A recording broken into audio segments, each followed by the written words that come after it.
Reincarnation of the Strongest Sword God audiobook by Kevin. Chapter 3361, Chapter 435, Breaking the Balance. What did you say?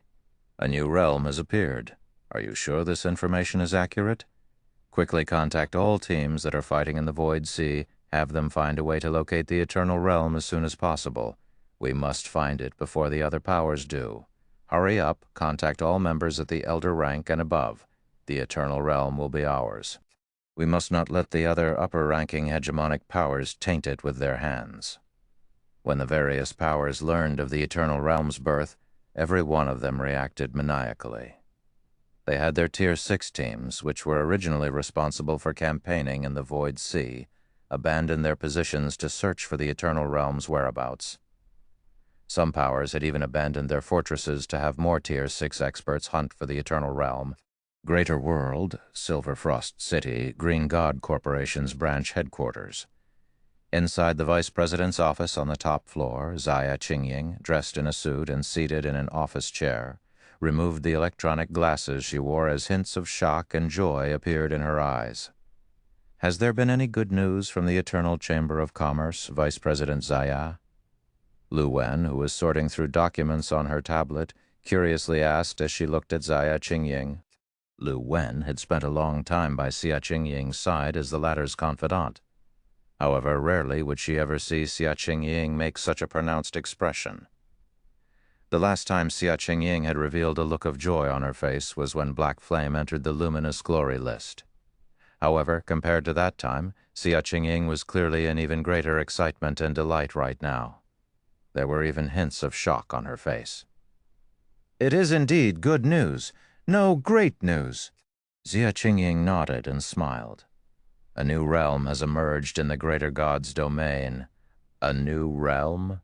Lu Wen was momentarily taken aback. She even dropped her tablet on the floor.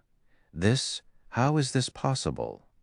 Lu Wen felt as if Xia Qingying was joking with her. Shocking, right? Xia Qingying smiled when she saw Lu Wen's reaction. If this information didn't come directly from the Eternal Chamber of Commerce, I probably wouldn't have believed it either.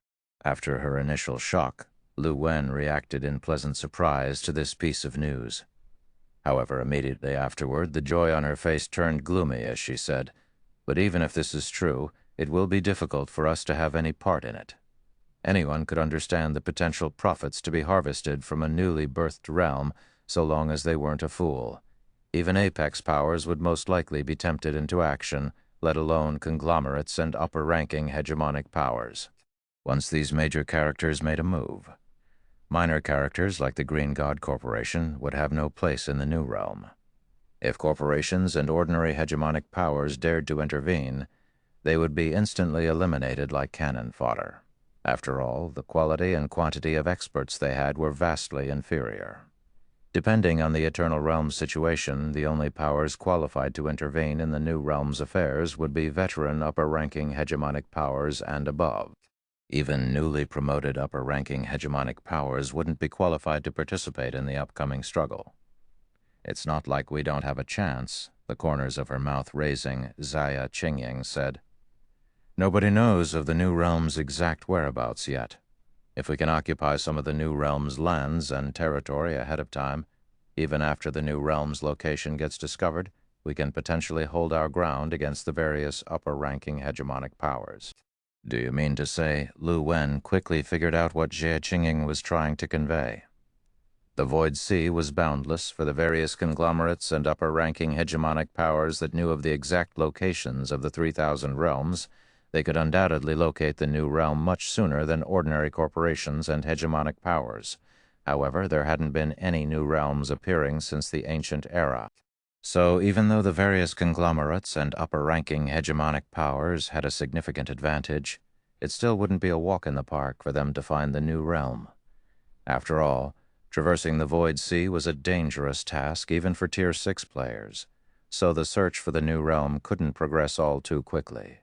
But it was a different story for players who were already in the new realm from the very beginning. So long as the Green God Corporation could recruit some of those players, it could secure a foothold in the new realm much sooner than the various conglomerates and upper-ranking hegemonic powers. That's right. Jia Jingying nodded.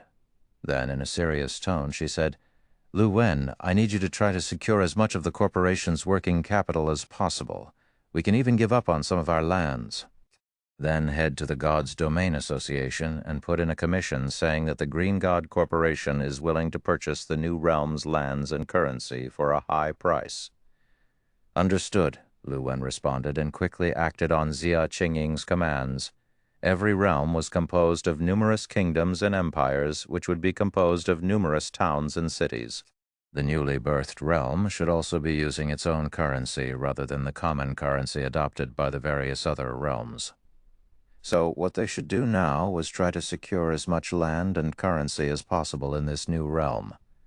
Although this was a somewhat silly method, it was the only reliable way for ordinary corporations like the Green God Corporation to get a head start in the new realm. At the same time, when the greater world's various corporations and hegemonic powers received news of the Eternal Realm's situation, some of them took a similar action as the Green God Corporation and started to offer astronomical prices to purchase the Eternal Realm's land and currency. For a time, life seemingly returned to the stagnant Greater God's domain as everyone made noise over the newly emerged realm. Besides curiosity toward the new realm, many players looked forward to making it big in the Eternal Realm. It was especially so for the players who were already in the Eternal Realm. Normally, the various powers would seldom purchase a realm's currency. They wouldn't even bother purchasing the lands of towns. Instead, they would only spend their money on important lands in cities. Even then, most players would have nothing to do with these transactions, as the various powers had long monopolized the lands of the various cities. Individual players had no chance of getting their hands on these lands, let alone reselling them to make a profit. However, the various powers of the various realms were now incredibly generous. Not only were they offering to purchase the Eternal Realm's currency at astronomical prices, but they were also looking to purchase the lands of the Eternal Realm's towns. So long as one could get their hands on a plot of land in the Eternal Realm, one wouldn't have to worry about not being able to resell it for a fortune. Shi Feng was also very happy in regard to this situation. However, different from the Eternal Realm's players, he still felt that the various corporations and hegemonic powers' offers were too low. The resources available in a newly birthed realm were far superior to the realms found during the Ancient Era. Many resources considered incredibly rare during the Ancient Era could even be found in the Eternal Realm. An example would be the Eternal Realm's standard currency. Unlike the rest of the Greater God's domain, the Eternal Realm did not use mana coins as its standard currency. Instead, the standard currency here was the Eternal Coin. Eternal coins were made using a precious metal called Eternal Adamantite found during the Ancient Era. In the modern era, the existence of Eternal Adamantite was akin to a myth. Meanwhile, not only could it be used to raise the production success rate of legendary weapons and equipment, but it could also be used to construct saint-rank fortresses, dark gold flying ships and above, and dark gold combat puppets and above. It should be known that fortresses, flying ships, and combat puppets of these ranks were crucial for powers to reign supreme in a world. Even an existence as mighty as the galaxy conglomerate only had a small number of these constructs in its possession. Moreover, they were all items inherited from the Ancient Era. After all, even if a power managed to get their hands on the design for one of these constructs in the modern era, they couldn't get their hands on enough Eternal Adamantite to construct any, however. So long as one could secure enough Eternal Adamantite, producing these war machines would no longer be a dream. Chapter 3362, Chapter 436. The Beginning of Holy Power and Mana, Chapter 3362, Chapter 436. The Beginning of Holy Power and Mana, Chapter 3362, Chapter 436. The Beginning of Holy Power and Mana, Chapter 436. The Beginning of Holy Power and Mana, Eternal Realm, Pharos Town. Since the Saint Camp had transformed into a lush forest, the players in the camp quickly gathered in the nearest town. Because the Holy World seemed to have experienced countless years of transformation in the blink of an eye, the terrain of the land had undergone tremendous changes. What were originally lakes could have turned into mountains. What were originally ruins could have turned into lakes. And what was originally wilderness could have turned into canyons. Moreover, even NPCs, who originally existed in small numbers in the Holy World, had become much more numerous than players. The number of NPCs in Pharaoh's Town alone had already exceeded 200,000. That was several times greater than the number of NPCs found in a town in the outside world. In addition, every one of these NPCs was astonishingly strong. Even the ordinary civilian NPCs here were above level 150, Tier 3, while NPC adventurers were above level 150, Tier 4, and the town's leaders were above level 160, Tier 5. The weapons and equipment found on these NPCs were even more staggering. In the case of the NPC adventurers, everyone was equipped with at least one legendary weapon or equipment, with some having even 2 or 3, even titled experts. Individuals who occupied a dominant position in the outside world felt great pressure while standing among these Tier 4 NPC adventurers, let alone the Tier 5 NPC leaders. Quick, let's hurry to the mayor's place before all the quests are taken. Teaming up to collect daily materials at the Calamity Canyon. 4 waiting on 2, accepting only level 140s fully equipped with fragmented legendary equipment or better. Absolute technique clearance. Absolute technique clearance. Only 3 eternal gold coins for each. I have 10 copies on hand. First come, first served. Before Shi Feng could even reach Pharaoh's Town's main street, he was greeted by the sight of many players peddling and forming teams next to the town gate. Seeing this, Shi Feng couldn't help but feel nostalgic. Thinking back to when God's domain first launched in his homeworld, the players back then behaved just as lively as the players outside Pharaoh's Town did. The only difference was that the players outside Pharaoh's Town weren't a bunch of weak and clueless newcomers. Instead, even the weakest among them was a titled expert. Even so, the thing these experts needed to do was still the same. Whether players were in a town or a city in God's domain, if players wanted to purchase shops and lands, status was incredibly important. Meanwhile, players could gain status in Pharaoh's Town by completing quests issued by the town and earning reputation in the town. Then, once players became a noble of the town, they could start to purchase the town's shops and lands. And if players could quickly secure the shops and lands with strategic locations, they could sit back and watch as the value of their purchases appreciated in the future. Of course, apart from requiring status, players would also need a significant amount of the Eternal Realm's currency to purchase shops and lands. That guy selling absolute techniques really knows how to run a scam. How dare he ask for 3 eternal gold for 1 absolute technique? I know, right? The system only awarded us 10 eternal copper each as a starting bonus. And looking at the town's material gathering quests, we'd be lucky if we could make 30 eternal copper after half a day's work.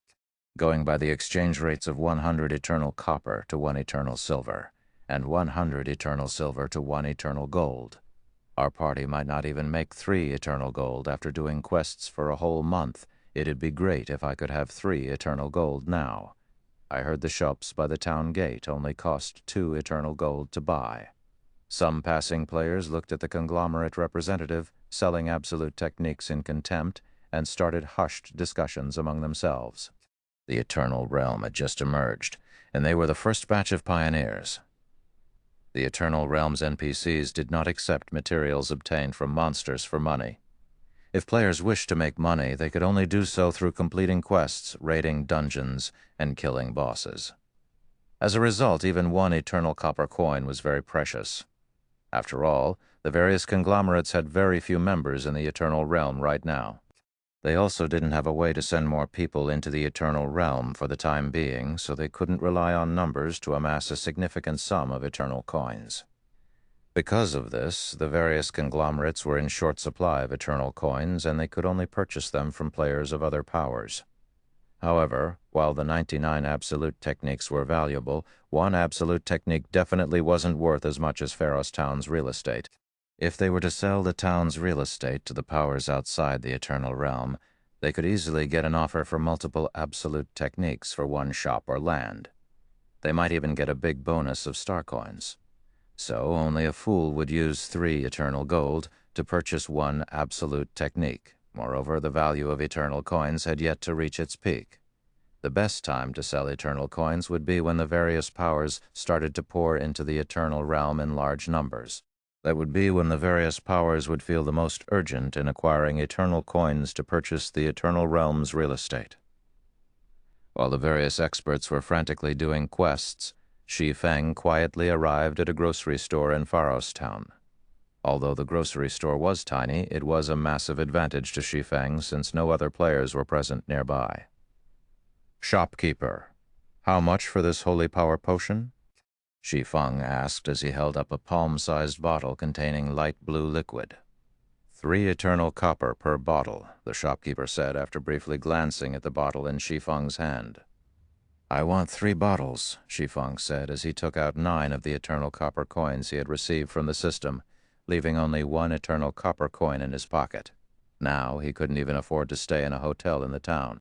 Unlike the other realms in the greater god's domain, the eternal realm didn't just have mana filling its environment. On top of mana, the eternal realm's environment also housed a special kind of energy. Holy power. Not only did holy power fill the eternal realm, but it also caused significant transformations to the monsters living here. Because the eternal realm's monsters had not only mana, but also holy power to strengthen them, they were more difficult to deal with than monsters found outside the eternal realm.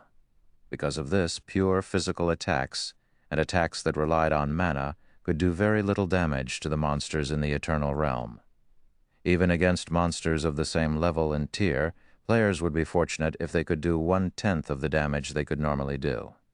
Meanwhile, the players during Shi Feng's previous life referred to this phenomenon as holy power protection. Because of the presence of holy power protection, even fighting against monsters that were 1 tier lower became a challenge for players, let alone fighting monsters of the same tier.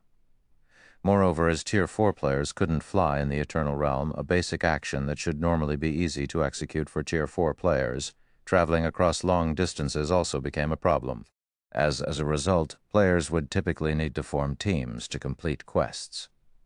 If players choose to tackle quests alone, they might not even complete 1 quest in 1 day. However, it didn't take long for the players back then to discover an item known as the Holy Power Potion. When consumed, the Holy Power Potion could strengthen players with holy power for 1 hour, thus allowing them to ignore a significant portion of a monster's holy power protection.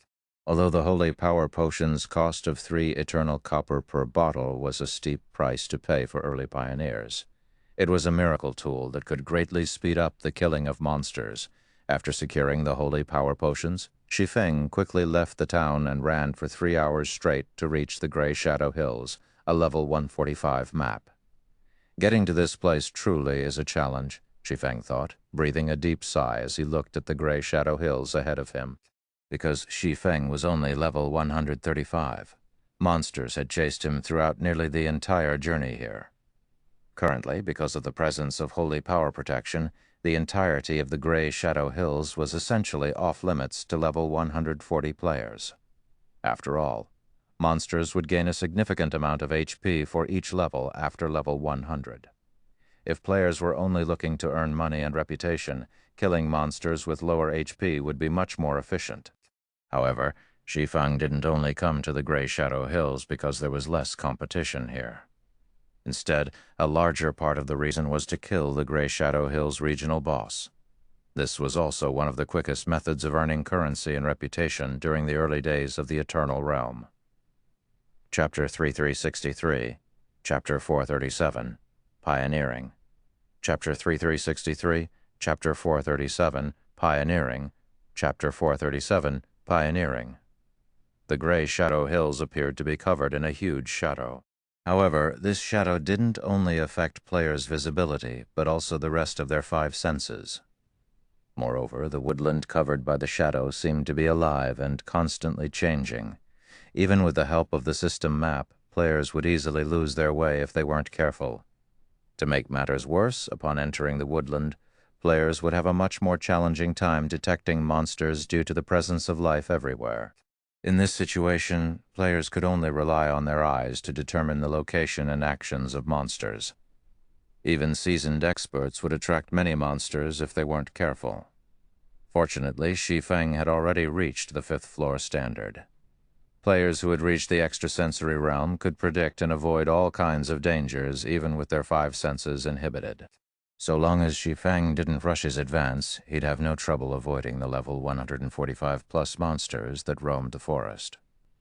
Although there are fewer monsters here, the feeling of danger I get has increased. The regional boss's sphere of activity should be close. Shi Feng judged as he looked at a bushy hilltop not far away.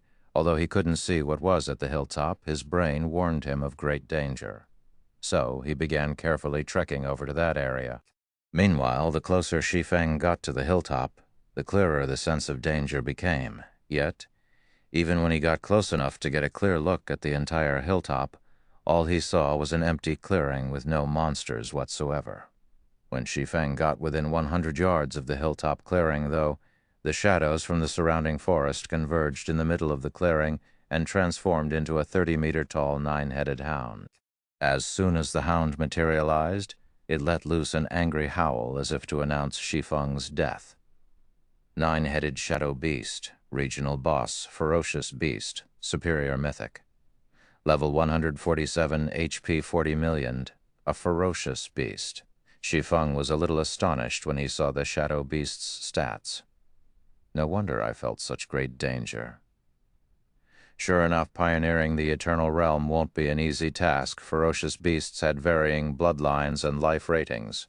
The weakest among ferocious beasts were comparable to angels, while the strongest ones could stand shoulder to shoulder with dragons.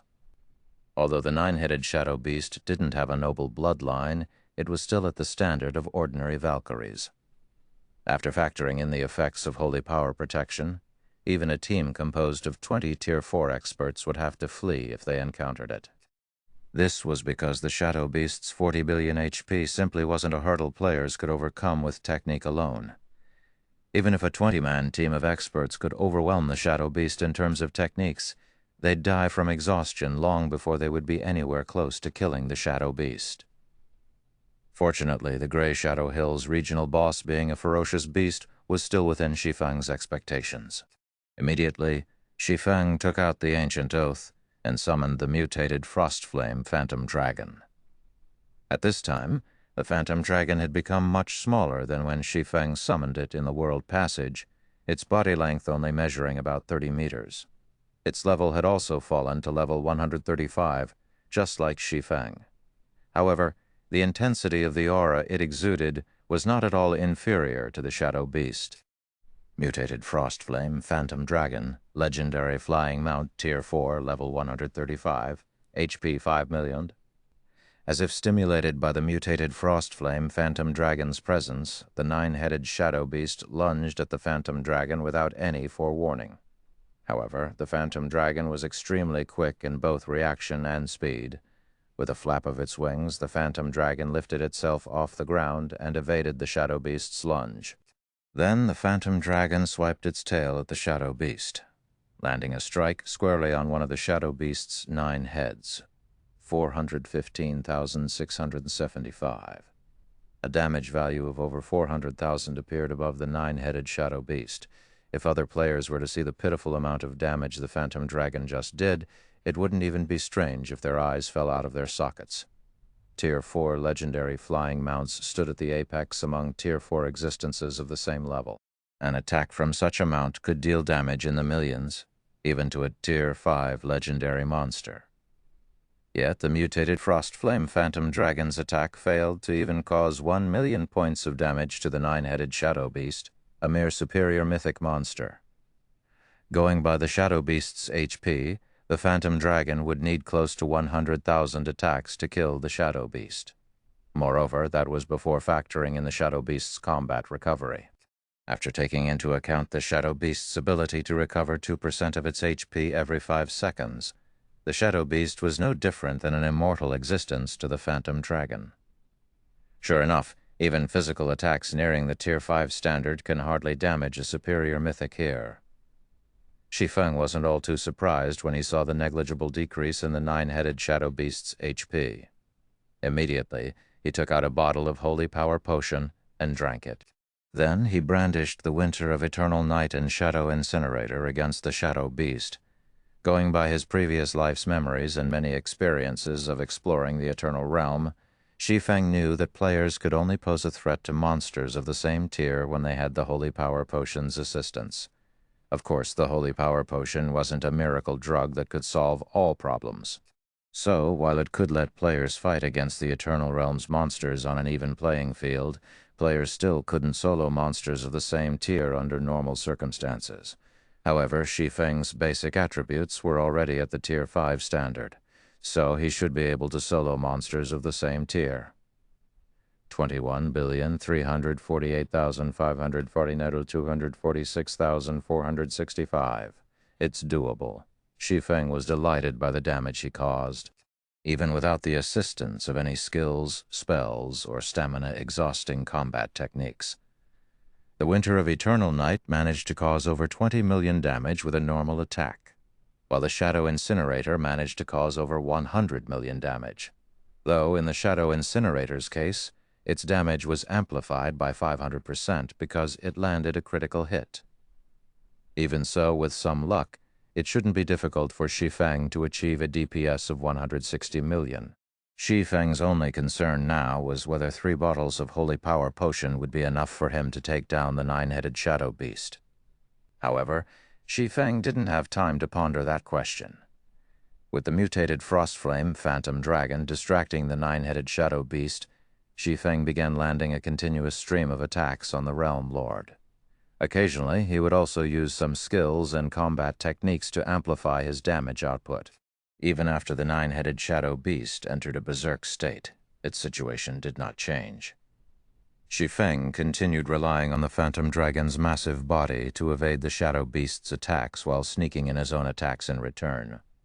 Eventually, when less than 5 minutes were left on the 3rd Holy Power Potion's duration, the 9-headed Shadow Beast reluctantly fell under Shi Feng's swords. Meanwhile, the death of the Shadow Beast awarded Shi Feng with an astronomical amount of EXP. Even while under the effects of the God of Time's curse, he still managed to level up from 135 to 137. At the same time, the sound of a system notification entered his ears. System, congratulations, you have slain the regional boss 9-headed Shadow Beasts. Level difference of 10 EXP obtained increased by 1,000%.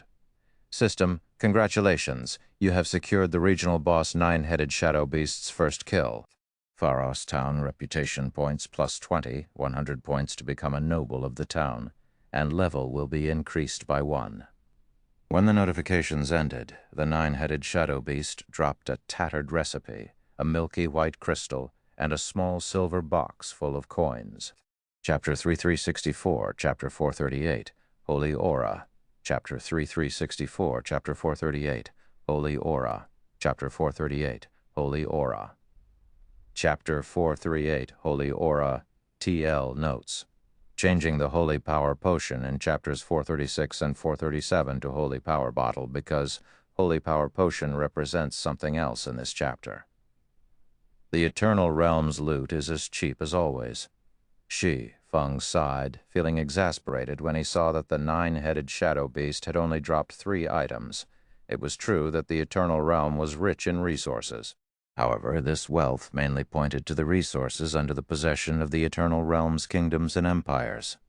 When it came to the Eternal Realm's monsters, they were even more impoverished than monsters found in other realms. The only salvation was that the little loot the Eternal Realm's monsters dropped would typically be very high quality. The coin chests dropped by monsters, for example, possessed incredible value. The contents of a coin chest changed depending on its color. The chest would be filled with eternal bronze coins if it were bronze-colored, eternal bronze and silver coins if it were silver-colored, and eternal silver and gold coins if it were gold-colored. Typically, though, monsters would only drop bronze and silver coin chests. After collecting the 3 items the Shadow Beast dropped, Shi Feng began inspecting them. Basic Holy Power Potion recipe can be learned by Master Alchemists to produce the basic Holy Power Potion. The basic Holy Power Potion can strengthen users with Holy Power for up to 10 minutes.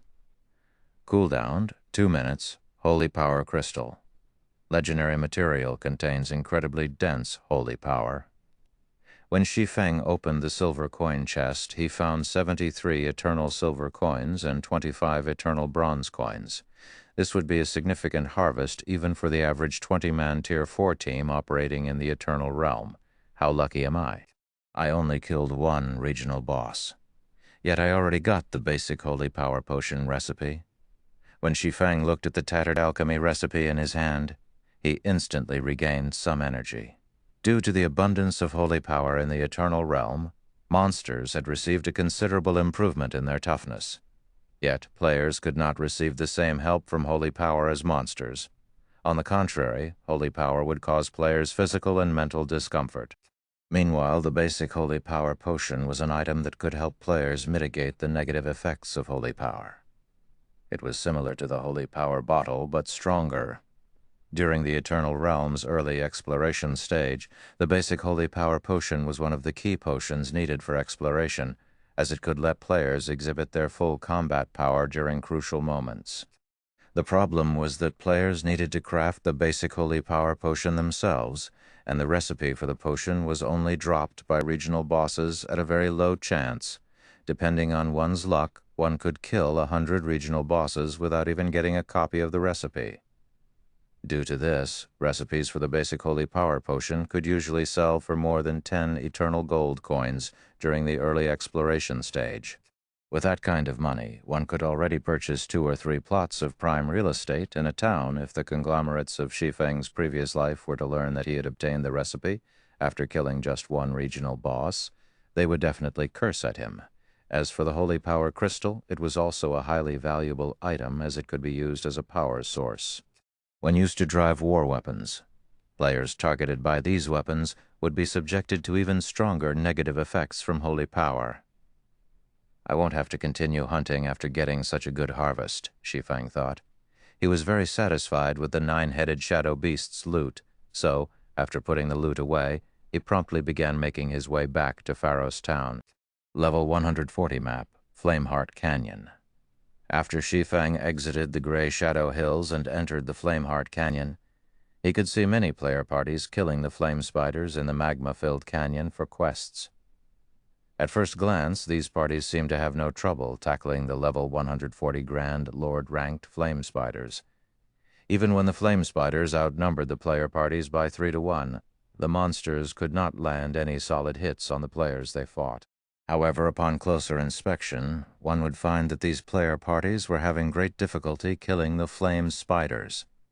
This was because even their Tier 4 skills and spells could only cause around 1 million damage to the flame spiders, while the normal attacks of a level 140 Berserker could only cause around 400,000 damage.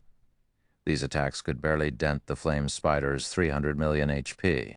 Even when an entire player party focused all of its attacks on a single flame spider, it would still take the party a long time to kill one. None of these player parties paid much attention to Shi Feng when they saw him running past them. They merely regarded him as another fool who thought he could complete quests solo and was now retreating after realizing his folly. When Shi Feng was about 2,000 yards away from the Flameheart Canyon's exit, the cliffs on both sides of the canyon suddenly shook, causing gravel to fall off continuously. The ensuing booming sounds were so intense that they echoed thousands of yards away. A team battle? Shi Feng was a little surprised when he saw over 100 figures engaged in battle in the distance. The Eternal Realm had only emerged recently. Unless there was an unresolvable grudge involved, players logically wouldn't choose to engage in PvP out in the fields. After all, time during the early exploration stage was incredibly valuable. It would be foolish to risk one's life and time to fight other players during this period. As Shi Feng got closer to the canyon's exit, he started to get a clear look at the clashing figures. The players involved in the fight were split into 2 groups of different sizes. The smaller group consisted of players with elf-like appearances. These elf-like players were dressed in shorts and tolas, and their bodies were covered in glowing rune-like markings. The bigger group consisted of human players. They were clad in the equipment of their respective classes, and they desperately guarded a caravan against the elf-like players. At first glance, one would think that the human players guarding the caravan would be the superior force of the 2 groups, since they had a numerical advantage and were clad in proper equipment. Not to mention, the elf-like players didn't even wield any weapons when they fought. Yet, despite having less than 50 combatants on their side, the elf-like players were overwhelming the 100-plus human players guarding the caravan. It should be known that the players guarding the caravan were by no means weak. Even the weakest among them was a fourth-floor expert clad in multiple fragmented legendary items. Why are they here? Upon closer observation, Shi Feng noticed 3 familiar faces among the players guarding the caravan, and he couldn't help but be surprised by this discovery. The 3 players in question were all women, and they were White Owl, Thousand Scars, and Death Omen. All 3 were members of the Paimon conglomerate. White Owl, in particular, was one of the Paimon conglomerate's 10 great paragons and someone Shi Feng had previously fought in the World Passage. Currently, White Owl had already reached level 140, Tier 5, and she was holding back 3 elf-like players by herself. Before Shi Feng could wrap his head around this situation, he saw a male elf sending White Owl flying over a dozen yards away with a punch, the elven man's fist looking like it was wrapped in some sort of energy. Meanwhile, after stabilizing her body, White Owl couldn't help but look at the elven man, who was only at level 142, Tier 4, in shock. It was especially so when she felt the vibrations still coming from her starlight greatsword. Holy aura! A look of confusion appeared in Shi Feng's eyes as he looked at the Tier 4 elven man. Holy aura could be considered a method of using holy power to greatly strengthen one's offensive and defensive capabilities. Only there shouldn't be any human players capable of using holy aura, according to Shi Feng's knowledge. Only one race could use holy aura. The holy race. I commend you for forcing me to go all out. However, you heretics shouldn't think of spreading any information you've seen here, the Tier 4 elven man said as he looked at White Owl. Then, the holy aura wrapped around his fist increased in density, as he sent another punch flying in White Owl's way. Chapter 3365, Chapter 439, Realm of God Expert. Chapter 3365, Chapter 439, Realm of God Expert. Chapter 439, Realm of God Expert. White Owl did not panic when facing the elven man's punch. On the contrary, she smiled. Immediately afterward, White Owl gripped her starlight greatsword and executed an angled sweep, unleashing a sword light that overturned the land as it headed for the elven man's fist. Absolute technique. Heavens collapse. Boom! When swordlight and fist collided, a storm that engulfed a radius of over 100 yards instantly ensued. The players fighting within the affected area were sent flying, and everyone else couldn't help but be stunned by this situation. Space within the Eternal Realm was much stabler than the space of other realms. Normally, even an all-out attack from a Tier 4 player would be utterly incapable of affecting the Eternal Realm's space, and it would be as if the Tier 4 player had just executed a normal attack. And even for attacks that had reached the Tier 5 standard, they could only have limited influence over their surrounding space. Yet the energy storm White Owl and the Elven Man had created through their clash had affected a radius of over 100 yards. The raw power of these 2 players' attacks was simply terrifying. "You were hiding your strength before," the Tier 4 Elven Man exclaimed as he looked at the majestic warrior before him. Naturally, when going up against unknown opponents, the first thing one should do is collect information, White Owl said as she patted the dust on her equipment. If our side reacted too strongly, you probably wouldn't feel assured to use all your strength. The expressions of the Elven Man and his companions darkened when they heard White Owl's words. "Do you think you have won already?" the Elven Man said. Then he glanced at the 2 companions fighting alongside him and shouted, "We'll bring her down together." As soon as the Elven Man finished speaking, a fog-like substance immediately appeared around his 2 companions' bodies. Of the 2 companions, one concentrated his holy aura around his feet, enhancing his movement speed. At the same time, the other used his holy aura to transform himself into a 10-meter-tall beast, causing his every movement to become powerful and explosive. Sure enough, they're of the holy race. After observing the combat methods of the elf-like players for a little longer, Shi Feng started to remember his distant memories more clearly. God's Domain was a virtual reality game made by an advanced civilization of a higher dimension. Whether it was the greater God's domain or the various God's domains that filled it, everyone simply assumed these were virtual creations made for humans and humans only. Nobody had ever thought that civilizations outside of human civilizations existed. However, that all changed along with the Eternal Realm's appearance. Considerable period after the Eternal Realm's appearance, it was discovered that humans weren't the only sentient species in existence, and neither were humans the only sentient species to have access to God's domain. The other sentient species in question regarded themselves as the holy race. They possessed appearances similar to elves, but they had many sacred patterns covering their bodies. Meanwhile, not only did the holy race have different combat styles from humans, but even the power they used in God's domain was completely different.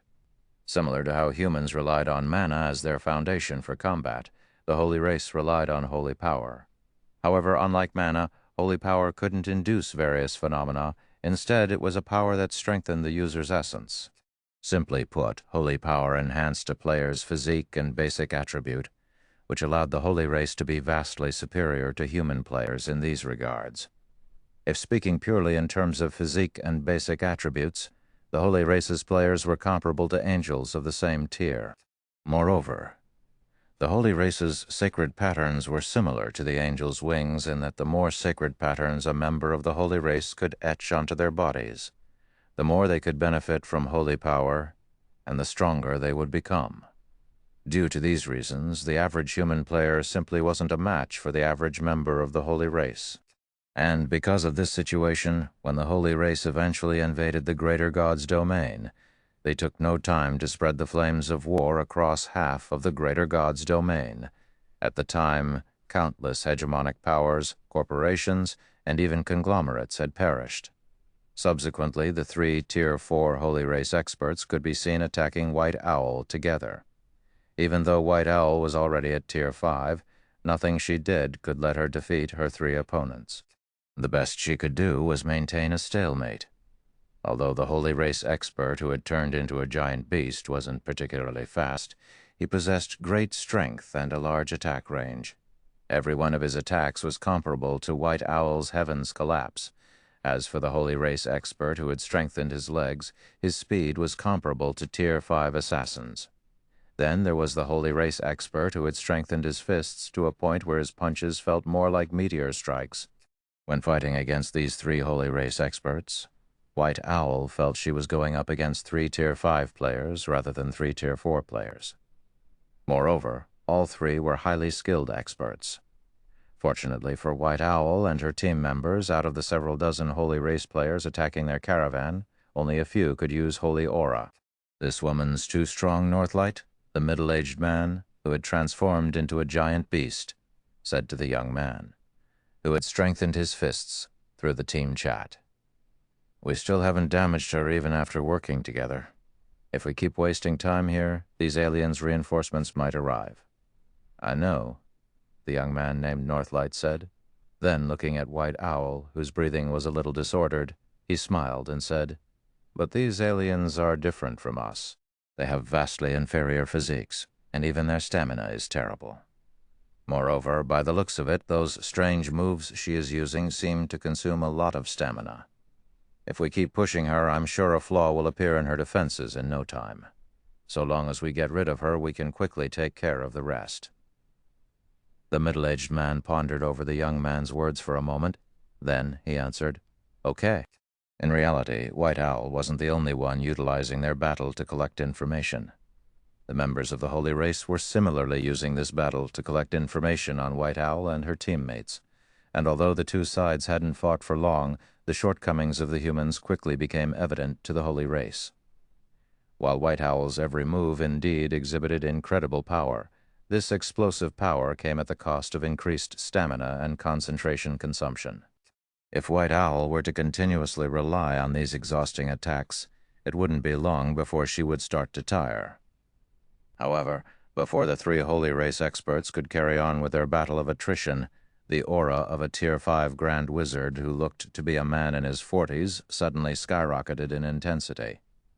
The man silently cast Frostworld, a Tier 5 curse summoning over 100 icicles to attack the 2 Holy Race experts he fought.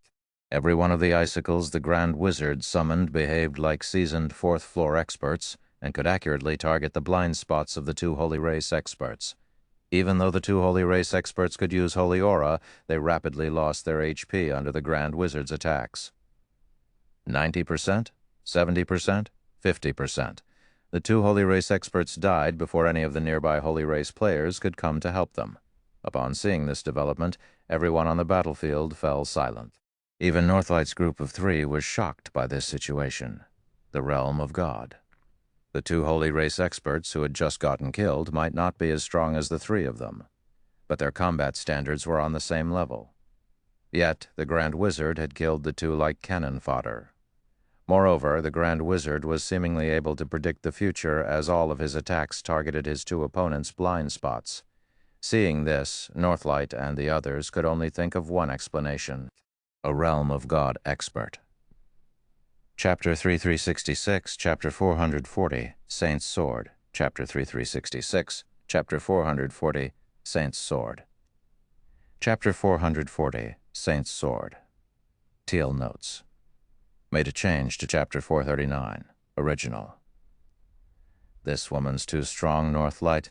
The middle-aged man who had transformed into a giant beast said to the young man who had strengthened his fists through the team chat. Changed.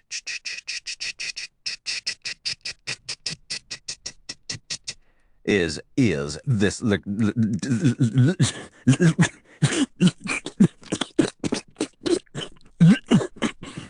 Lee, what was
White Owl turned to look at the Tier 5 Grand Wizard, who had just killed 2 of the Holy Race's experts, a hint of reverence appeared in her eyes. Unrestrained Lionheart. This was a name known by all in the Greater God's domain. It was the name of an expert who had entered the Luminous Glory List's top 110 years ago and was now serving as a vice commander of the Red Dragon Nation's main force. As for the Red Dragon Nation, it was a pseudo-apex power whose existence eclipsed even the Paimon conglomerate. Although the Paimon conglomerate was one of the Starlight Realm's overlords, its strength paled when compared to the guild known as the Red Dragon Nation. White Owl might seem like the leader of the caravan escort this time, but in reality, Unrestrained Lionheart was the escort's leader. However, truth be told, White Owl never thought Unrestrained Lionheart would reveal his strength so soon. She originally thought he would rather collect more information on the Holy Race than save the escort team from annihilation. After all, information on the Holy Race was much more valuable than a mere 100-man team. Death Omen and Thousand Scars were also greatly excited when they saw the numerous icicles dancing in midair. Fifth-floor experts were crucial in campaigning and safeguarding fortresses in the Void Sea. Rarely would such experts operate in the Greater God's domain's various realms, so it was normally nigh impossible for the 2 of them to see a fifth-floor expert in action. It was especially so for a fifth-floor expert like Unrestrained Lionheart. After all, most fifth-floor experts would be at Tier 6. Very few would remain at lower tiers, such as Tier 4 or Tier 5. Meanwhile, being able to witness a fifth-floor expert in action was a valuable learning opportunity for non-fifth-floor experts. It was especially so when the fifth-floor expert in question had yet to reach Tier 6. This was because one could get a clear look and feel of the fifth-floor expert's godlike techniques. Everyone retreat. When Northlight saw 2 of his team's top combatants getting killed, he froze for a moment before hurriedly calling for a retreat through the team chat. Meanwhile, as soon as Northlight finished giving the command to retreat, he promptly turned around and fled. As for his 2 companions, they similarly fled without hesitation.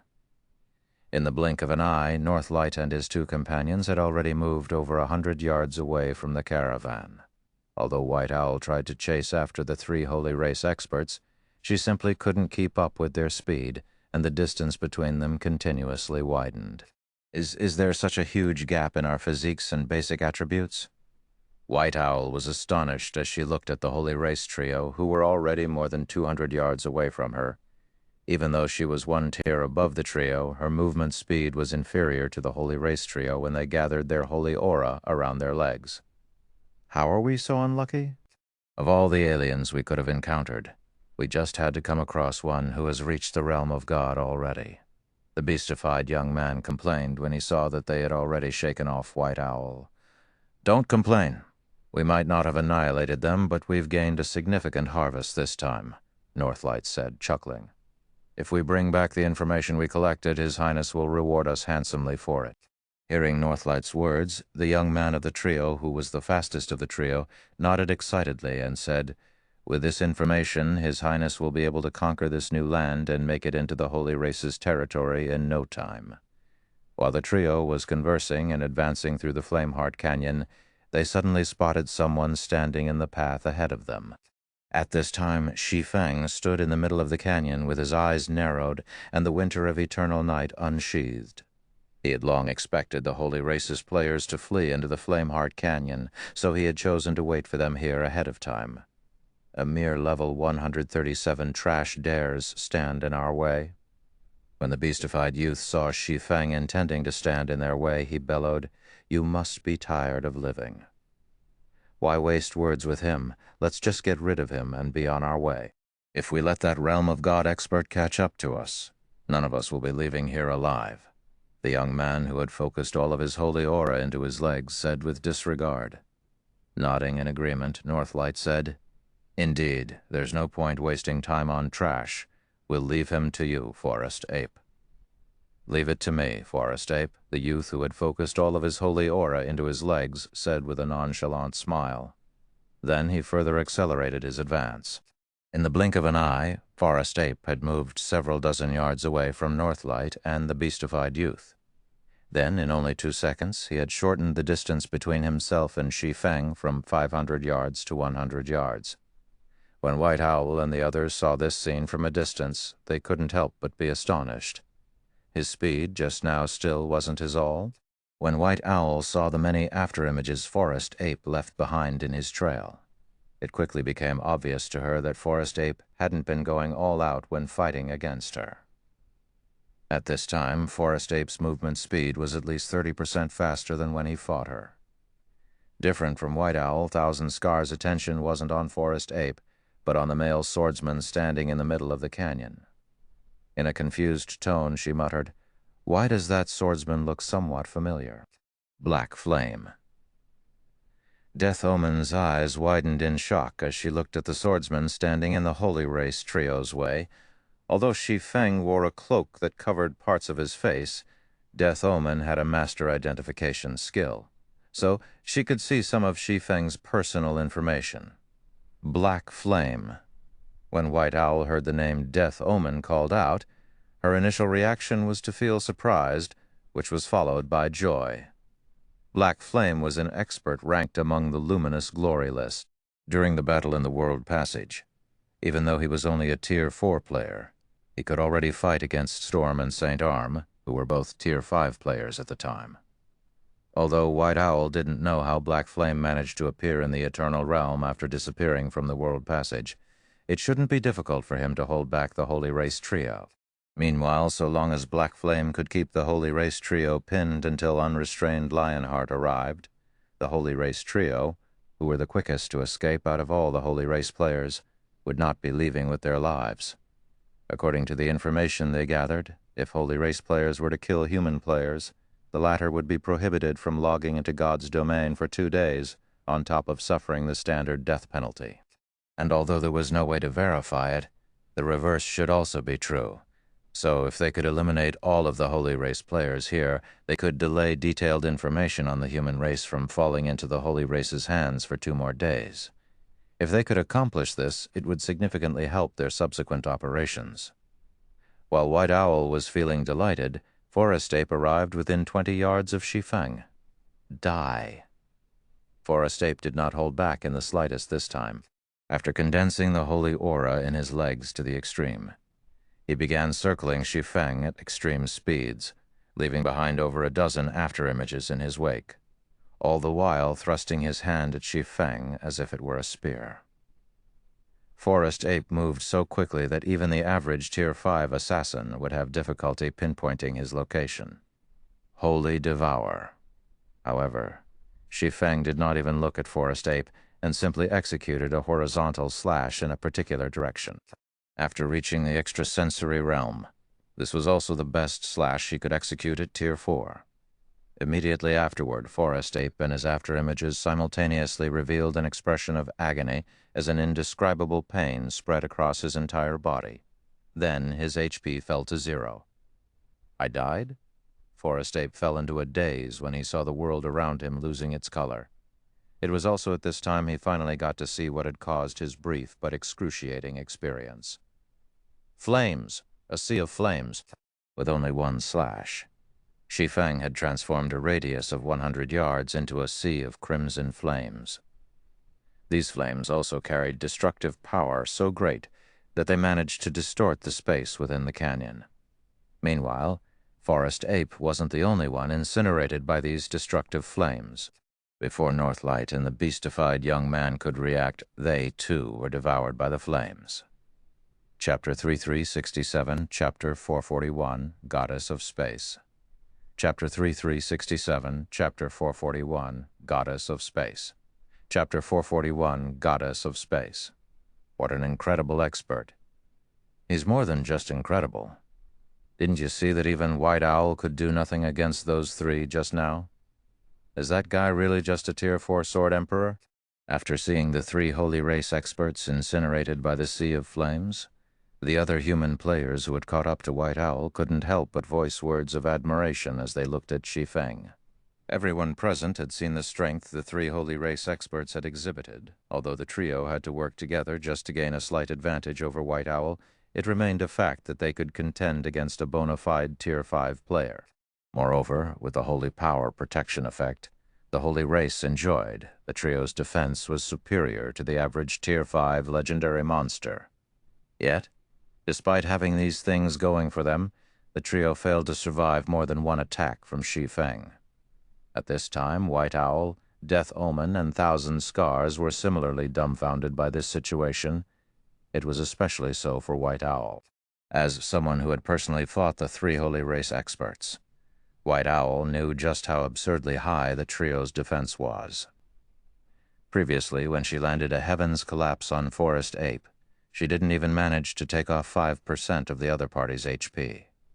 Yet, it should be known that Forest Ape's defense was the weakest out of the trio.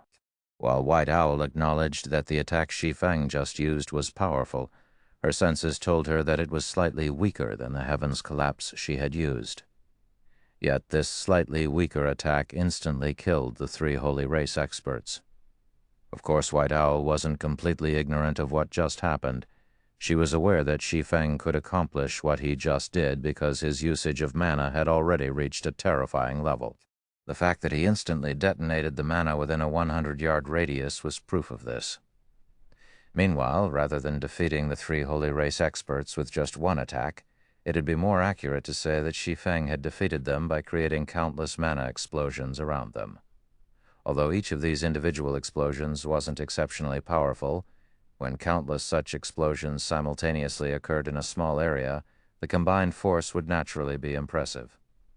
It was also because of these mana explosions that no mana remained in the area engulfed by the sea of flames. While everyone was feeling shocked, the sound of a system notification entered Shi Feng's ears. System. Congratulations. You have slain 3 Tier 4 Holy Race players. Adventurers Association merit points plus 30. System. You have accumulated 10 Adventurers Association merit points. You have received an Adventurer Medallion. Adventurer Medallion ornament, bronze rank. When wearing the Adventurer Medallion, you may ask to exchange for treasures at any Adventurers Association. This thing will save me a lot of time, Shi Feng thought, smiling as he looked at the medallion in his hand. Apart from trying to prevent the Holy Race from obtaining detailed information on the human race too soon, another reason Shi Feng came to intercept Northlight's group's retreat was so that he could acquire an Adventurer Medallion in God's domain. So long as players killed alien players, they could earn merit points from the Adventurers Association. Upon accumulating 10 merit points, players would receive an Adventurer Medallion and become qualified to exchange for items in the Adventurers Association's treasury. Meanwhile, the more merit points players accumulated, the higher the rank their Adventurer Medallion would become, and the more functions the medallion would have. The quality of the items players could exchange from the Adventurers Association's treasury would also become better. However, leveling up the Adventurer Medallion wasn't an easy task. Players might only need 10 merit points to receive the Bronze Adventurer Medallion, but they'd need to accumulate 1,000 points to upgrade it to the Mysterious Iron rank, 10,000 points to the Secret Silver rank, 100,000 points to the Fine Gold rank, 1,000,000 points to the Dark Gold rank, 10 million points to the Epic rank, 100 million points to the Fragmented Legendary rank, and 1 billion points to the Legendary rank, according to rumors. Once players successfully upgrade their Adventurer Medallion to the Legendary rank, they'd be qualified to exchange a Fragmented Divine Weapon from the Adventurers Association's main branch. Because of this rumor, countless players were tempted to kill the Holy Race's players. Shi Feng dared not have any thoughts on getting a Legendary Adventurer Medallion. He was already satisfied with having just a Bronze Medallion. During the Eternal Realms exploration stage, a Bronze Medallion could let players avoid many detours. After putting the Adventurer Medallion away, Shi Feng approached the 3 corpses before him and collected the items they dropped. Apart from equipment meant for the Holy Race, Shi Feng found a petrified tree branch. The equipment these 3 dropped is good. It's a pity they can't be used by humans, Shi Feng thought as he put the 3 pieces of equipment he collected into his bag. The 3 pieces of equipment Northlight's group dropped were all at the Fragmented Legendary rank.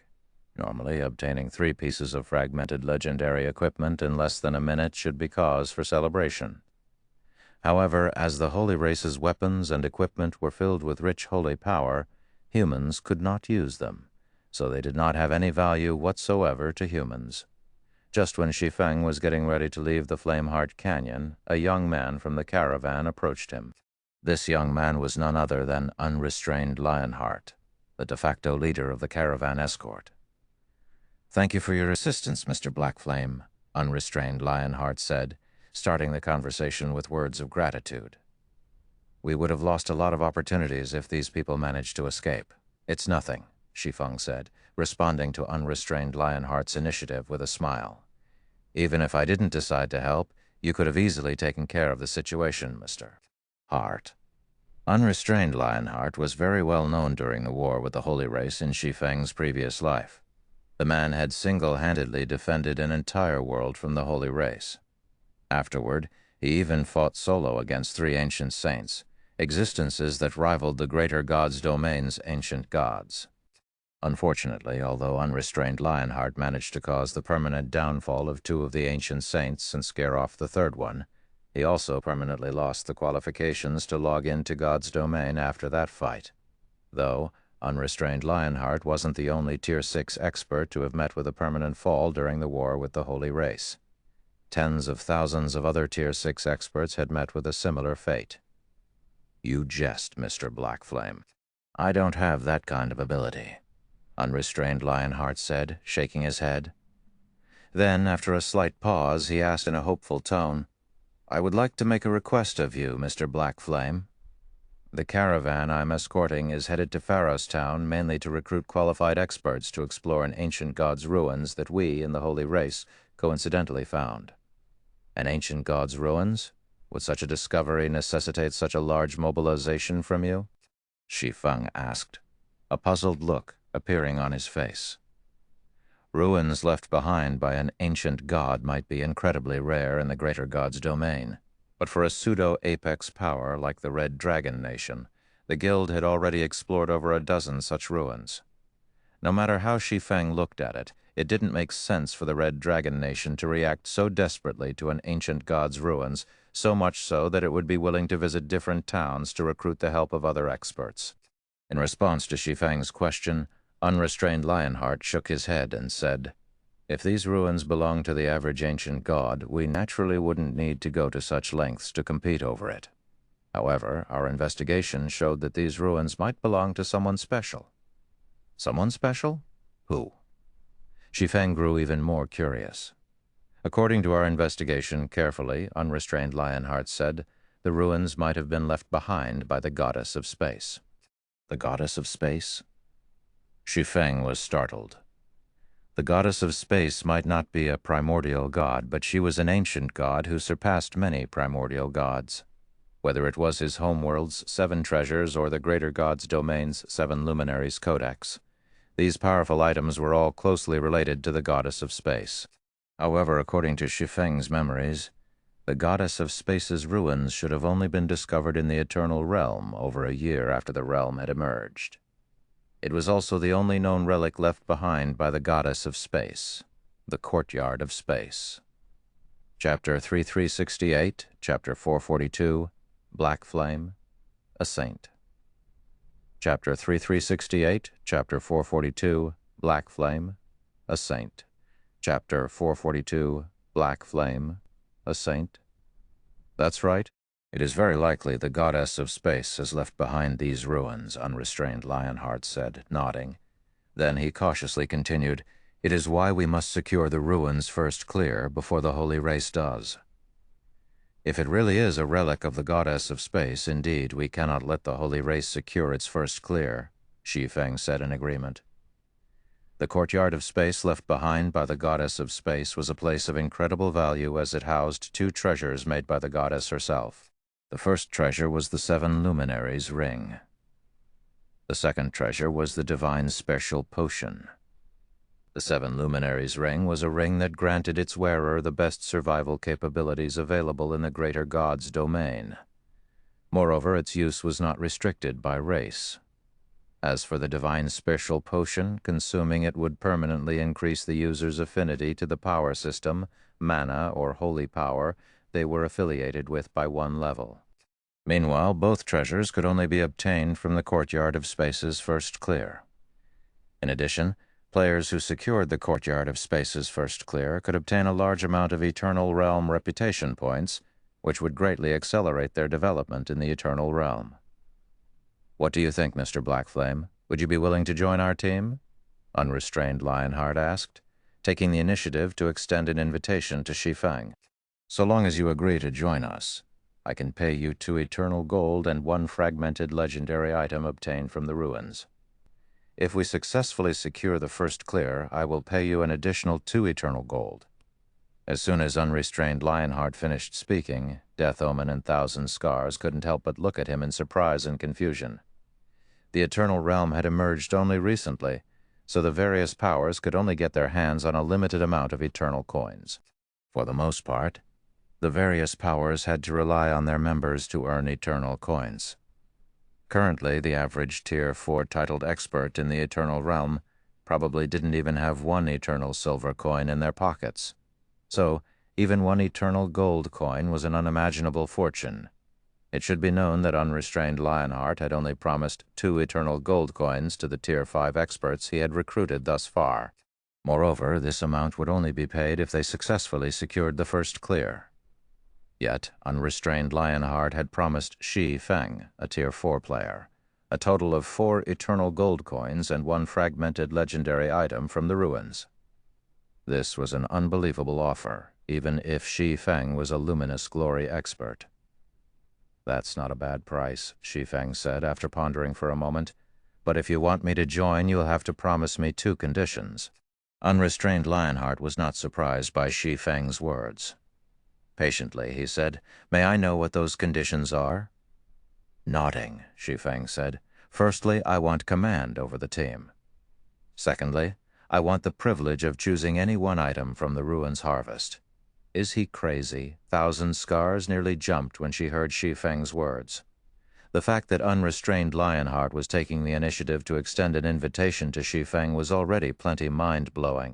After all, if given the opportunity, many luminous glory experts would probably offer to join their team for no remuneration.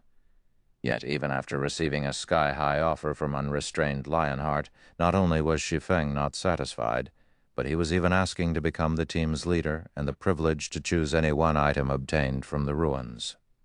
Death Omen similarly looked at Shi Feng in confusion. The current Zero Wing was entirely reliant on Black Flame for its fame.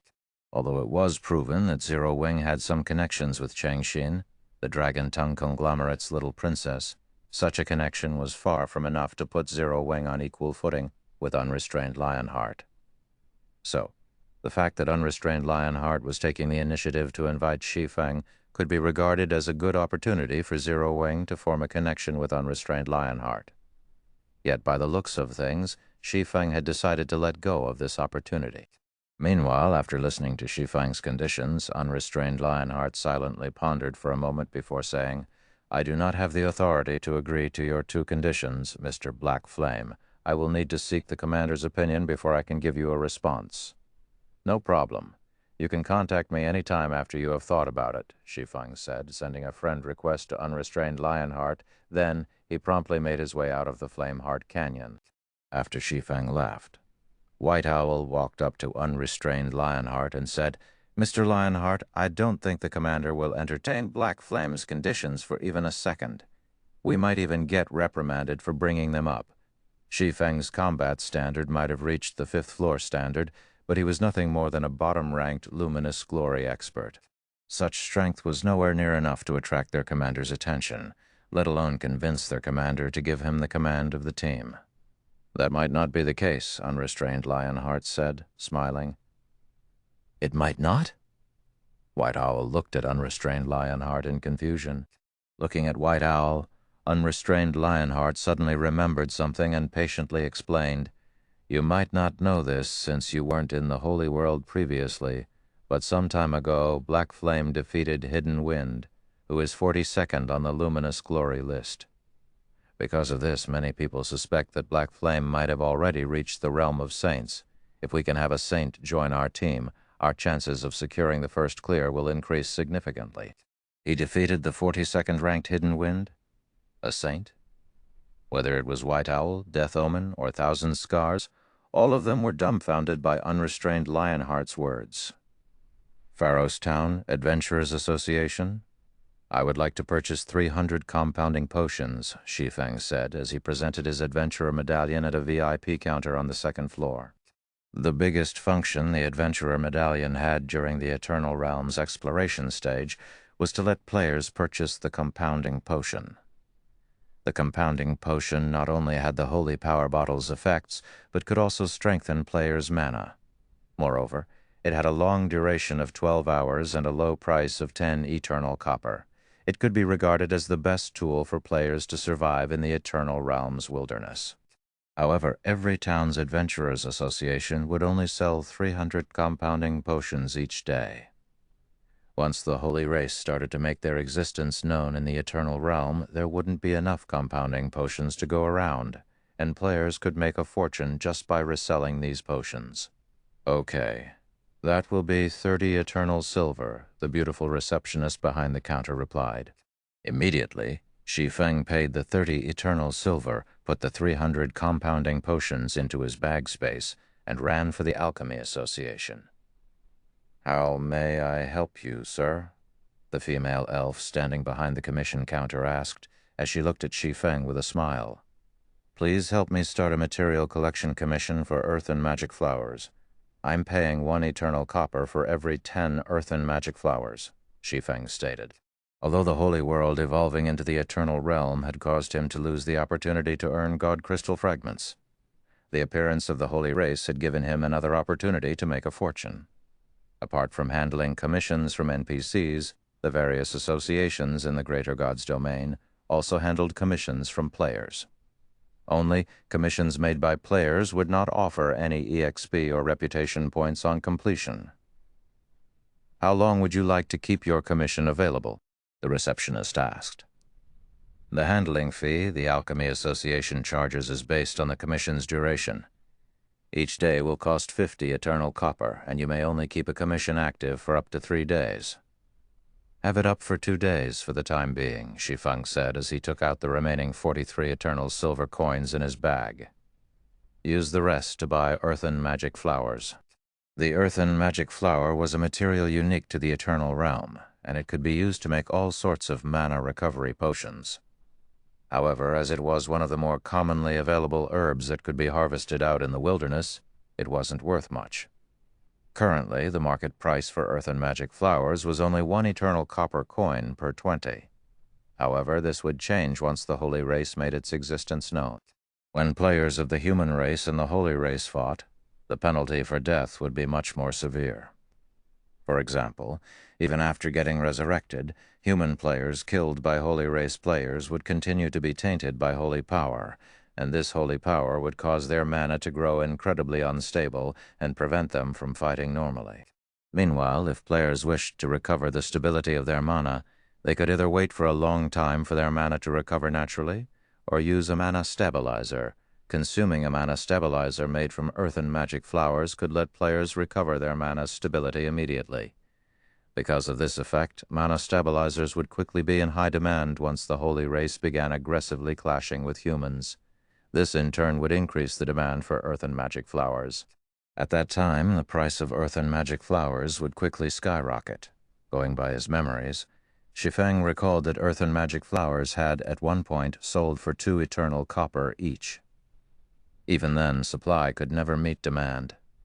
As a result, alchemists who had stockpiled earthen magic flowers made a fortune during that period.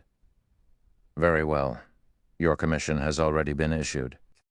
After the elven receptionist received all the necessary information, she added Shi Feng's commission to the Alchemy Association's commission board. Shortly after this commission appeared, an uproar occurred among the players in the Alchemy Association. Chapter 3369, Chapter 443, Abnormal Upgrade, Chapter 443, Abnormal Upgrade, Pharaoh's Town, Alchemy Association. A continuous stream of players could be seen entering the Alchemy Association. As soon as these players entered the building, they would either wait in line before a counter to turn in or pick up quests. Very few would bother to approach the commission board. Among the few people loitering in front of the commission board, a slovenly man wearing a simple robe looked through the new commissions on the board. However, after looking through a few listings, the slovenly man couldn't help but sigh. Sure enough, all of these commissions are looking for Grandmaster potions or above.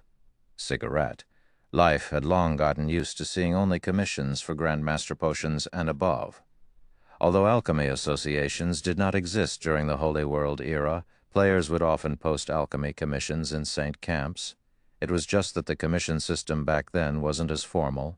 Everyone simply wrote an advert stating their requests and published it on the notice board of the various Saint camps' central plazas. Back then, players would have to look for a commission that suited them to earn God crystal fragments. Now that the Holy World had evolved into the Eternal Realm, what Cigarette Life needed to do to earn money remained the same. It wasn't by engaging in combat. Instead, it was by practicing the art of alchemy that he wasn't particularly proficient in. Before entering the Holy World, Cigarette Life was one of the Greater Gods domain's rare titled experts. If put in the average hegemonic power, he could easily receive the position of commander of a trump-card legion. However, after entering the Holy World, he became a mediocre existence. If it weren't for his not-so-good alchemy skills, he might not even be able to make a living in the Holy World. Unfortunately, his alchemy skills weren't enough for him to thrive in the Holy World. This was because any decent expert in the Holy World could make enough money that they didn't have to care about their finances. To protect their lives and complete commissions, these experts would typically purchase potions at the Grandmaster rank or above. Hence, demand for potions at the Master rank was pitifully low. Meanwhile, as someone who could only make Master potions, Cigarette Life could only make a living by selling niche Master potions. A commission for earth and magic flowers? Cigarette Life read an inconspicuous commission pasted at the corner of the commission board. He couldn't help but rub his eyes to check if he was hallucinating. As an alchemist, Cigarette Life had long looked into the various alchemy materials available in the Eternal Realm, so he knew it was widely available out in the wilderness. Players wouldn't even need to be an alchemist to be able to harvest earth and magic flowers. However, as it was an auxiliary material for many kinds of mana recovery potions, demand for earth and magic flowers had always been quite significant. So, even though the flowers were widely available, 20 earth and magic flowers could be exchanged for 1 eternal copper. Many teams would typically harvest some to turn in for money while hunting or doing quests. But now that someone was purchasing earth and magic flowers for 1 eternal copper per 10 flowers, simply harvesting earth and magic flowers had become much more lucrative than killing monsters and doing quests. It should be known that players could at most earn 30 to 40 eternal copper when doing quests for an entire day. However, if players spent an entire day harvesting only earth and magic flowers, it was possible to collect over 1,000 flowers. In other words, it was possible to earn 1 eternal silver a day, which was more than double what players could typically earn from doing quests.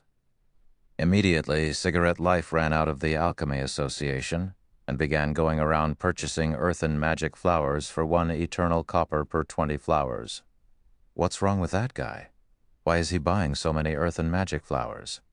He's bought several hundred already.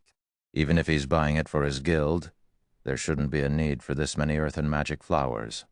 I know, right? Earth and magic flowers are merely a kind of auxiliary material. Not a lot is needed for potion making. Something is fishy with this guy. In less than an hour, some observant players started to notice the strangeness in Cigarette Life's behavior. Moreover, Cigarette Life wasn't the only player behaving this way. As time passed, more and more players also started to purchase earth and magic flowers in bulk, with some even buying the flowers for 1 eternal copper per 15 flowers. Eventually, some players turned their attention to the town's inconspicuous alchemy association. What? Someone's buying earth and magic flowers for 1 eternal copper per 10 flowers? Those bulk buyers must have made a killing. 10 earth and magic flowers for 1 eternal copper? I'm definitely draining all of the commissioner's capital. Damn it, this is discrimination. Why was this commission posted only at the Alchemy Association? Upon discovering the commission issued via the Alchemy Association, even players who weren't alchemists had started to group up to harvest earth and magic flowers. While Pharaoh's town had fallen into a craze of harvesting earthen magic flowers, Shi Feng rented a room in a hotel to recover his stamina and concentration. "Who is this Northlight person?" Shi Feng muttered in shock as he looked at the petrified tree branch in his hand. The holy tree's main branch. The holy tree's existence to the holy race was akin to the tree of life's existence to the human race. It could only grow by gathering the power of a world. Meanwhile, the main branch of the holy tree was a bona fide inferior divine artifact-ranked material. For holy race players, its value was no less than that of a legendary weapon. Even if a holy race player simply carried the tree branch on them, they could greatly benefit from it, as the tree branch would continuously gather holy power around them, which would in turn strengthen their holy power. Previously, Shi Feng hadn't paid close attention to the petrified tree branch and only assumed it was some kind of rare material. He never thought he would get his hands on such valuable material. Meanwhile, after Shi Feng appraised the petrified tree branch, the winter of eternal night hanging on his waist suddenly trembled. "System, the winter of eternal night has detected a world source. Do you wish to let it devour this world source to evolve?" Shi Feng was stunned by the system notification. Honestly, the part where the winter of eternal night needed to devour world sources to evolve had given him a considerable headache. After all, world sources were the foundations of a world. They weren't things that could be obtained on a whim. The fact that the holy tree's main branch could be treated and absorbed like a world source was completely outside of his expectations. However, despite his surprise, Shi Feng didn't hesitate to let the winter of eternal night devour the holy tree's main branch. Immediately, the winter of eternal night spontaneously transformed into an illusory wolf and devoured the arm-sized tree branch in one bite. Then, space in the room seemingly froze. Whether it was Shi Feng or the dust falling in the room, everything stagnated. The only things that did not stop moving completely were Shi Feng's thoughts. Once the space in the room came to a standstill, boundless mana began pouring out from the void and into the winter of eternal night. After this phenomenon continued for over 10 seconds, Shi Feng suddenly felt a resplendent energy coming out from the void, the mere presence of this energy causing his heart to palpitate. This energy was different from mana, and it had the power to strengthen all creatures. Holy power. A type of energy that weapons originally shouldn't be able to absorb was now being devoured by the illusory wolf that the winter of eternal night had transformed into. Moreover, as the illusory wolf devoured this resplendent energy, glowing white sacred patterns started to appear all over its body. After this situation continued for around 10 minutes, the illusory wolf reverted into the shape of a sword and hovered in front of Shi Feng. At the same time, the space in the room started to unfreeze. Novel notes. I will be changing all instances of ancient gods up to the Shadow Incinerator World Passage arc into primordial gods. One example would be as follows: Ancient God's Blood, Primordial God's Blood, Ancient Abyssal God. Primordial Abyssal God, it would seem that I have misinterpreted the raws. There are 3 categories of gods instead of just 2. 1 gods 2, ancient gods, presumably gods that have existed since era of myriad gods 3. Primordial gods, presumably gods that have existed since the era of primordial gods. I will try to fix these errors in the side stories, but I might not catch everything. However, basically everything ancient god-related you've seen up until the Shadow Incinerator World Passage arc should be primordial god-related instead. Fui, the ancient god that fought against Shi Feng in the World Passage, is an ancient god, not a primordial god. Chapter 3370, Chapter 444, New Eternal Night. Chapter 3370, Chapter 444, New Eternal Night. Chapter 444, New Eternal Night, Pharaoh's Town. Call it Hotel. As space in the room started to become unfrozen, Shi Feng's mind also started to become active again. Then it took a few more minutes before he regained the ability to move his body normally. Is this the evolved Eternal Night? When Shi Feng saw the dark blue longsword with silver engravings floating in front of him, he couldn't help but be amazed. Weapons and equipment that could evolve weren't particularly rare in God's domain. A typical example would be magic weapons, which could be continuously improved by absorbing other weapons. It was even possible to nurture a magic weapon up to the legendary rank. However, magic weapons came with massive disadvantages. Not only would each subsequent upgrade cost more and more resources, but each upgrade would also increase the strength of the backlash users would suffer. Meanwhile, once players failed to cope with the backlash of a magic weapon, the magic weapon would devour them and they would have to start a new account. Meanwhile, magic weapons would usually cause a huge commotion when getting upgraded. However, those commotions were nothing compared to the commotion the Winter of Eternal Night's evolution caused. It should be known that even when a magic weapon was being upgraded to the legendary rank, it could, at most, cause Tier 4 players to shudder or become incapable of movement. However, the Winter of Eternal Night's evolution froze the surrounding space. Moreover, even with his concentration at the Tier 6 basic standard, Shi Feng's thoughts had become sluggish under this freezing effect. After seeing the brand new Winter of Eternal Night, Shi Feng quickly clicked on the longsword to check its stats. Winter of Eternal Night, one-handed sword, fragmented legendary rank, equipment requirement, strength 5000, tier 3, attack power 370% of strength attack speed, 4% of agility. All attributes increases according to the user's level when equipped. Attacks gain the extreme frost effect, inflicting the freezing effect within a 10-50-yard area of the attack. Attacks have a 40% chance to deal 500% damage and weaken the effectiveness of all mana and holy defenses by 40%. Strength increased by 100%, agility increased by 90%, intelligence increased by 60%, endurance increased by 90%, attack speed increased by 60%, ignore levels plus 60. Effect of all sword-type skills improved by 100%. All sword-type skills will be strengthened by holy power. Effect of mana increased by 100%. Additional passive skill 1. Winter's Body. Winter of Eternal Night will absorb its user's mana to strengthen its user's physique. The higher the mana's quality, the greater the improvements. Improvement limited at 150%. Additional passive skill 2. Holy Power Destruction. Achieve a destructive effect against all forms of holy power. Additional active skill 1, Radiant Night, Tier 5. Adds the power of erosion to all of the user's attacks and forcibly increases the user's attack by 1 tier up to Tier 6 peak. Duration, 30 seconds. Cooldown, 20 minutes. Additional active skill 2, World of Frost, Tier 5. Casts the shadow of a world around the user, enveloping an area of a 1,000-yard radius. The user may summon up to 21 frost swords within the enveloped area. Each frost sword will carry 150% of the user's strength. Duration, 5 minutes. Cooldown, 1 hour. Additional active skill 3, Holy Mana's Shadow. Use a combination of holy power and mana to reconstruct the user's body. Duration, 10 minutes. Cooldown, 1 natural day. Additional profound inheritance, 1 formless sword. Converts any object into a temporary sword. The quality of the sword created depends on the object used and the magic array constructed by the user.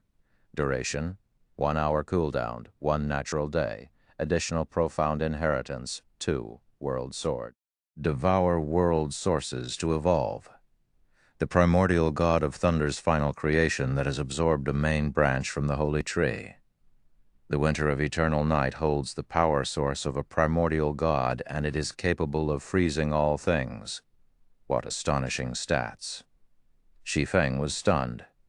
The evolved Winter of Eternal Night might not provide as many basic attributes as the average legendary weapon, but the abilities that came with the weapon were simply incredible. The ability to use holy power had always been unique to the holy race. During his previous life, no matter how excellent humans were at crafting weapons, even the legendary weapons they crafted could not add holy power to their attacks. It was similar to how weapons crafted by the holy race could not add mana to their attacks. Yet now, not only could the Winter of Eternal Night add holy power to the user's attacks, but it could also weaken holy power defenses. Moreover, it could even destroy the holy power it came into contact with. With these effects, the Winter of Eternal Night could cause frightening damage to both monsters with holy power protection and holy race players. Not even legendary weapons could compete with the Winter of Eternal Night in these regards, When Shi Feng gripped the winter of eternal night, he could feel an indescribable power slowly spread across the surface of his body, forming an invisible layer of clothing around him. When Shi Feng tried to swing the winter of eternal night, the defensive magic array protecting the room instantly turned freezing cold. The cold air the magic array radiated, causing the space in the room to turn a little sluggish. A second later, a crack formed on the defensive magic array. This destructive power, it's as if I am already wielding a legendary weapon. Shi Feng's eyes glowed when he saw the cracked barrier in the room. The hotel's defensive magic arrays could stop even Tier 5 attacks with ease. If a Tier 5 expert wielding a fragmented legendary weapon did not use an absolute technique, or a Tier 5 curse or taboo skill, they wouldn't be able to cause any visible damage to the hotel's defensive magic arrays. Yet now, with just a simple swing of the winter of eternal night, he had managed to cause visible damage to the room's defensive magic array. The standard of his destructive power was probably close to reaching the Tier 6 threshold already. While Shi Feng was immersed in the joy of the winter of eternal night's evolution, he suddenly received a call request. When he answered the call, Desolate Fury's face immediately appeared before him. "How are you doing, Brother Black Flame?" Desolate Fury excitedly asked. "How about joining the three of us in exploring the Great Beast Forest?" "Have all three of you proceeded to Tier 5 already?" Shi Feng asked, feeling a little surprised to see that Desolate Fury had risen to Tier 5 already. As for the Great Beast Forest mentioned by Desolate Fury, it was a level 145+ map. With monsters having the protection of holy power, it simply wasn't a place where Tier 4 parties could roam. If players wished to explore the map, they'd need to go in with a party of Tier 5 players. Now that the Holy World has evolved into the Eternal Realm, we decided to stop staying at Tier 4, Desolate Fury said, nodding. We were also confident in creating a Tier 5 epic mana body thanks to our harvests in the Holy World, so there was no point delaying our promotion any longer. Shi Feng agreed with the decision of Desolate Fury and the others. The current Eternal Realm had already become the focus of the entire Greater God's domain. It would even become an existence akin to the 12 sanctuaries in the future. So, unless Desolate Fury and the others didn't wish to benefit from the Eternal Realm, it wouldn't be a wise decision for them to continue staying at Tier 4. It was especially so when they could already create a Tier 5 epic mana body. "How about it? Do you want to go with us?" Desolate Fury eagerly asked. "I still have many things to do here, so I can't go exploring with you right now," Shi Feng said, shaking his head. Once the holy race made their existence known, earth and magic flowers weren't the only items that would see their value skyrocket. Magic barriers that could block holy power would also become very popular as they could achieve miraculous effects against holy race players. Meanwhile, the scrolls for this magic barrier didn't require any exotic materials to create. Instead, their production mainly needed mana stones, and even Grandmaster magicians could easily produce them. The only troublesome part was securing the design. The design for the magic barrier in question wasn't obtained from killing monsters or clearing dungeons. During Shi Feng's previous life, the magic barrier was created through the joint effort of multiple great Grandmaster magicians. Fortunately, Shi Feng had learned the design for this magic barrier during his previous life. Now that he was a great Grandmaster magician, it shouldn't be too difficult to reproduce the magic barrier without the design. If Shi Feng wanted a place in the future Eternal Realm, he would need a lot of funds. Meanwhile, the best opportunity to make money would be immediately after the Holy Race's invasion began. If he missed this opportunity, it was unlikely he would get another one. By the way, if you're going to the Great Beast Forest, it's best if you buy some holy power bottles from a grocery store. They'll be of great help to you, Shi Feng reminded. "Okay. Make sure to contact us if you change your mind," Desolate Fury said, sighing in mild disappointment. Afterward, Shi Feng began trying to replicate the magic barrier from his previous life in the Cullet Hotel. Time also quickly passed while he was trying to do so, and it was already bright outside before he realized it. "Beep, beep, beep! This is—" Looking at the call request before him, Shi Feng saw a somewhat unfamiliar name. Unrestrained Lionheart. Chapter 3071, Chapter 445. Another Way to Use Mana. Chapter 371, Chapter 445, Another Way to Use Mana.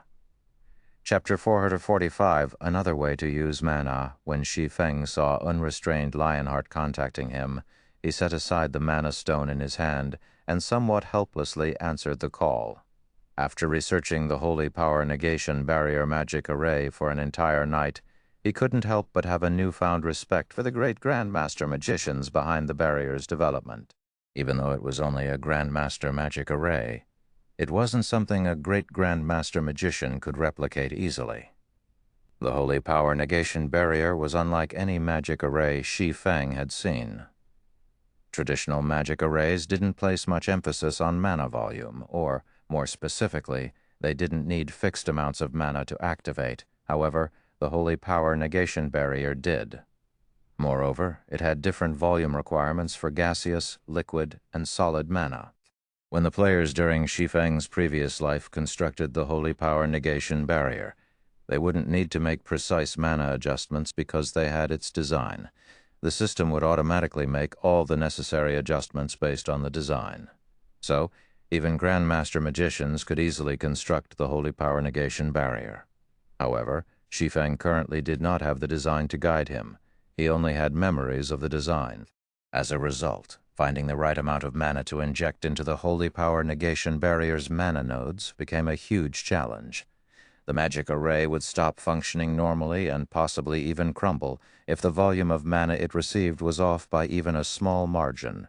Meanwhile, after numerous attempts at replicating the Holy Power Negation Barrier, Shi Feng realized just how astounding of an understanding the barrier's creators had toward mana.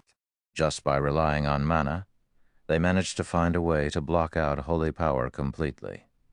It should be known that mana and holy power were two different types of energy capable of permeating one another. Meanwhile, it was normally impossible for these two types of energy to isolate each other. Yet the great Grandmaster magicians in his previous life had found a way to manipulate mana so that it would reject holy power. This was simply unbelievable. "It looks like your side has reached a conclusion, Mr. Lionheart," Shi Feng calmly said as he looked at unrestrained Lionheart. "Yes, we have," unrestrained Lionheart said, nodding. "The commander has agreed to your two conditions. However, the commander also has one condition for you. What is it?" Shi Feng asked, a little surprised by unrestrained Lionheart's answer. He didn't think unrestrained Lionheart's commander would actually agree to both of his conditions. It should be known that unrestrained Lionheart was a veteran fifth-floor expert belonging to the Red Dragon Nation, so whoever could serve as his commander would naturally have extraordinary strength and influence.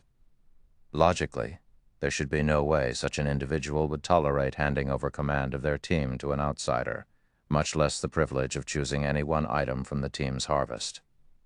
After all, Shi Feng was only one individual. It wouldn't make a significant difference for a 100-man team to have an extra one or two experts, or be missing one or two experts. At the end of the day, the raid's success would still depend on the team's overall strength. Of course, if unrestrained Lionheart's commander was willing to accept his conditions, there was no reason for Shi Feng to be against their decision. The Courtyard of Space was the only known ruin left behind by the Goddess of Space. Whether it was the Seven Luminaries ring or the divine spatial potion obtainable from the ruin, both were of extraordinary value.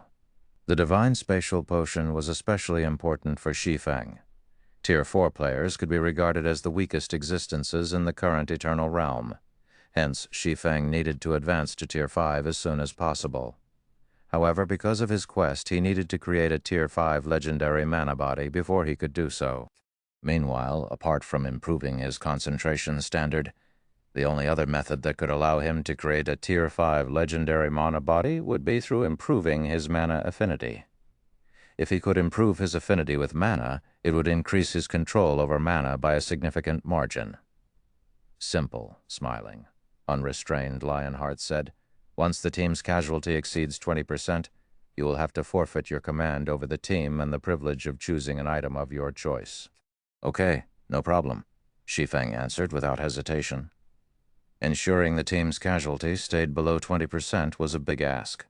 For teams challenging the Courtyard of Space without prior knowledge, achieving such a low casualty rate would be impossible. However, Shi Feng knew plenty about the courtyard of space. The various powers during his previous life had placed a lot of attention on the courtyard of space. Even after someone had secured the courtyard of space's first clear, the various powers did not stop exploring the ruin for clues pertaining to the goddess of space. Hence, plenty of information and strategies concerning the courtyard of space became publicly available. "You sure are a straightforward person, Mr. Black Flame," unrestrained Lionheart said, feeling a little surprised by Shi Feng's quick and decisive response. "The ruin will activate in the Corrosion Mountain Range in 25 hours. Please be there on time, Mr. Black Flame." "I will." Shi Feng nodded. After saying so, Shi Feng disconnected the call and resumed his research of the Holy Power Negation Barrier Magic Array. Even though Shi Feng had already become a great Grandmaster Magician, the more he studied the Holy Power Negation Barrier, the more he learned about magic arrays. Magic arrays were a phenomenon formed through using mana to manipulate the various magic elements. Meanwhile, each magic element could produce varying effects depending on the volume of mana used to manipulate it. Players might achieve powerful effects by manipulating the various magic elements using an excessive amount of mana. But if they could use the perfect amount of mana for each element, they could have the various magic elements achieve 100% of their effects. In other words, if done right, players could use the same amount of mana to manipulate a greater amount of magic elements. However, finding the right amount of mana to manipulate each element wasn't a simple task. If players did not have a sufficiently high affinity with mana, they couldn't even begin to explore this topic. Fortunately, Shi Feng's mana affinity had already reached level 5 thanks to the Great Grandmaster emblem. If it was still at level 4, he would have been met with a dead end. Subsequently, time went by quickly as Shi Feng experimented, using varying volumes of mana to manipulate the various magic elements. Every experiment he did put him closer to grasping the perfect amount of mana to use to manipulate the various elements. First, he mastered the element of fire in the first hour. Afterward, he mastered the element of water in the third hour. In the 6th hour, he mastered the element of wind. In the 9th hour, he mastered the element of earth. In the 13th hour, he mastered the element of illusion. In the 16th hour, he mastered the element of time. In the 20th hour, he mastered the element of space. Once Shi Feng found the appropriate amount of mana to use to manipulate the 7 magic elements, he felt as if he had reached a new level in the manipulation of magic arrays. "I should be able to complete the Holy Power Negation Barrier now." After taking a deep breath, Shi Feng looked at the tattered magic scrolls on the ground and wryly smiled. Sure enough, learning anything in this game costs a significant amount of money and resources. Magic scrolls that could be used to create Grandmaster magic arrays were typically sold for 5 magic crystals each. In addition, each attempt at creating the Holy Power Negation Barrier cost 30 mana stones. Now that he had made over 500 failed attempts, he had spent over 2,500 magic crystals at 15,000 mana stones. There was no way the average expert could afford such an expenditure. Fortunately, Shi Feng had brought 30,000 mana stones with him when he left the miniature ancient world. Even after all those failed attempts, he still had enough mana stones to explore the various magic elements and continue producing magic scrolls for the Holy Power Negation Barrier. Following this, Shi Feng started trying to produce the Holy Power Negation Barrier magic scrolls for real. Unfold the magic scroll, structure the mana nodes, shape the mana circuits, form the magic arrays. Finally, inject the mana. As soon as Shi Feng injected mana into the scroll covered with complex magic arrays, powerful ripples of mana began spreading from the scroll, these ripples causing the surrounding mana to become denser. System: congratulations. You have developed a new Grandmaster magic array, rewarding 2 levels. System: please name your magic array. TL notes. It would seem that I have misunderstood the concept of mana the author was trying to convey all this time. Apparently, mana, Morley, and the various magic elements, Mofayansu, are separate things, and mana is used to manipulate the various magic elements. I was always under the assumption that mana was a general term used to refer to different types of mana.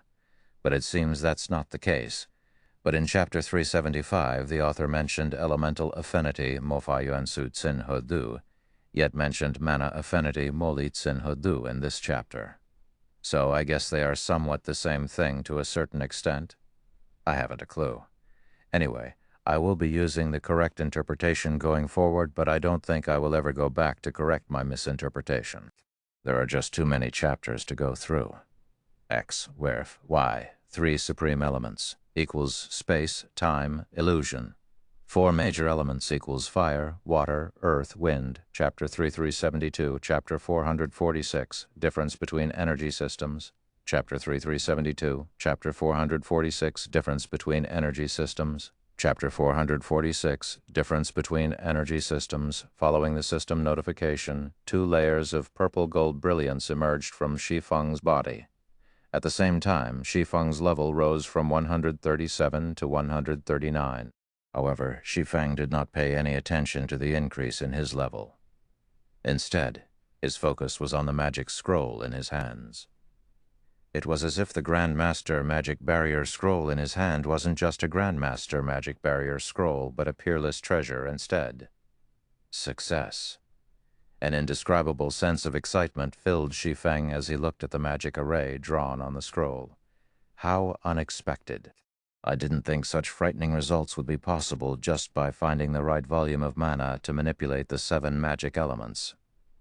At this point, Shi Feng had already restored the holy power negation barrier from his memories. So long as he activated the magic scroll in his hands, he could create a barrier that would expel all holy power. Meanwhile, this barrier would have an effective radius of 1,000 yards and a duration of 1 hour. However, these weren't the important points. What truly excited Shi Feng was the amount of mana he had used to create the holy power negation barrier. After optimizing his mana usage, he managed to reduce the mana he used by roughly 40%. A 40% reduction in mana expenditure would be of significant help to players. In God's domain, players could only store a limited amount of mana in their bodies. When Tier 4 players and above battled, they would typically attach mana to their attacks, whether the attack was a normal attack, a combat technique, a mana technique, a skill, or a spell.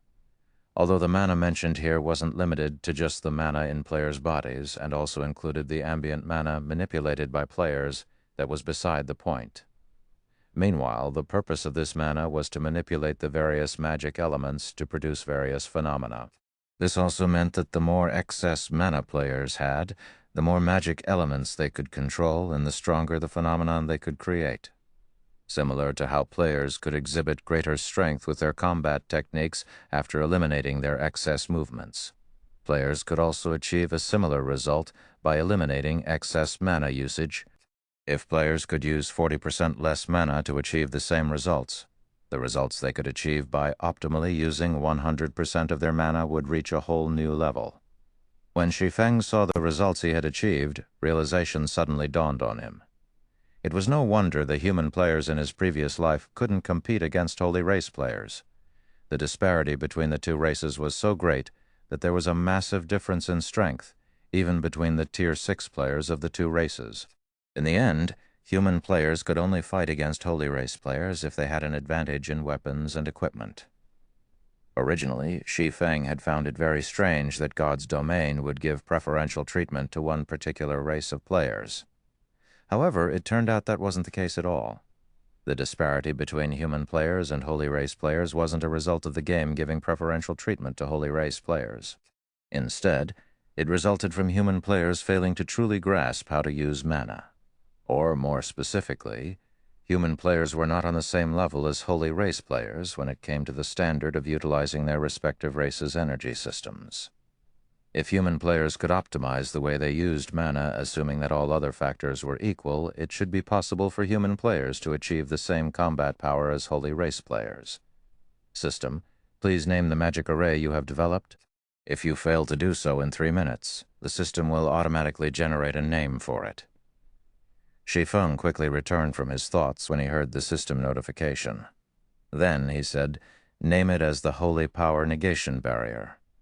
System, new Grandmaster Magic Array successfully named. From now on, other players will be unable to construct the Holy Power Negation Barrier without learning its design beforehand. Shi Feng sighed in relief when he saw the latest notification. Now that he had become the Holy Power Negation Barrier's developer, He had finally grasped his first money-printing machine. If other magicians wished to construct the holy power negation barrier in the future, they could only do so after learning the magic array design he produced. Otherwise, they would never be able to construct the barrier after this. All he needed to do was wait until the great war between human and holy race players began.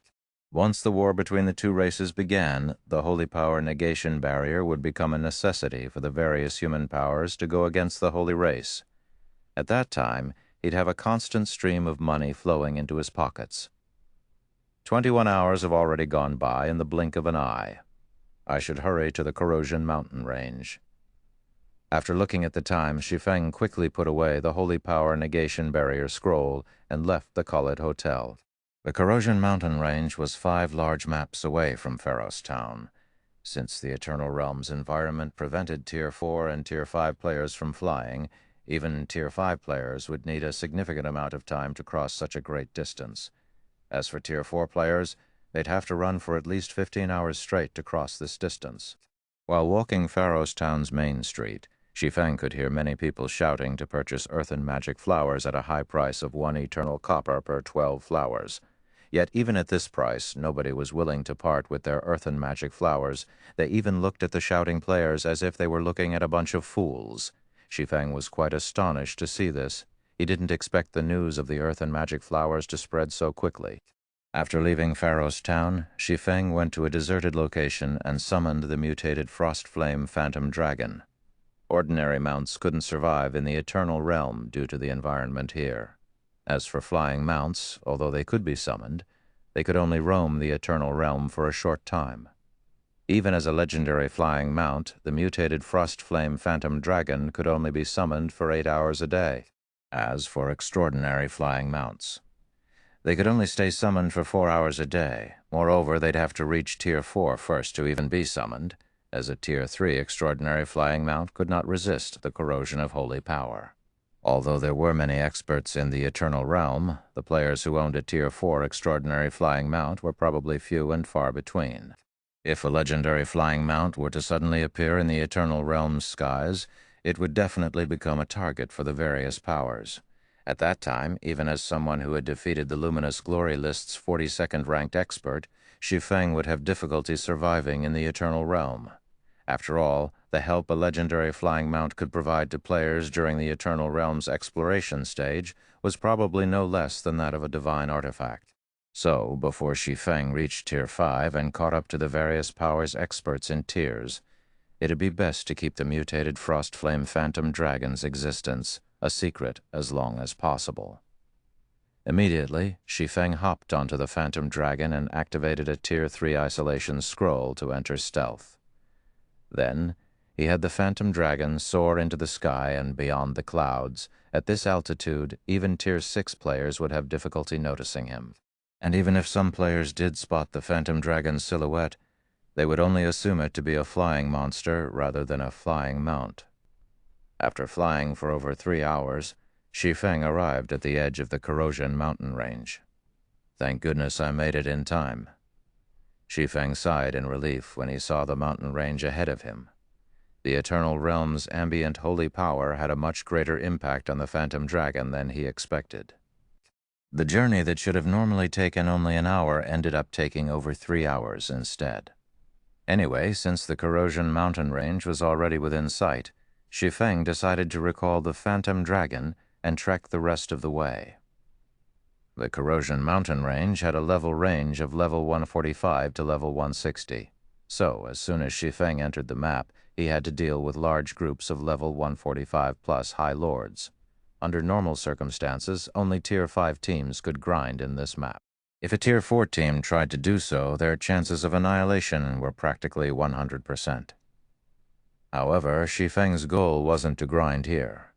His basic attributes had also reached the Tier 5 standard already, so he had no trouble maneuvering through the Corrosion mountain range. In less than an hour, Shi Feng quietly arrived at the meeting point inside the Corrosion mountain range. The meeting point was set in a small basin in the gigantic mountain range.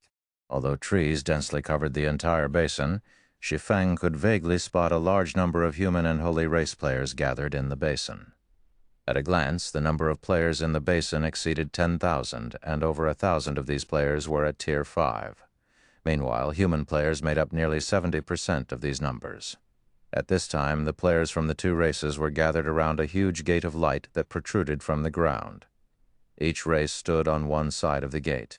Seeing how the players from the two races were deadlocked, it was obvious that both sides were wary of the other's strength and did not dare to try to monopolize the courtyard of space. "You're finally here, Mr. Blackflame." Unrestrained Lionheart stood among the crowd in his light blue robe. When he saw Shi Feng appearing at the basin's edge, he took the initiative to approach Shi Feng. "The commander has already started to grow anxious from waiting, so let's hurry over there." Chapter 3373, Chapter 447, Marriage. Chapter 3373, Chapter 447, Marriage. Chapter 3373, Chapter 447, Marriage. Chapter 447, Marriage, Corrosion Mountain Range. In front of the courtyard of Space's teleportation gate, following Unrestrained Lionheart, Shi Feng quickly passed through the security network formed by over 100 level 140-plus Tier 5 experts. These Tier 5 experts came from the various upper-ranking hegemonic powers and conglomerates, and they worked together to prevent independent teams and the expert teams of other powers from approaching the teleportation gate. After passing the security network, Shi Feng saw over 10 teams gathered before the teleportation gate. Among these teams, 2 stood out the most. Each of these 2 teams had over 70 Tier 5 experts, and they were positioned the closest to the teleportation gate. In addition, Shi Feng could feel his sixth sense warning him of certain individuals among these 2 teams. Subsequently, Unrestrained Lionheart led Shi Feng to one of these 2 teams. Then he respectfully greeted a beautiful woman wearing a silver-gray robe and wielding a wooden staff. "Frey?" Shi Feng was taken aback for a moment when he saw the beautiful woman, Frey, the Galaxy Conglomerate's 4th princess. She was also the peerless genius whom Shi Feng had met once in the miniature ancient world.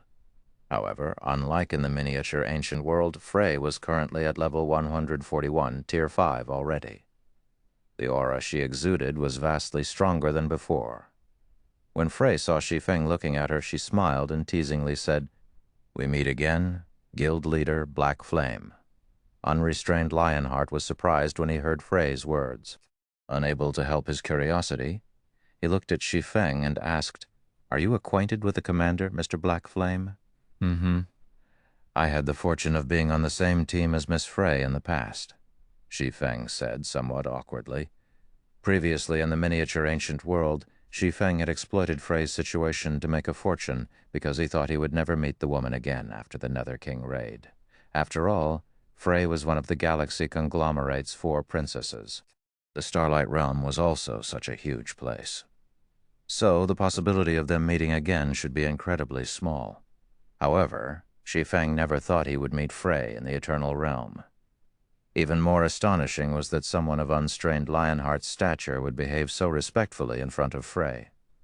This situation was both astonishing and confusing. While Frey might be the Galaxy Conglomerate's 4th princess, Unrestrained Lionheart was the vice commander of the Red Dragon Nation's main force. In front of the Red Dragon Nation, the Galaxy Conglomerate was nothing. Any one of Red Dragon Nation's 2nd-level affiliated powers could easily match the Galaxy Conglomerate, let alone the Red Dragon Nation's stronger 1st-level affiliated powers. Meanwhile, the Red Dragon Nation had dozens of 2nd-level affiliated powers and over a dozen 1st-level affiliated powers, I see. When Unrestrained Lionheart heard Shi Feng's answer, realization dawned upon him as he said, "No wonder Vice Guild Leader Frey agreed to your conditions without hesitation." "Vice Guild Leader?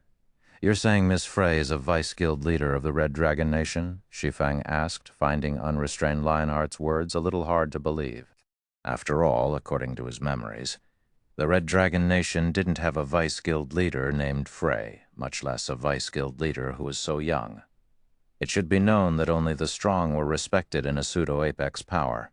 However, even peerless paragons would have difficulty becoming a Vice Guild Leader in a pseudo-apex power before the age of 40. After all, anyone capable of becoming a Vice Guild Leader in a pseudo-apex power would be a peerless paragon at the very minimum. so competition for these limited positions was intense. Meanwhile, Frey probably wasn't even 25 years old this year, so how could she possibly become a vice guild leader of the Red Dragon Nation? That's correct. Unrestrained Lionheart nodded. Then, in a tone of admiration, he said, Vice Guild Leader Frey has recently been promoted into the Red Dragon Nation's 9th Vice Guild Leader, excluding the Red Dragon Nation's founding elders. She is the first person in the guild to have met the requirements to become a Vice Guild Leader at such a young age. Death Omen and Thousand Scars, who were also on the team, similarly looked at Frey in admiration. The fact that Nameless Blade could become the Paimon conglomerate's third paragon at such a young age was already an incredible feat. He was even only half a step away from reaching the 5th floor standard. However, compared to Frey, Nameless Blade's achievements were nothing. Frey stood on a completely different level from Nameless Blade. Honestly, the only reason Death Omen and Thousand Scars could be a part of the Red Dragon Nation's team was that they had provided the Red Dragon Nation with some information relating to the ruin this time, and because they had an incomplete map for half of the ruin. If not for these reasons, they would never have qualified to join Frey's team.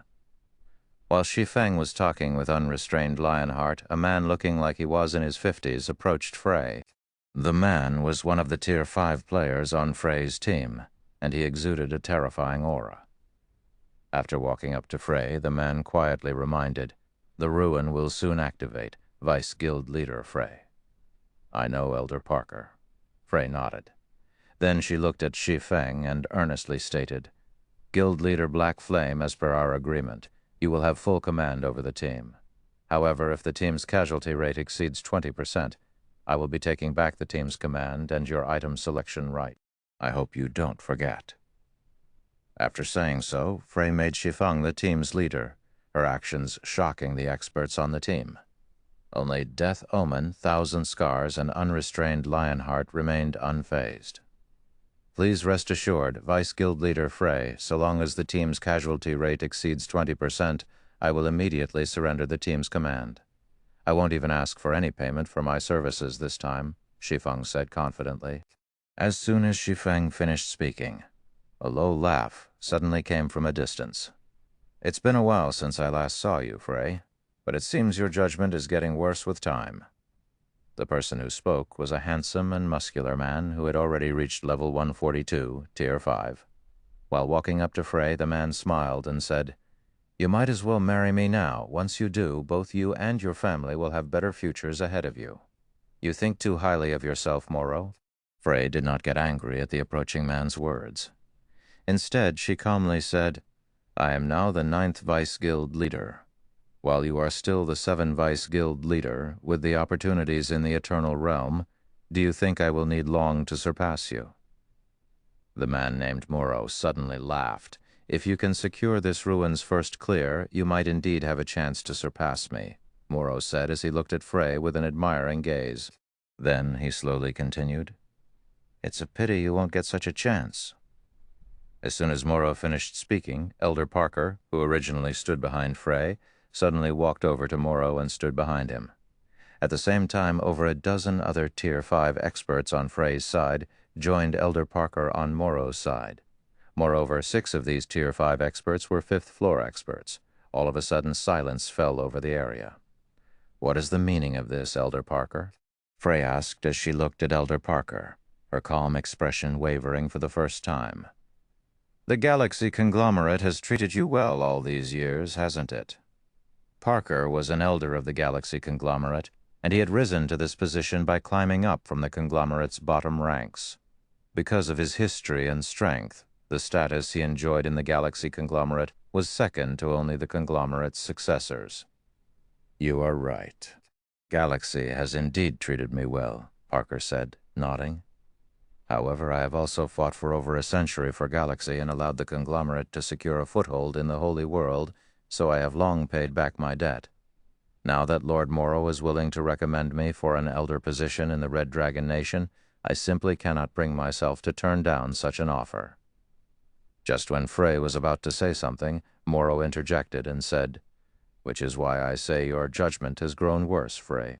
Anyway, once you've made up your mind, you can come and marry me any time. But if you stay obstinate, you might not get to keep your place as the 9th Vice Guild leader for long. You're right. Galaxy has indeed treated me well, Parker said, nodding. However, I have also fought for over a century for Galaxy and allowed the conglomerate to secure a foothold in the Holy World, so I have long paid back my debt. Now that Lord Morrow is willing to recommend me for an elder position in the Red Dragon Nation, I simply cannot bring myself to turn down such an offer. Just when Frey was about to say something, Morrow interjected and said, "Which is why I say your judgment has grown worse, Frey. Anyway, once you've made up your mind, you can come and marry me any time. But if you stay obstinate, you might not get to keep your place as the 9th Vice Guild leader for long." Chapter 3374, Chapter 448, World Mode. Chapter 3374, Chapter 448, World Mode. Chapter 448, World Mode. In front of the courtyard of Space's teleportation gate, when Morrow left with Parker and over a dozen Tier 5 experts from Frey's team, the other teams present couldn't help but gasp. What's going on? Have those two teams decided to join forces? When the various upper-ranking hegemonic powers teams saw over a dozen Tier 5 experts joining Morrow's teams, they immediately felt great pressure. Morrow's team originally had over 70 Tier 5 experts already. Among them, 25 were 5th floor experts, and one was even a Saint Desert Webb, the Windworld Saint from the sacred Quake realm. Out of all the human teams present, Frey's team was the only one that could match Morrow's team. Now, though, Morrow's team had suddenly gained an extra 15 Tier 5 experts. Moreover, 6 of these Tier 5 experts were 5th floor experts, and one of them was Parker, the Rockspear Saint, who was formerly the manager of a Saint camp in the Holy World. With the addition of these experts, Morrow's team now had over 90 Tier 5 experts, of which 2 were Saints and 31 were 5th floor experts. Just the sight of such a lineup was enough to instill fear into the various teams present, let alone the thought of competing with such a team for the Ruins First Clear. "That Parker is a bastard! How dare he do such a thing?" Thousand Scars cursed. When she saw the Rockspear Saint defecting to Morrow's team, anger and despair filled her eyes. Frey had gone to great lengths to gather over 70 Tier 5 experts to secure the Ruins First Clear. She had paid a particularly heavy price to recruit the 22 5th floor experts among these Tier 5 experts. Originally, Frey's team should have gained an advantage over Morrow's team after the addition of Black Flame, who was rumored to have reached the realm of Saints. However, with the loss of the Rockspear Saint and 6 5th floor experts, even with Black Flame's addition, there was no way for Frey to compete with Morrow for the Ruins First Clear. "The old fellow's betrayal is unsurprising," Death Omen said, shaking her head. "If he stays with the Galaxy Conglomerate, he will forever remain an elder of the Conglomerate. At most, he will be revered in the Starlight Realm. However, it's a different story if he becomes an elder of the Red Dragon Nation. At that time, even the Galaxy Conglomerate's helmsmen will have to treat him with respect. For experts who had already reached the realm of Saints, money could no longer move them. Only status and authority could. Meanwhile, Morrow's offer could tempt even young and budding Saints, let alone an old Saint with hardly any growth potential left like Parker, as expected of someone who has sat in the Vice Guild leader seat for 2 decades. After letting the situation sink into her mind, Frey did not react in anger. Instead, she merely looked at Morrow's departing figure with narrowed eyes. There were limited elder positions in the Red Dragon Nation, so competition over these positions was extremely intense.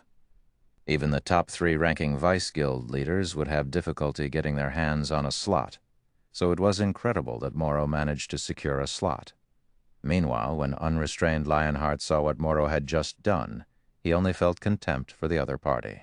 In unrestrained Lionheart's opinion, the struggle for the position of guild leader should be a fair and honest competition. However, Morrow's use of underhanded tactics was despicable and lacked charisma. Even if Morrow managed to become the Red Dragon Nation's guild leader in the future, he would have difficulty convincing the Red Dragon Nation's members to obey him wholeheartedly.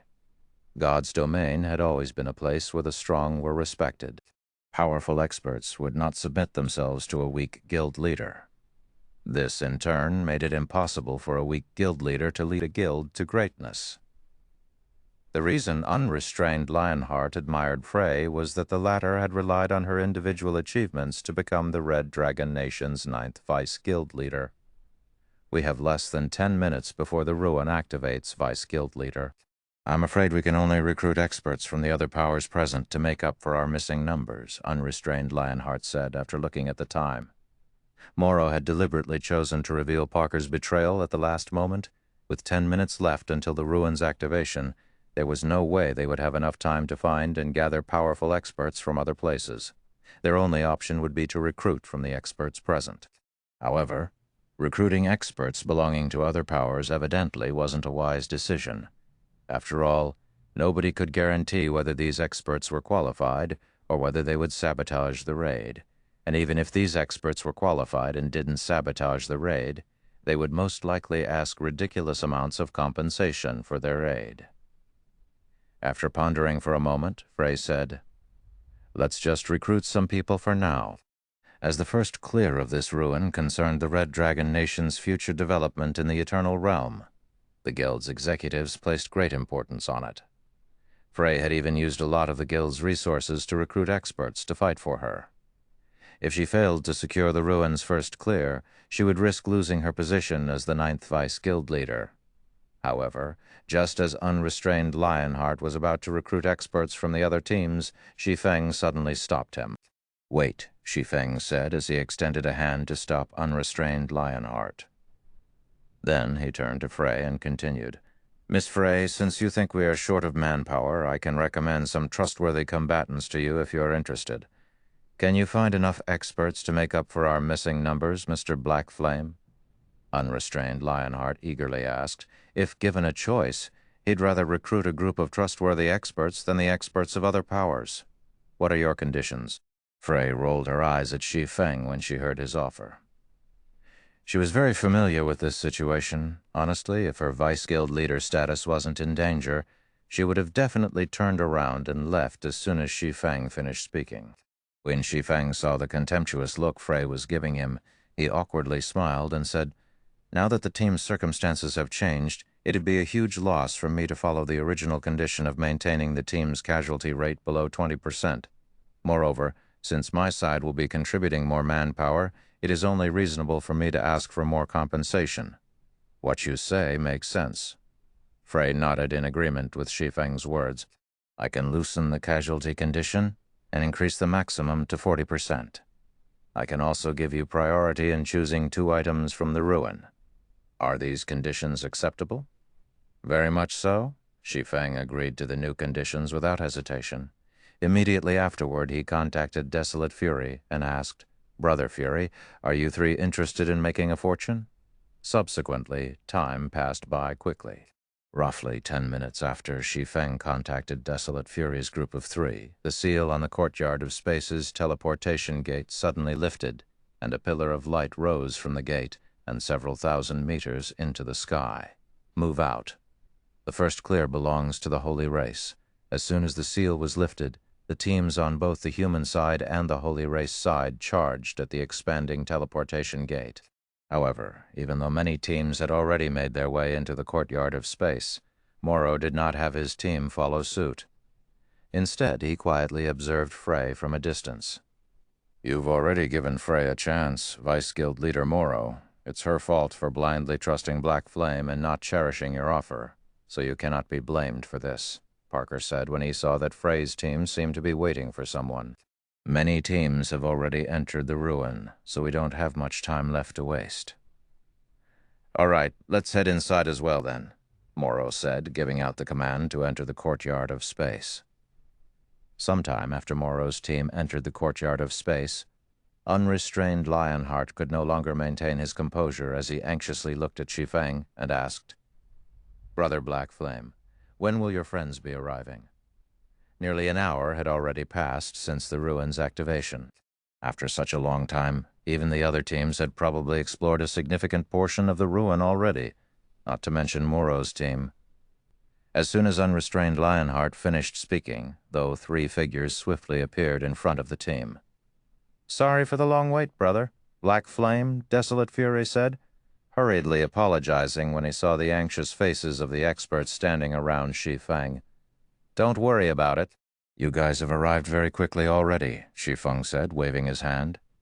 The Great Beast Forest might be located next to the Corrosion Mountain Range, but it still wasn't an easy task for a Tier 5 player to travel from the Great Beast Forest to this place. Since everyone's here, let's begin the raid. Everyone's here? When unrestrained Lionheart heard Shi Feng's words, he couldn't help but recount Desolate Fury's group. However, no matter how many times he looked at the group, he only counted 3 players. That was only 1/5 of the players they were missing. Big Sis Omen, do you think Black Flame is messing with Vice Guild leader Frey? Thousand Scars couldn't help but ask when she saw Shi Feng making his way to the teleportation gate. Death Omen was similarly puzzled by Shi Feng's actions, and she felt that Shi Feng was going too far with his joke. While everyone was feeling perplexed over Shi Feng's actions, Shi Feng suddenly drew a master mana-gathering array in front of the teleportation gate. Immediately afterward, the golden light pillar that enveloped the teleportation gate turned pitch black. At the same time, everyone outside the teleportation gate received a series of system notifications. System, the difficulty for the Courtyard of Space has been adjusted from God Mode to World Mode. System warning. World Mode Team Dungeon discovered. Please think carefully before choosing to enter the Team Dungeon. Chapter 3375, Chapter 449, New Upper Limit. Chapter 3375, Chapter 449, New Upper Limit. Chapter 3375, Chapter 449, New Upper Limit. Chapter 449, New Upper Limit. The teleportation gate that was originally enveloped by golden light was now enveloped in pitch black light, the sight making everyone think as if night had descended. World Mode, Thousand Scars, and Death Omen fell into a daze when they heard the system notification, shock and confusion appearing in their eyes. What did he do? Unrestrained Lionheart turned to look at Shi Feng, an additional layer of mystery shrouding the individual who was already mysterious, to begin with. It was universally accepted in the Greater God's domain that God Mode was the highest difficulty that Team Dungeons could have. Never had a greater difficulty been discovered. Yet, now Shi Feng had revealed a difficulty setting above God Mode simply by drawing a magic array. This was simply unbelievable at this time. Even Frey looked at Shi Feng in surprise after witnessing him successfully leading a Tier 3 team to take down a Tier 5 Nether King. Frey had long known that Shi Feng was an extraordinary individual. She could have never completed her legendary quest if it wasn't for Shi Feng. It was for this reason she had agreed to let Shi Feng take command of her team this time a second time. However, Frey and her team members weren't the only ones informed about the change in the Courtyard of Space's difficulty. The many other human and holy race players present in the basin had received a similar notification from the system. What? World Mode? Is this for real? Shouldn't the highest difficulty for Team Dungeons be God Mode? Quick, notify the commander that a change has occurred to the ruin. Everyone's initial reaction to the Courtyard of Space's change was to be confused. Then they quickly snapped out of their dazes and contacted their respective teams and superiors. After all, the increased upper limit of the Courtyard of Space's difficulty was absolutely an earth-shattering piece of news. Every God Mode Team Dungeon was a massive treasure trove in the Greater God's domain. However, Team Dungeons with a God Mode difficulty setting was unlike other dungeons. Not only did they appear randomly and infrequently, but they would also disappear forever so long as someone secured its first clear.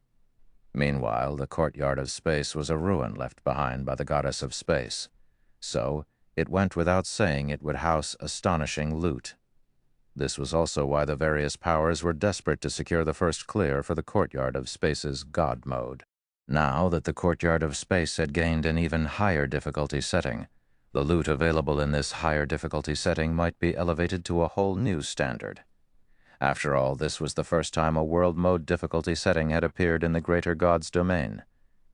Let's head inside, Shi Feng said through the team chat after seeing that he had successfully activated the Courtyard of Space's World Mode. It was common knowledge that God Mode Team Dungeons would disappear once someone had secured their first clear. However, the courtyard of space's entrance did not disappear. Instead, the teleportation gate simply entered a sealed state and forbade players from entering the dungeon. It wasn't until a month later, when the various powers had stopped paying attention to the dungeon, that a change occurred. More specifically, the team that had secured the courtyard of space's first clear had returned and drawn a master mana gathering array on the sealed teleportation gate. Then what happened next shocked the entire Greater God's domain. God Mode, the difficulty setting publicly acknowledged as the upper limit for team dungeons, stopped being the upper limit. After Shi Feng finished speaking, he stepped into the teleportation gate and vanished before everyone's eyes. "Should we go in, Vice Guild Leader?" Unrestrained Lionheart asked as he looked toward Frey, hesitation in his eyes. Before today, the Greater God's Domain's team dungeons had 5 difficulty settings: Normal, Hard, Hell, Asura, and God. The first 3 difficulty settings could be found in most of the randomly occurring team dungeons in the Greater God's Domain. The last 2 difficulty settings could only be found in a very small number of one-off dungeons, and they offered players the opportunity to obtain extraordinary loot. However, in return, Asura and God Mode team dungeons had a ridiculously high raid difficulty. In the case of God Mode team dungeons, their difficulty was so great that even a team fully composed of titled experts would have trouble securing the first clear in a short time. So a team that wasn't at full occupancy would have even greater trouble. Currently, while it was true that the Courtyard of Space's World Mode would offer greater rewards than its God Mode, its raid difficulty would also be much greater. With their team of fewer than 90 players, just how were they supposed to raid it successfully? "We don't have a choice," Frey said as she looked at the teleportation gate enveloped in dark light. "If we don't enter now, we shouldn't even consider entering later." As soon as Frey finished speaking, unrestrained Lionheart and everyone else on Frey's team felt frightening, killing intent directed toward them. The owners of this killing intent had no intentions of hiding their thoughts. So unrestrained Lionheart and the others could tell that it came from all the players around them. Moreover, it wasn't limited to just human players, but also the distant Holy Race players. Kill them. Do not let any of them inside. The World Mode Courtyard of Space is ours. Almost simultaneously, the human and Holy Race players in the basin maniacally charged at Frey's team. "Let's head inside as well," Frey said, giving the oncoming human and Holy Race players a glance before stepping into the teleportation gate after Shi Feng. Unrestrained Lionheart wryly smiled when he saw this situation. Then he hurriedly had everyone on the team enter the teleportation gate, not daring to stay in this place even a moment longer. There was no doubt that the World Mode Courtyard of Space was a treasure trove beyond anyone's imagination. The various powers naturally wouldn't let this opportunity get away. Even if the Red Dragon Nation was a pseudo-apex power, the various powers were unlikely to show them any courtesy.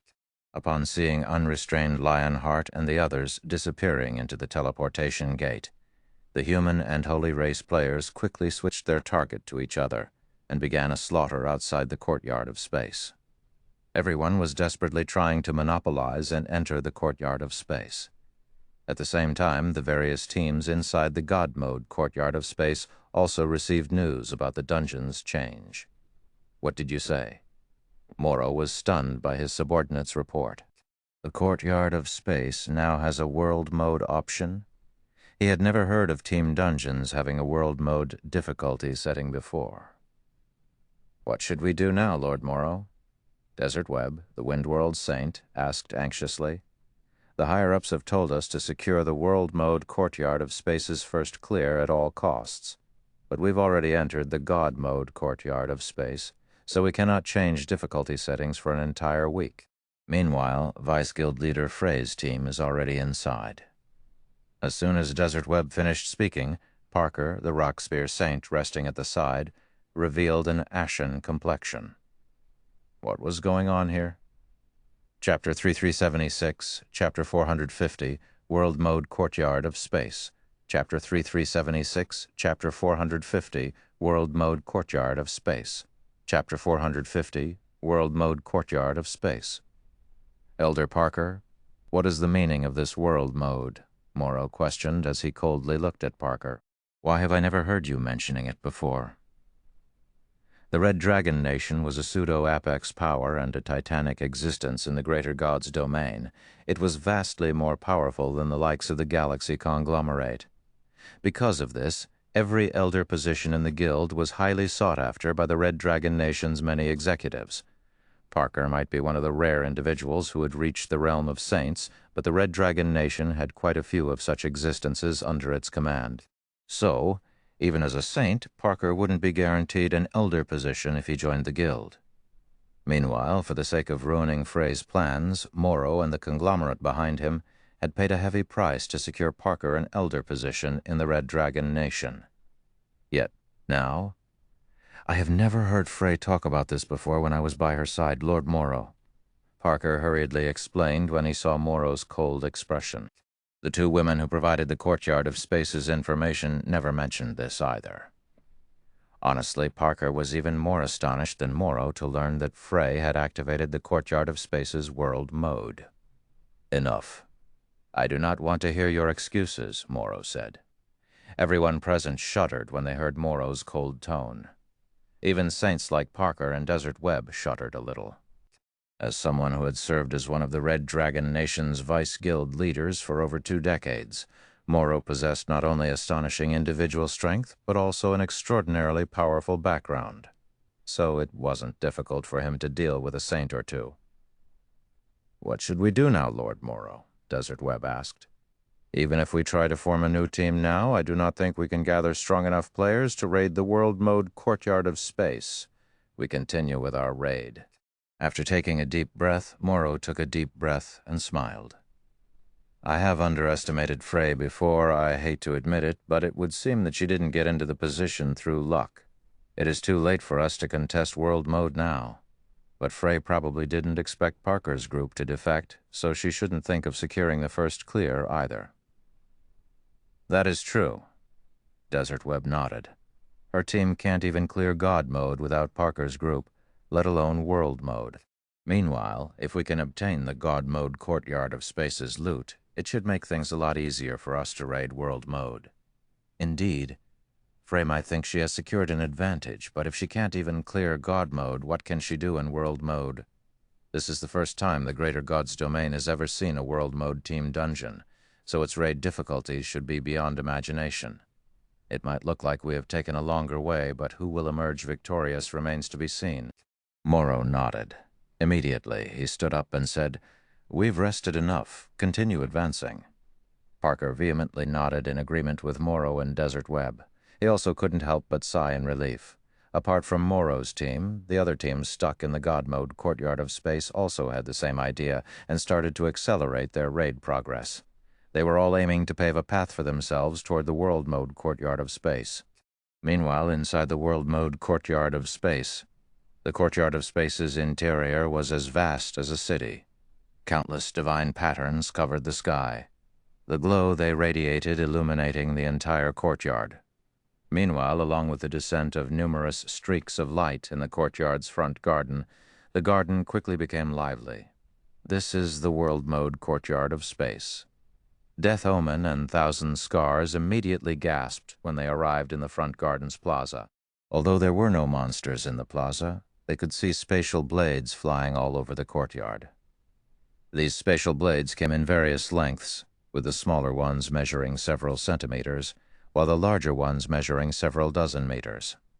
The smaller spatial blades were incredibly hard to follow with the naked eye, while the larger spatial blades looked like they could easily cleave a skyscraper in half. Not only did these spatial blades cover almost every open space in the courtyard, but they also moved in irregular patterns.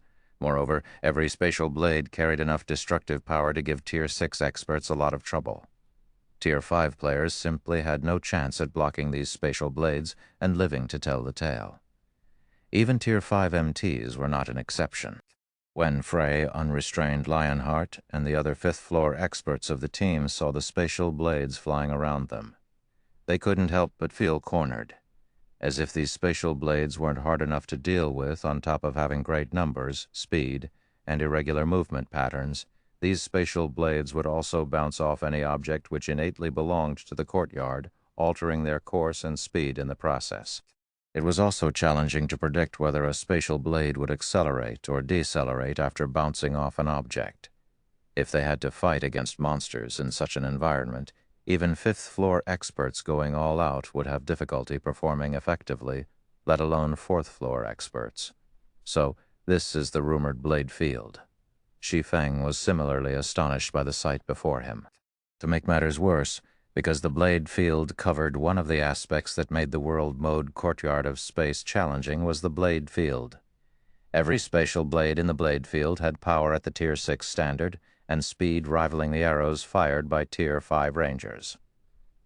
Because of the blade field's presence, even traversing the courtyard became a challenge, let alone fighting against the courtyard's monsters. Moreover, as the blade field covered the entire courtyard, players had to be in constant motion and couldn't stop to rest for even a moment. Yet, as luck would have it, raiding the world mode courtyard of space required a significant amount of time. Simply put, the challenges players faced in the world mode courtyard of space were on an entirely different level than what players needed to face in the God mode courtyard of space. While everyone was feeling shocked by the scene before them, bursts of roars suddenly came from outside the garden plaza. The roars echoed throughout the entire plaza, causing everyone to shudder involuntarily. Before anyone could react, several 30-meter-tall scaled behemoths appeared in their view. Tier 5 Earth Dragons. Heavens, Tier 5 Earth Dragons? Madness. This is madness. These are the highest-ranked dragonkins we are talking about, yet there are 3 of them here. This is totally different from the information we received. When everyone saw the 3 scaled behemoths wandering the garden before them, their faces paled as if they had just seen a ghost. Even unrestrained Lionheart started to sweat out of anxiety. Devouring Earth Dragonkin Legendary Level 147 HP 500 million thousand. Earth dragons were at the top of the Dragonkin hierarchy, and they possessed life ratings nearing actual dragons. Normally, any Tier 5 legendary Earth Dragon could be regarded as a world boss. After factoring in the effects of Holy Power Protection, even a 100-man Tier 5 team would have great difficulty raiding one. Yet now, 3 Tier 5 Earth Dragons had appeared before their teams. Moreover, these Earth Dragons were merely the fodder of the courtyard of space. Most importantly, their team had to fight against these Earth Dragons in an environment covered with spatial blades. Guild Leader Black Flame. Are you certain we can raid this place? When Frey saw the 3 devouring Earth Dragons roaming the garden before her, she couldn't help but turn to Shi Feng. Chapter 3377, Chapter 451, Explosive Damage. Chapter 3377, Chapter 451, Explosive Damage. Chapter 451, Explosive Damage. Don't worry.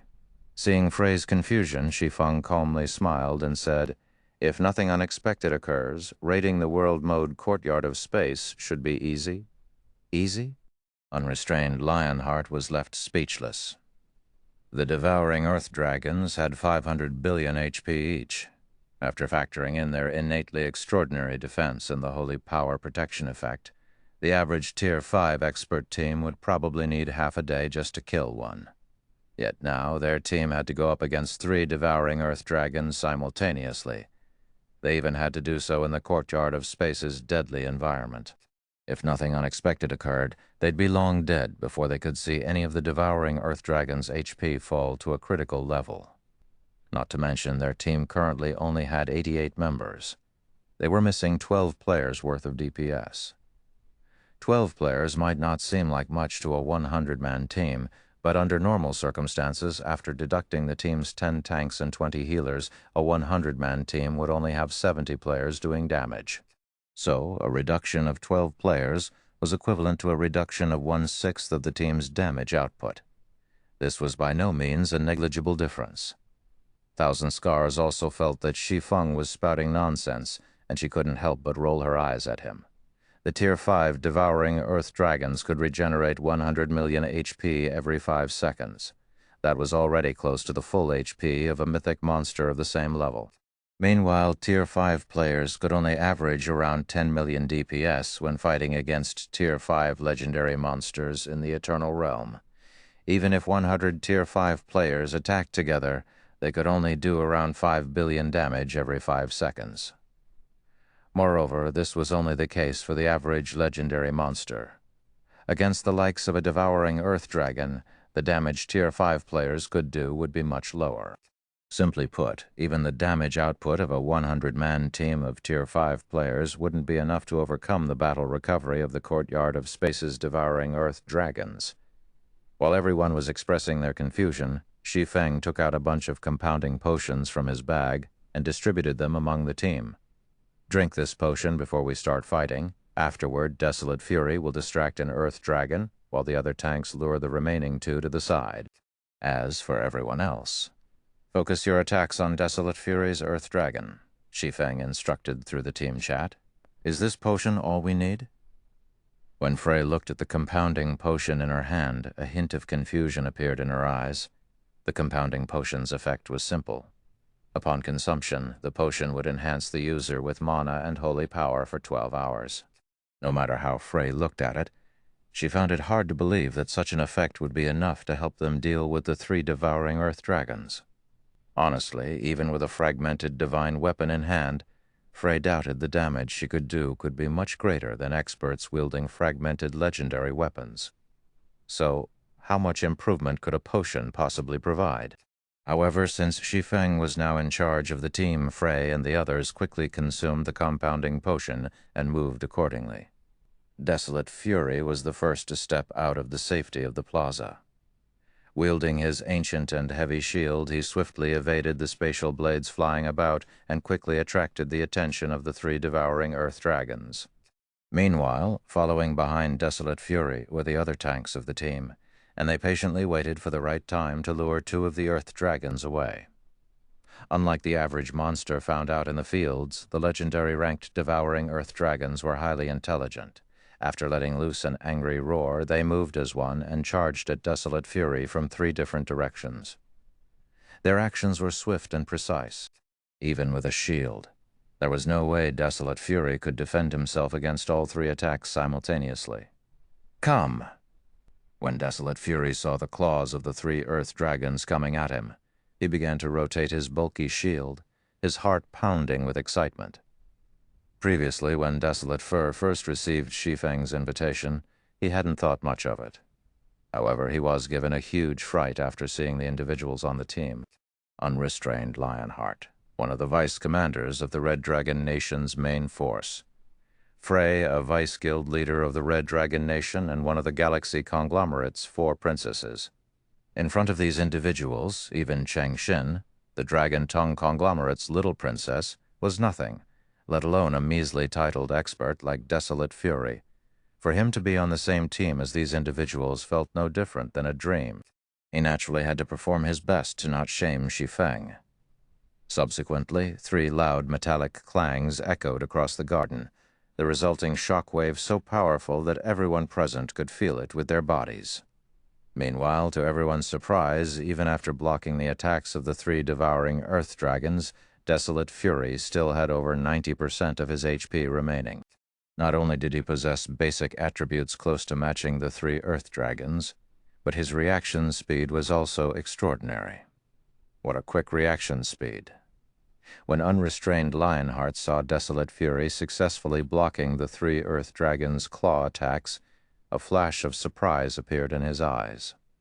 The 3 devouring earth dragons had perfectly timed their attacks to land at the same time. In such a situation, even a Tier 5 expert at the 5th floor standard could, at best, block 2 out of the 3 attacks.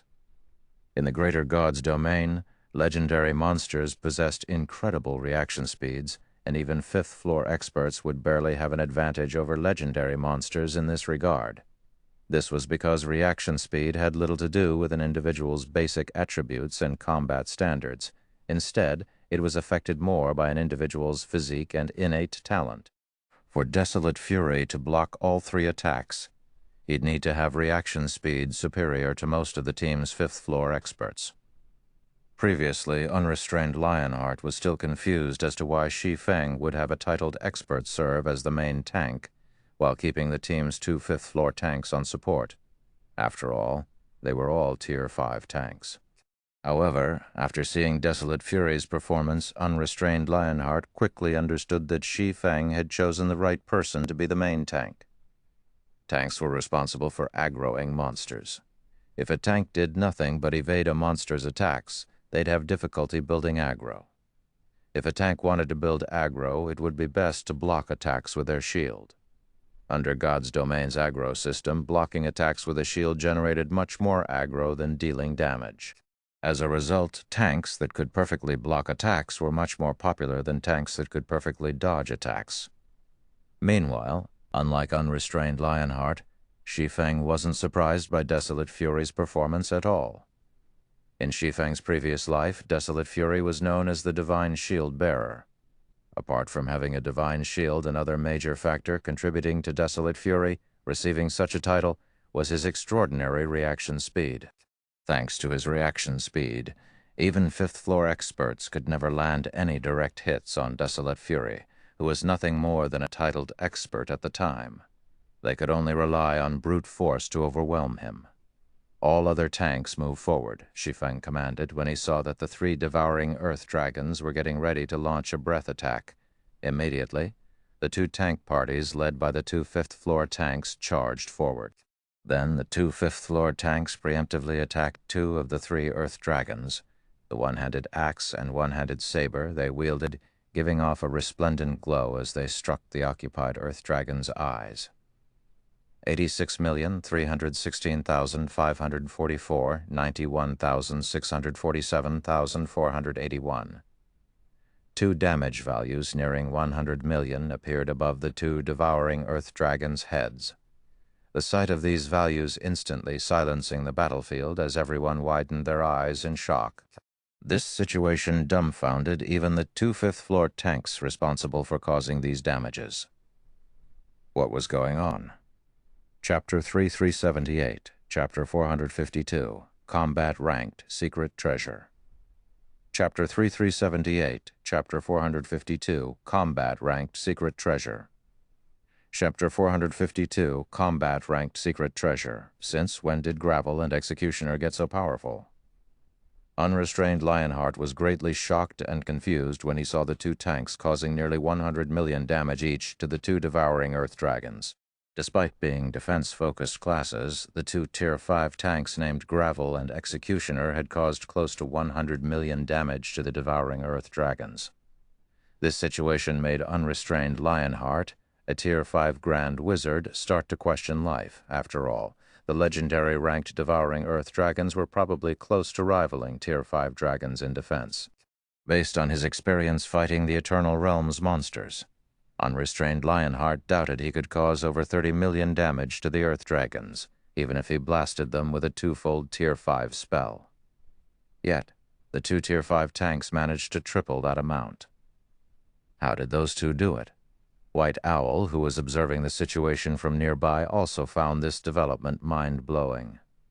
She had fought against Tier 5 legendary monsters in the Eternal Realm before. However, even as a Tier 5 Divine Rune warrior, her attacks could only cause a little over 20 million damage. Moreover, this was only because she was fully equipped with a fragmented legendary set and wielded the legendary ranked Starlight Greatsword. If she didn't have these 2 things, she'd be fortunate if she could even cause 10 million damage to a legendary monster. While everyone on the team was feeling confused and excited, the other tanks also started to land their respective attacks on the devouring earth dragons. 61 Furion, 65,411. 64 Nellion, 64,000, 54,542. A series of damage values exceeding 60 million appeared above the 2 devouring earth dragons' heads. Although the other tanks' attacks were not as powerful as the 2 fifth-floor experts, the damage they caused was still enough to make it look as if the 2 devouring earth dragons were fake. For a moment, everyone on the team couldn't help but be frightened by this situation. Could this be the effect of that compounding potion? When Frey saw the damage caused by the Tier 5 tanks' attacks, she quickly recalled the confidence Shi Feng previously showed. Before, what worried her the most was the team's lack of damage. Even if they could withstand the Earth Dragon's attacks, they would ultimately die from exhaustion if they couldn't kill the Earth Dragons fast enough. Yet Shi Feng reacted calmly to this concern. It meant that he was never concerned that the team might not have enough damage. "Yes, this is the compounding potion's effect," Shi Feng said, nodding and smiling. "With this, you can rest assured now, right?" The reason Shi Feng wasn't worried whether they could successfully raid the world mode courtyard of space was mainly the compounding potion. Under the potion's effects, players could ignore a portion of their opponent's holy power protection and strengthen their mana. These effects allowed players to cause as much damage as they normally would against monsters outside the Eternal Realm. Tanking the monsters in the dungeon also shouldn't be a problem. After all, the team was composed of experts at the titled standard and above, and with his knowledge of the dungeon, completing the dungeon shouldn't be a huge challenge. "Do you have more of this potion?" When Frey heard Shi Feng's words, she couldn't help but look at him with glowing eyes. "I want to buy them in bulk. No, I'll take everything you have." The most troublesome aspect of fighting the Eternal Realm's monsters was the holy power protection. This buff prevented players from doing damage normally. However, the compounding potion perfectly negated this buff. If players had the compounding potion's assistance, it would be of significant help to them in grinding, exploring, and raiding. When Shi Feng saw Frey's expectant gaze, he couldn't help but chuckle and said, "Miss Frey, these compounding potions aren't cabbages. Not only are they expensive, but they are also limited in quantity. I don't have many left after deducting the ones I distributed to the team." The compounding potion was a precious treasure during the Eternal Realm's exploration stage. This was because the various towns' adventurers' associations only sold 300 bottles a day. If he wanted to have an easier time exploring the Eternal Realm's various maps in the future, it was a must for him to stockpile compounding potions while he still could. Otherwise, once other players in the Eternal Realm took notice of the potion, it would become incredibly difficult to get his hands on it. When Frey saw that Shi Feng was reluctant to sell her the compounding potion, she smiled and said, "I'll buy 100 bottles at 1 eternal silver per bottle." 1 eternal silver per bottle? Shi Feng couldn't help but be astonished by Frey's generosity. Even 1 eternal silver was a fortune to most experts in the current Eternal Realm. As far as he could remember, even though the compounding potion had a high resale value due to its high demand, the highest the potion had ever gone for was 50 eternal copper. Beyond that price, most players would rather buy Holy Power Bottle instead. The Holy Power Bottle might not be as effective as the compounding potion, but it could still let players ignore a significant portion of the Holy Power Protection's effects. It was also much cheaper and available in unlimited supply. "This is already a very generous offer.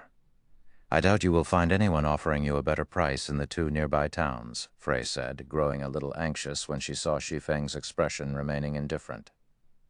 "Other powers might be able to offer a higher price per bottle, but they don't have the capital to buy 100 bottles. "Okay, we'll make the trade once we are out of the dungeon," Shi Feng said after pretending to think over the offer for a moment.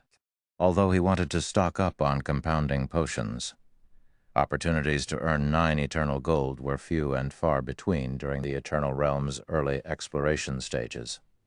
If he could get his hands on such significant capital, he'd be able to accomplish many more things. By the time Shi Feng and Frey reached an agreement, Gravel and Executioner had also successfully lured the 2 devouring earth dragons far away from the rest of the team. Following this, the team began bombarding the earth dragon tanked by Desolate Fury. Subsequently, the devouring earth dragon began losing HP in the dozens of millions. Occasionally, it would even take a hit that plundered over 100 million of its HP. All of a sudden, the earth dragon that everyone previously thought was undefeatable no longer looked as invincible as before. In less than 10 minutes, the first devouring earth dragon fell. Then, in less than half an hour, all 3 devouring earth dragons were handily defeated, their deaths contributing a huge amount of EXP to Shi Feng and the others. Although Shi Feng's experience bar didn't even budge due to the God of Time's curse, many people on the team saw their levels increase from 140 to 141. Meanwhile, along with the 3rd devouring earth dragon's fall, everyone in the team couldn't help but fall into a momentary daze. Are these really legendary ranked earth dragons? Why does it feel like I just killed some small fries? This compounding potion is just too good. Using it makes me feel like I'm cheating. It'd be great if I could also use this potion for grinding. Dream on. A potion with such a powerful effect must be very valuable. Who would let you use it to grind? I wonder how Vice Guild leader Moro will react if he learns about the compounding potion.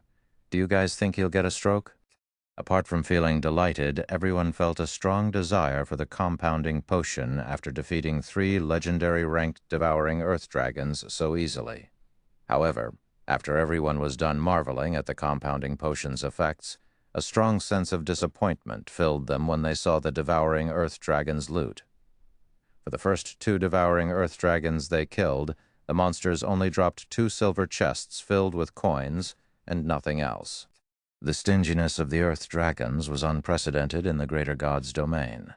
Fortunately, the 3rd devouring earth dragon had dropped a bronze sphere in addition to a silver coin chest. A combat-ranked secret treasure. A flash of surprise appeared in Shi Feng's eyes when he saw the bronze marble.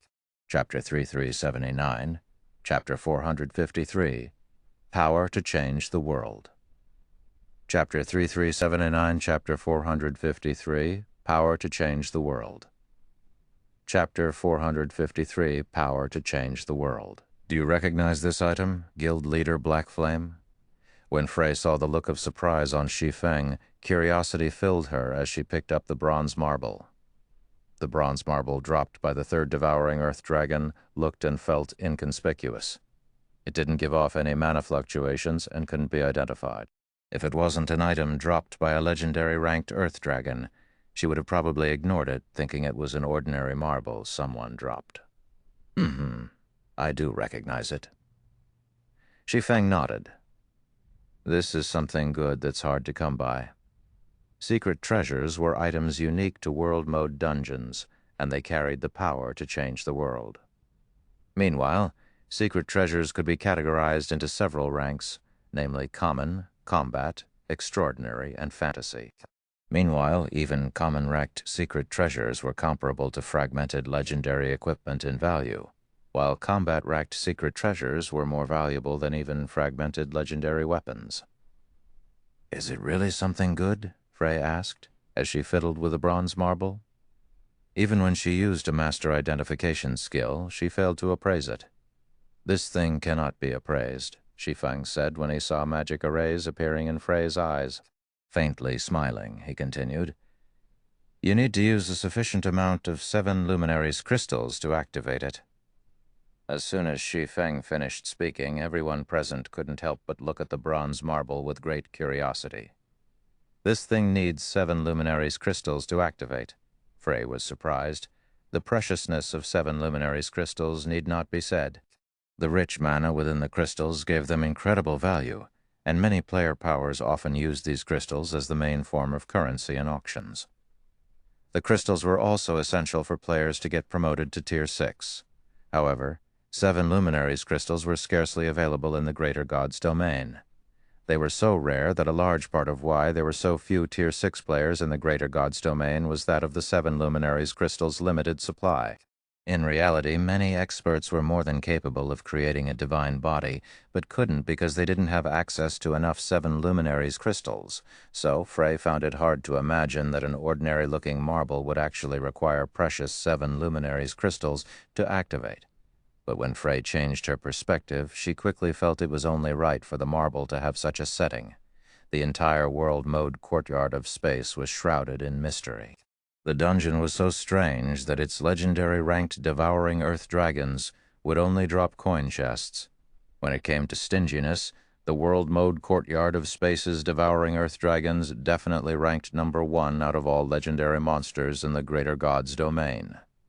Outside the Eternal Realm, Tier 5 legendary monsters would drop a minimum of 1 or 2 fragmented legendary items, several epic items, and a bunch of precious raw materials when killed. Even inside the Eternal Realm, Tier 4 mythic monsters wouldn't drop only coin chests when killed, let alone Tier 5 legendary monsters. Logically, as the difficulty setting above Heaven mode, World mode should offer better loot. It was very strange for World mode to have such pitiful loot, so it could be considered normal for one of the items dropped in the dungeon to require 7 luminaries crystal to activate. Thinking up to this point, Frey took out a bunch of 7 luminaries crystals and began feeding them to the bronze marble. The bronze marble felt like it was gaining more and more life with every 7 luminaries crystal it merged with. The marble started with no mana fluctuations, but after only a moment, it started giving off powerful mana fluctuations rivaling that of fragmented legendary items. What a hungry beast this thing is. It still isn't satisfied even after eating 500 units. Unrestrained Lionheart exclaimed. The average hegemonic power would only have a daily income of several thousand units. So, 500 units of 7 luminaries crystal was by no means a small amount. After Frey fed the bronze marble a few more 7 luminaries crystals, glowing divine runes appeared on the marble's surface. 600 units. Let's hope it was worth the price, Frey muttered as she tapped a finger on the glowing marble. Orichalcum Secret Treasure. Tier 1 Secret Treasure, Combat. Attaches to gauntlets. Once attached, it can increase the wearer's mana protection by 15%, and the attached equipment's basic attributes by 10%. Incredible. Frey's eyes widened, pleasantly surprised by the information displayed before her. What kind of item is it, Vice Guild leader? Unrestrained Lionheart asked, his curiosity growing even greater when he saw Frey's excited reaction. Is it some kind of legacy? Take a look at it for yourself, Frey said as she shared the Orichalcum Secret Treasure's stats in the team chat, not bothering to hide the information. Meanwhile, as soon as the information appeared in the team chat, everyone but Shi Feng gasped. This thing increases the wearer's mana protection? Is this for real? Wasn't mana protection supposed to be fixed? It is for the most part. Thus far, it is publicly acknowledged that every player's mana protection is set at a fixed value, and it will only change with the player's tier. If news of this item gets out, it'll probably shake up the entire Greater God's domain. Unrestrained Lionheart and the others were greatly shocked by the Orichalcum Secret Treasure's attributes. In the Greater God's domain, all attacks made by players and monsters would carry some mana, and this attached mana would greatly increase the destructiveness of one's attacks. However, every player also possessed mana protection that served to weaken the effects of mana. Meanwhile, the stronger a player's mana protection, the better they could defend against mana attacks. However, thus far, the only known way players could raise their mana protection was by raising their life rating. In other words, as players' tiers increased, so would their mana protection. This was one of the main reasons lower-tiered players couldn't deal a lot of damage to higher-tiered players. Now, though, the Orichalcum Secret Treasure revealed a new method for players to raise their mana protection. Moreover, going by the first part of the Orichalcum Secret Treasure's introduction, it was evident that players weren't limited to equipping just one secret treasure. Instead, players could attach a secret treasure to every piece of equipment they wore, and the result of doing so would probably be extraordinary. At that time, players could easily transcend tiers even without any legendary weapons or equipment. Once the information on secret treasures got out, it could alter Greater God's domain's existing power structure. So, this is the world mode difficulty. Unrestrained Lionheart couldn't help but shudder in excitement. Previously, he had assumed that the world mode difficulty was merely a greater difficulty setting than God mode, and nothing more. However, by the look of things, world mode didn't just represent the difficulty of a dungeon. At the same time, it represented a power that could change the Greater God's domain. Chapter 3380, Chapter 454, Courtyard of Space's Benefit. Chapter 3380, Chapter 454, Courtyard of Space's Benefit. Chapter 454, Courtyard of Space's Benefit. The Orichalcum Secret Treasure stirred the desires of many on the team. Everyone present was an expert, so everyone knew the importance of mana protection. It was especially important for high-tiered players like them. The fact that the Orichalcum Secret Treasure the wearer's mana protection by 15% meant that equipping it would allow the wearer to ignore 15% of the damage they received from most, if not all, attacks launched by players and monsters. And while 15% might not seem like a lot, it was enough to propel a player's defensive capabilities to a whole new level. If a player could originally only withstand a pummeling from 6 monsters of the same level and tier, upon equipping the Orichalcum Secret Treasure, they could increase that number to 7. In the Eternal Realm, where monsters were present in large numbers and possessed great strength, the Orichalcum's secret treasure could be of great help to players in their exploration of the realm. Guild Leader Black Flame, as per our agreement, if you do not want this Orichalcum's secret treasure holding the Orichalcum's secret treasure, Frey looked toward Shi Feng and smiled, saying, "It'll belong to me." Frey looked calm and composed when she spoke to Shi Feng, behaving as if she didn't care whether Shi Feng used his privilege of selecting 2 items from the courtyard of space on the Orichalcum's secret treasure.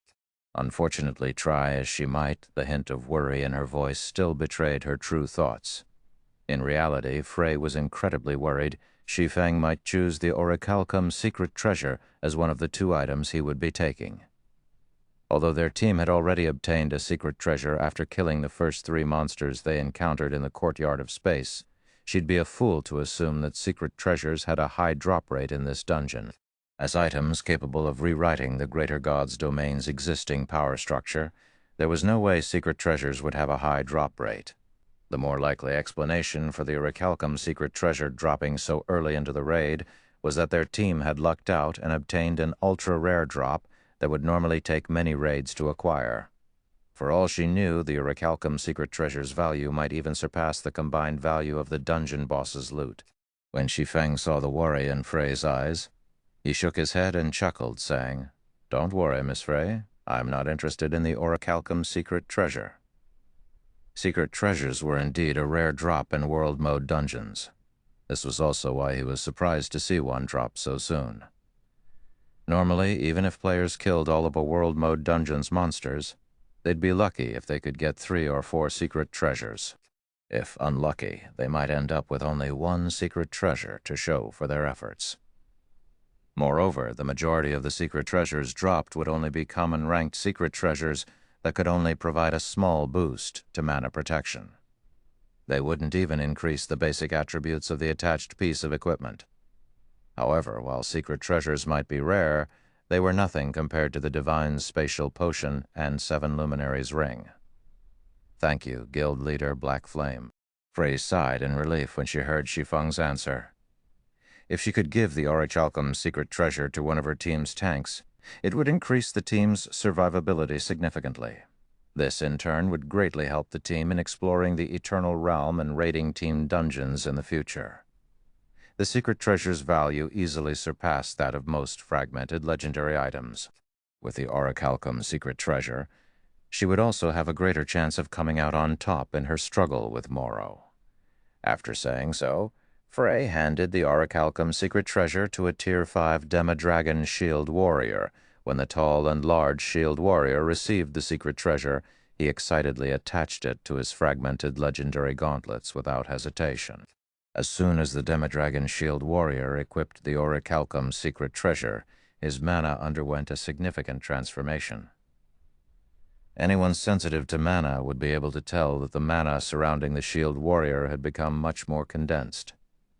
"It truly is incredible.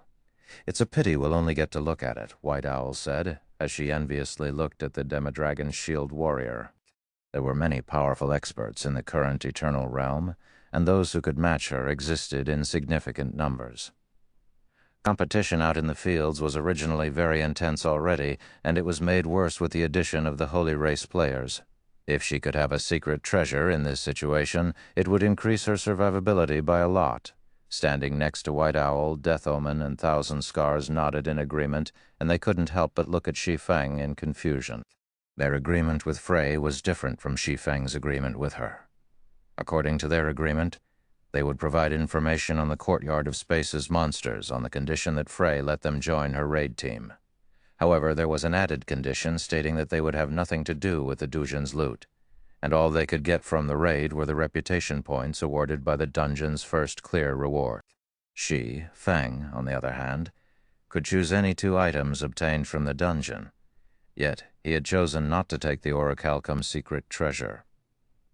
"Are you certain you don't want the Orichalcum's secret treasure, Brother Black Flame?" Desolate Fury asked as he looked at Shi Feng strangely.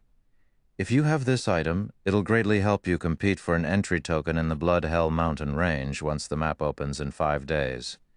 Every realm in the Greater God's domain was massive. Although nobody knew how large the Eternal Realm was currently, players in the current Eternal Realm could only operate in the vicinity of the various towns. The Eternal Realm's various towns were situated in maps below level 150. If players wished to level up quickly after reaching level 145, it was a must for them to enter level 150-plus maps. Meanwhile, the Bloodhell mountain range was the closest thing to a level 150-plus map in this region. However, because of the Holy Race players' appearance, once players entered the Bloodhell mountain range, a slaughterfest was bound to occur between human and Holy Race players once the map activated in 5 days. At that time, if players entered the map without sufficient survival capabilities, it was unlikely they would survive for long. Moreover, the Bloodhell mountain range held the only NPC city discovered thus far. Meanwhile, if players wished to enter the city, they would need to obtain an entry token by killing the monsters inside the Bloodhell mountain range. Without the entry token, players would be unable to enter the city and obtain more information on the Eternal Realm. It might be of some help, but obtaining an entry token in the Bloodhell mountain range isn't a difficult matter to begin with, Shi Feng said with a faint smile. It was true that there would be an intense struggle in the Bloodhell mountain range once the new map was activated, and having the Orichalcum's secret treasure would greatly increase his survivability during the struggle. However, so long as he could get his hands on the Divine Spatial Potion and 7 Luminaries Ring, securing an entry token for the city in the Bloodhell mountain range would be a piece of cake. It's not a difficult matter. When Desolate Fury, Cross, and Leroya heard Shi Feng's words, they couldn't help but wryly smile.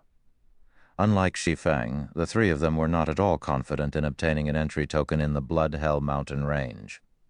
They'd be glad if they could even grind for levels in there. After all, even if they ignored the many human experts in the Eternal Realm, they were nowhere near strong enough to win against the Holy Race players in a fight. When Shi Feng saw the wry smiles on the trio's faces, he chuckled and said, "It's not a tough thing for you 3 to accomplish either." "You think too highly of us, Guild Leader Black Flame," Leroja said, shaking her head. "We might not have any problems dealing with the Holy Race's Tier 4 players, but we stand no chance against their Tier 5 players. And by the time the map opens in 5 days, many of the Holy Race's players would have most likely reached Tier 5 already. At that time, we will have no advantages going into the Bloodhell mountain range. If we are talking about your current selves, it will indeed be impossible for you to obtain an entry token," Shi Feng said, nodding in agreement. Then he continued in a whisper, "But haven't you noticed something peculiar with the spatial blades flying around the dungeon after fighting in here for so long? Something peculiar?" Hearing Shi Feng's words, the trio promptly began observing the spatial blades flying about the garden. However, even after observing the spatial blades for over 10 minutes, they failed to find anything special about them. Eventually, Shi Feng decided to give the trio another hint, whispering, "Observe the spatial blades through mental perception and mana fluctuations. Doesn't it look like these spatial blades' attack patterns are forcing you to move in a way resembling a body technique?" Realization immediately dawned on the trio, and they hurriedly began mentally simulating themselves dodging the spatial blades. "It's true," Leroja quietly exclaimed. "Not just that, but this body technique resembles a gold body technique I've seen before." Desolate Fury and Cross were greatly shocked when they heard Leroja's words. A gold body technique. Thank you for listening to the story on KevinAudio.com, Chapter 3381, Chapter 455, Goddess's Legacy. "Are you certain, Leroja?" Cross asked as he looked at Leroja with fervent eyes. At the same time, though he couldn't help but feel a little skeptical of Leroja's evaluation. Leroja might hold a significant position in Heavenly Boa, a pseudo-upper-ranking hegemonic power, but to say that she had access to information pertaining to gold combat techniques was still hard to believe. Even if one considered the entire Greater God's domain, there were only a very limited number of gold combat techniques in existence. Meanwhile, every gold combat technique's legacy was more than enough to cause upper-ranking hegemonic powers to lose their minds and tempt even apex powers into action. Gold combat techniques simply weren't things that ordinary hegemonic powers could think of having access to, Usually, the best combat techniques ordinary hegemonic powers had access to were the 99 absolute techniques, advanced silver combat techniques that were close to rivaling gold combat techniques. Even then, few players among ordinary hegemonic powers would have the opportunity to learn the 99 absolute techniques. Typically, players belonging to ordinary hegemonic powers would need to be extremely lucky to receive an opportunity to learn an absolute technique. Either that, or they needed to be valuable enough for their respective powers to pay an exorbitant price for them to learn an absolute technique from an upper-ranking hegemonic power. So, Cross found it hard to believe that the Courtyard of Space's hostile environment was actually the legacy for a gold body technique. Moreover, this legacy was even of the simulation training type. There were 3 different types of combat technique legacies, or more specifically, there were 3 different levels. Level 1 combat technique legacies conveyed information to players via a demonstration. Level 2 combat technique legacies conveyed information via simulation training, where players would be put in a special space to comprehend the combat technique. Level 3 combat technique legacies conveyed information via experience, where players would get to experience executing the complete combat technique once, from level 1 to level 3. Each subsequent level made it easier for players to learn a combat technique. Meanwhile, it was simply unthinkable that the Courtyard of Space would offer players the opportunity to learn a gold combat technique via a level 2 combat technique legacy. Of course, LaRoche said definitely. Hearing LaRoche's words, even Shi Feng couldn't help but look at her in surprise. He didn't think she would be so knowledgeable. The Courtyard of Space's Blade Field was indeed a legacy for a gold combat technique. Moreover, it wasn't just any ordinary gold combat technique, flowing space. It was a top-tier gold body technique created by the goddess of space.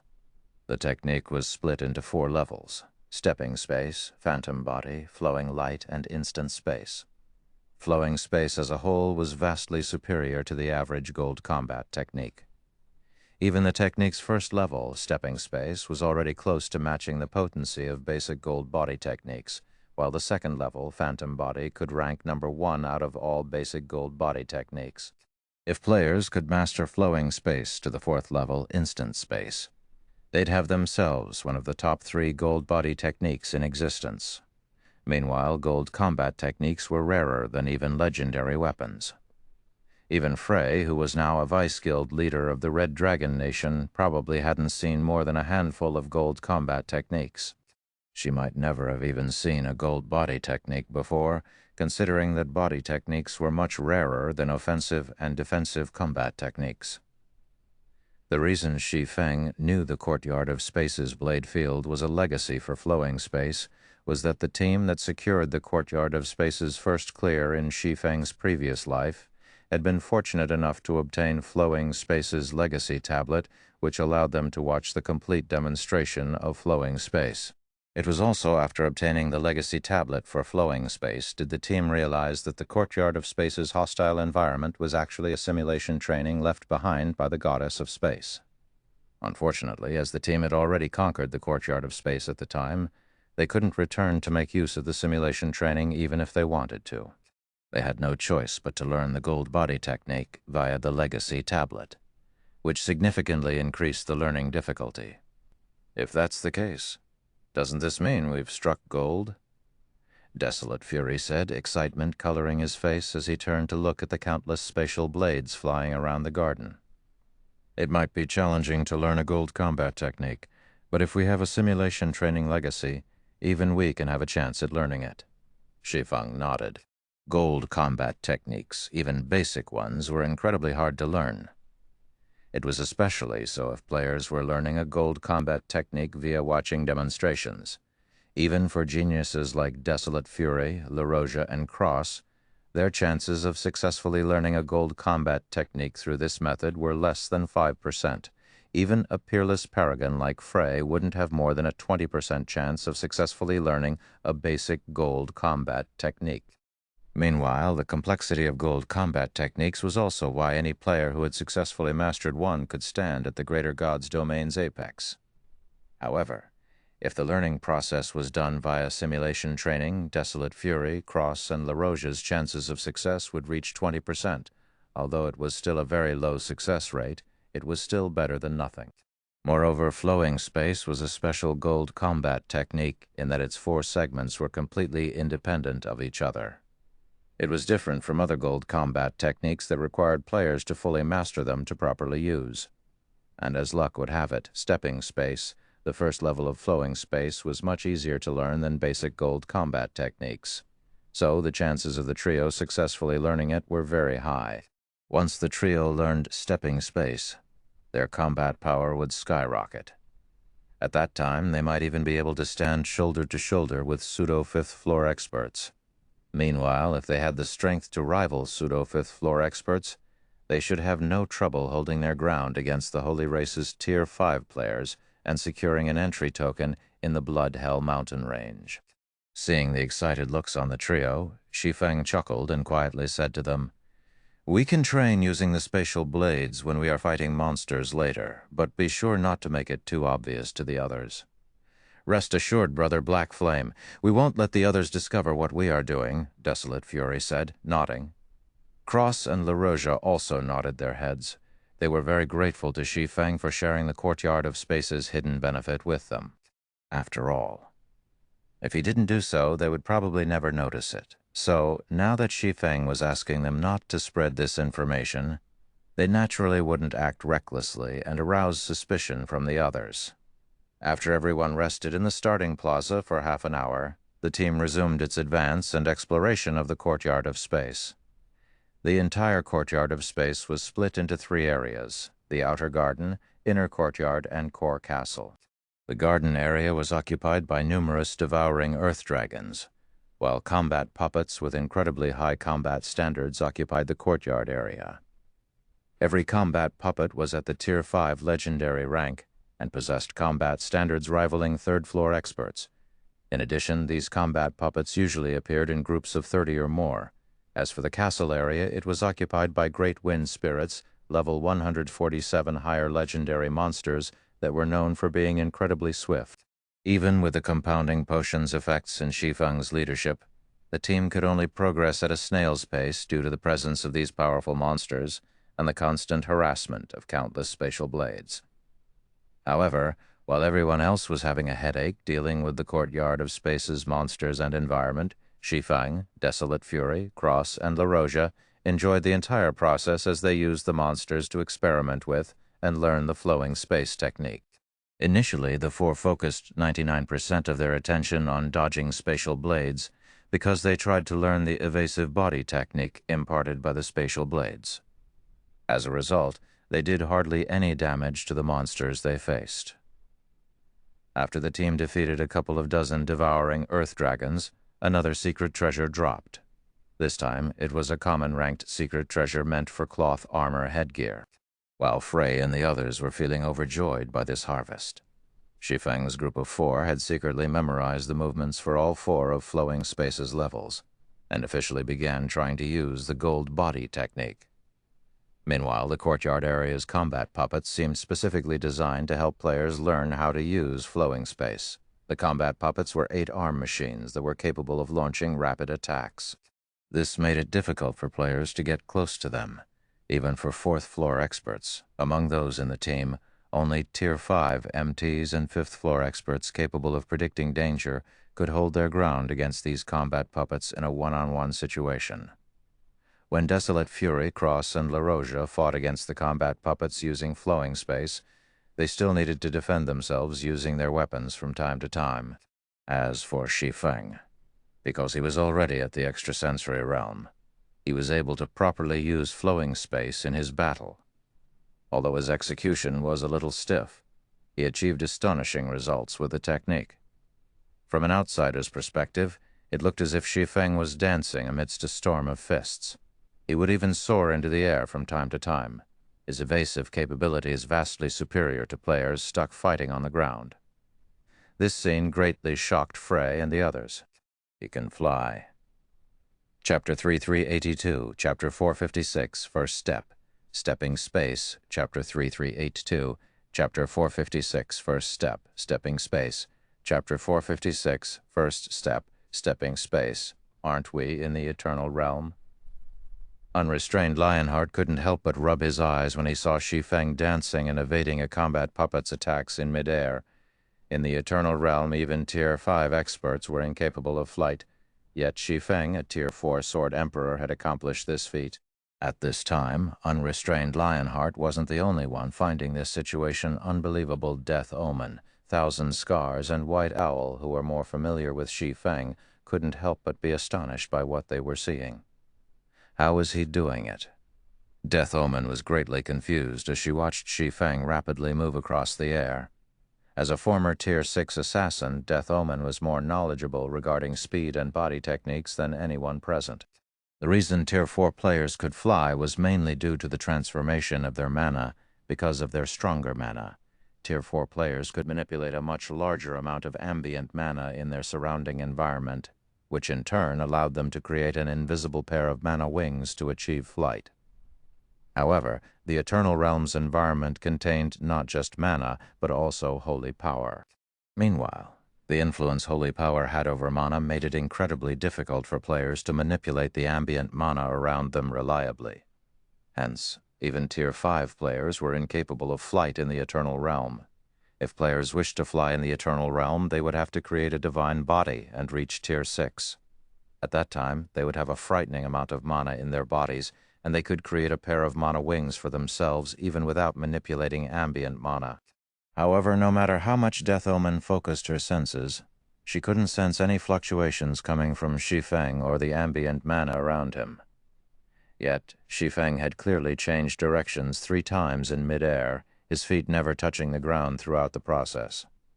Moreover, he had accomplished this feat so quickly that he was already close to catching up to the Tier 4 players outside the Eternal Realm. Did he learn how to use it already?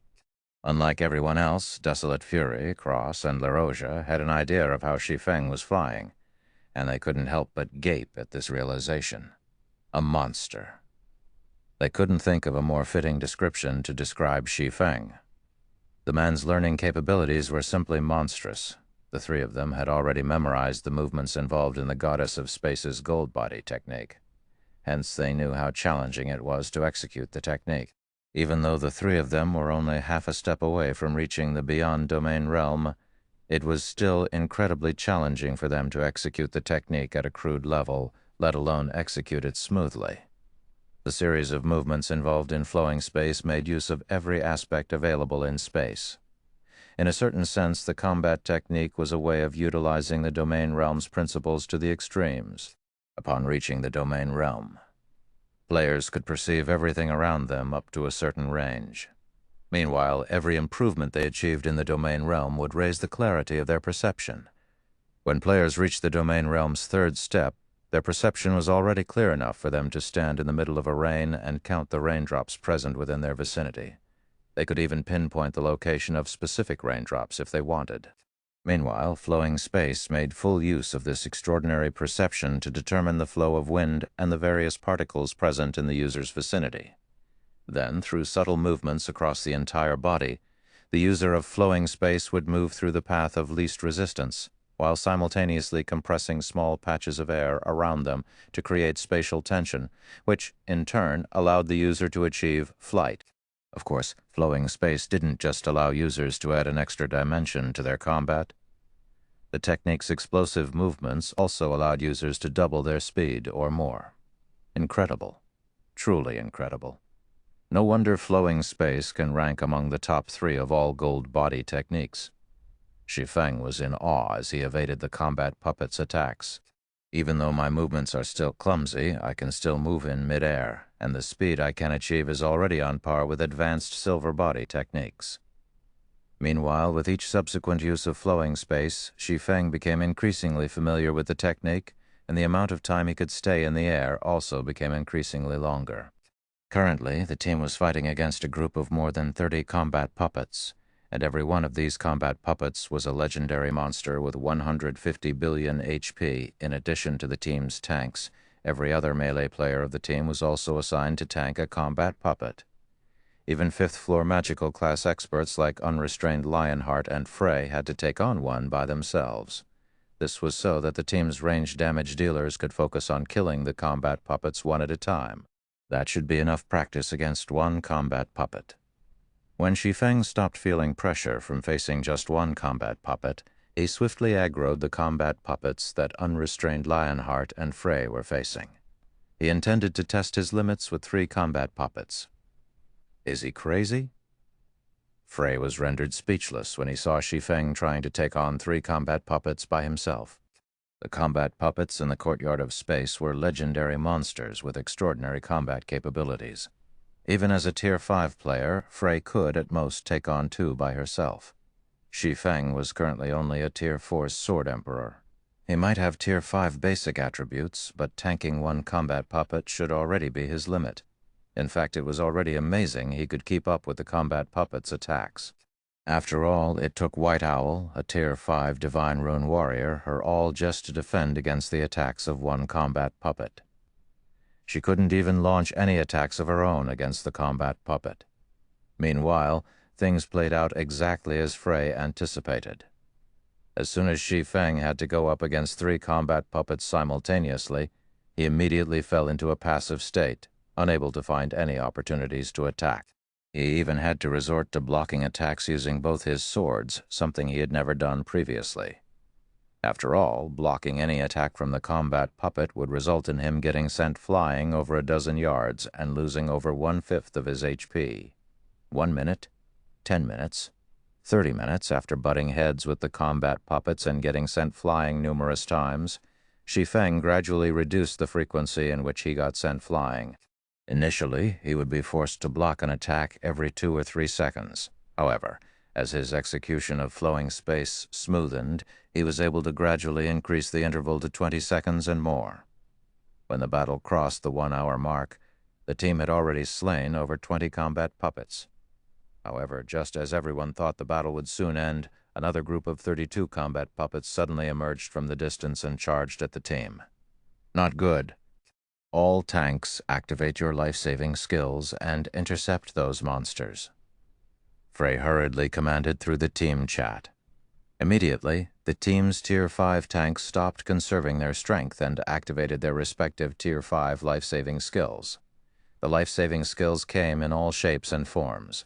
Some increased HP and defense, some increased strength, defense, and speed, and some reduced the damage the user received. Because of these life-saving skills, the 10 Tier 5 tanks managed to pin down 30 out of the 32 new combat puppets in no time. "Brother Black Flame, be careful," Desolate Fury shouted when he saw the remaining 2 combat puppets getting attracted by Shi Feng's fight. Shi Feng was already busy fighting against 3 combat puppets. If 2 more joined the fray, he would definitely be killed. Unfortunately, Desolate Fury's reminder was useless, as the 2 new combat puppets reached Shi Feng in no time, and promptly sent a flurry of punches at Shi Feng, their rapid attacks making it look like a wall of fists was closing in on Shi Feng. Meanwhile, when Shi Feng saw the numerous punches coming at him, a sense of powerlessness filled him. This is, while looking at the 2 combat puppets' joint attack, Shi Feng suddenly gained inspiration and changed his footwork. Then, to everyone's astonishment, Shi Feng started stepping on the oncoming punches, his actions accelerating his already incredible speed even further. Moreover, even when the wall of punches looked like it had collided with Shi Feng's body, Shi Feng did not receive even a single point of damage.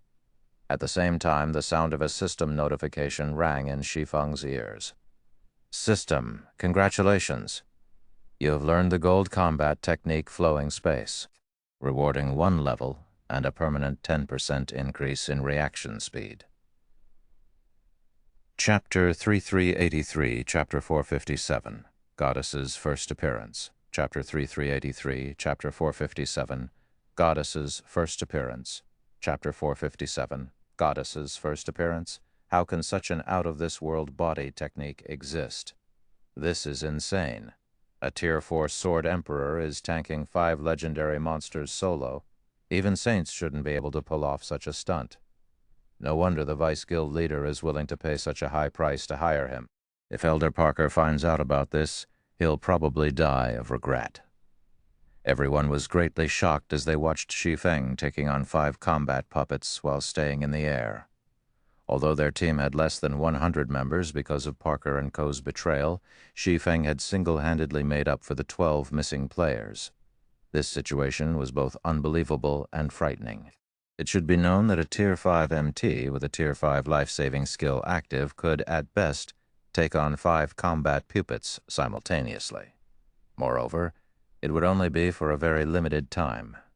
Yet, Shi Feng, a Tier 4 Sword Emperor, had accomplished this feat without the use of any life-saving skills. Meanwhile, Desolate Fury, Cross, and La Roja were greatly excited by this situation. This body technique is simply incredible. Cross wore a fervent look as he watched Shi Feng's fight.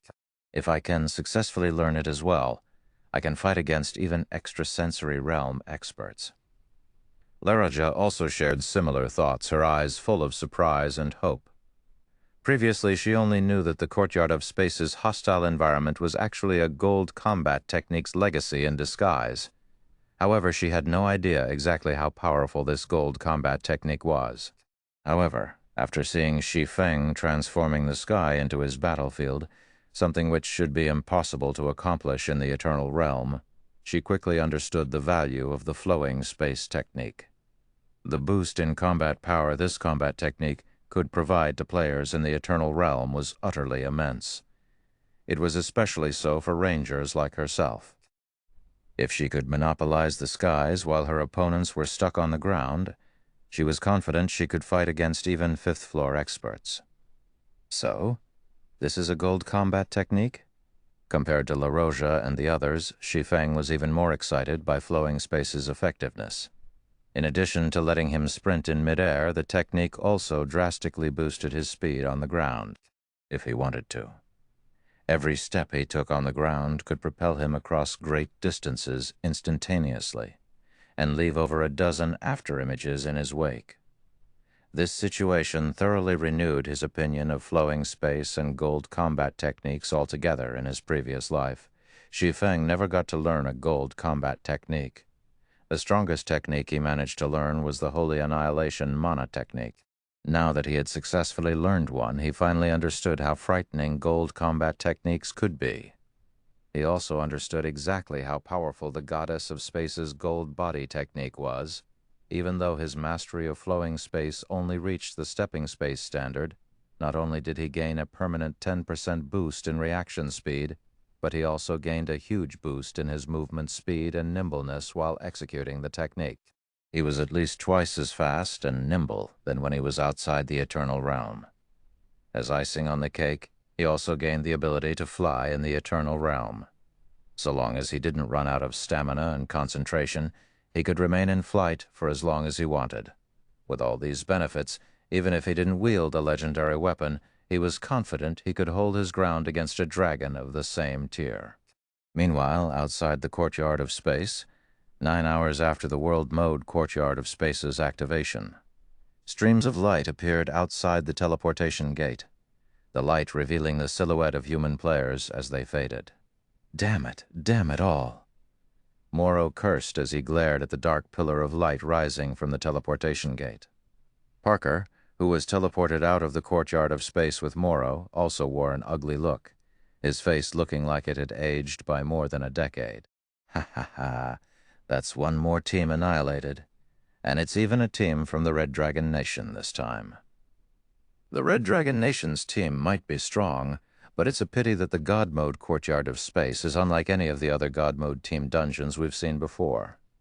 Indeed. I heard that even a team of 100 Tier 5 experts from the Holy Race's side has gotten annihilated. Originally, the Courtyard of Spaces outside was supposed to be embroiled in a battle involving only a couple of thousand players. Currently, though, no fights were taking place around the teleportation gate. Players from both the human race and the Holy Race were merely resting, and neither side intended to fight.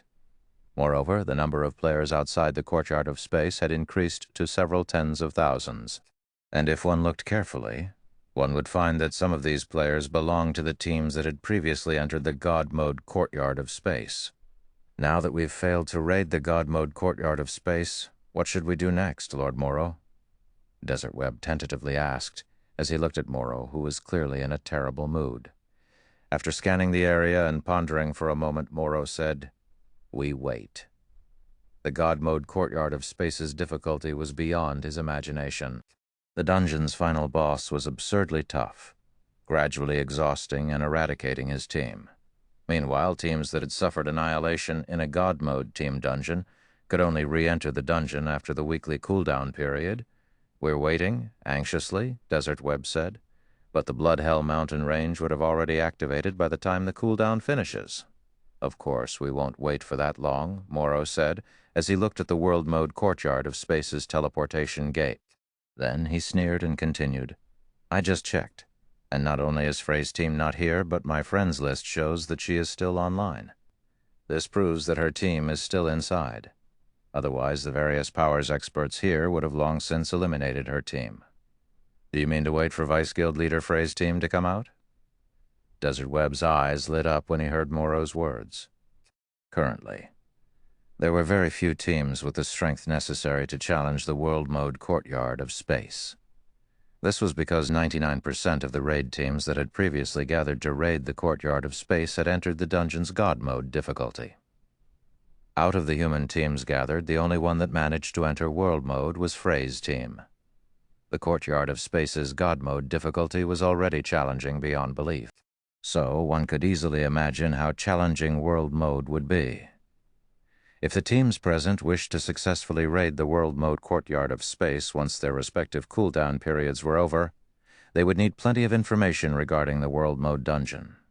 Meanwhile, Frey's team was undoubtedly the best source of information. It was also why so many people were gathered here. Everyone was waiting for the players that had entered the World Mode Courtyard of Space to obtain information relating to the World Mode dungeon. Of course, these players had the option to not share any information, but if that was the case, there would only be one outcome awaiting them: death. Inside the World Mode Courtyard of Space's castle area, a team of 88 players arrived at a double door leading into the central hall on the castle's top floor. The doors were made of unknown material and divine patterns giving off a primordial presence engraved on them. The doors emanated a frightening mental oppression that could easily cause ordinary Tier 4 experts to shudder. When the players walked up to the double door, the doors slowly parted to reveal the central hall and two figures standing inside the hall. Upon seeing these two figures, the players couldn't help but be shocked. An ancient god's aura, how is this possible? The goddess of space? Inside the central hall that was as wide as 4 sports stadiums, two figures measuring over 10 meters in height stood in the middle. Of these two figures, one was male while the other was female. Both figures radiated divine might so powerful that even Tier 6 players would subconsciously back away. The woman in the hall was especially imposing. Even though the woman was just standing still, it felt like she was the master of the Courtyard of Space. Even the mana in everyone's body was seemingly compelled to flow toward the woman. At the same time as Shi Feng and the others discovered this woman, the woman in question also noticed their presence.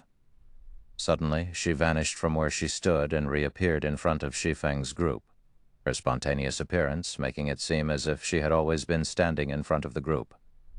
TL notes. Just a reminder that extrasensory realm equals beyond domain realm. When players reach this realm, they become able to utilize their sixth sense more effectively, allowing them to predict dangers and take appropriate countermeasures. Realms of Refinement. 1. Refinement Realm, better control of subtle movements. 2. Flowing Water Realm, better at piecing moves together to smoothen maneuvers. 3. Void Realm, can't remember what this is.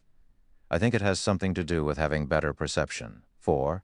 Domain Realm, 3 steps, vastly improved perception.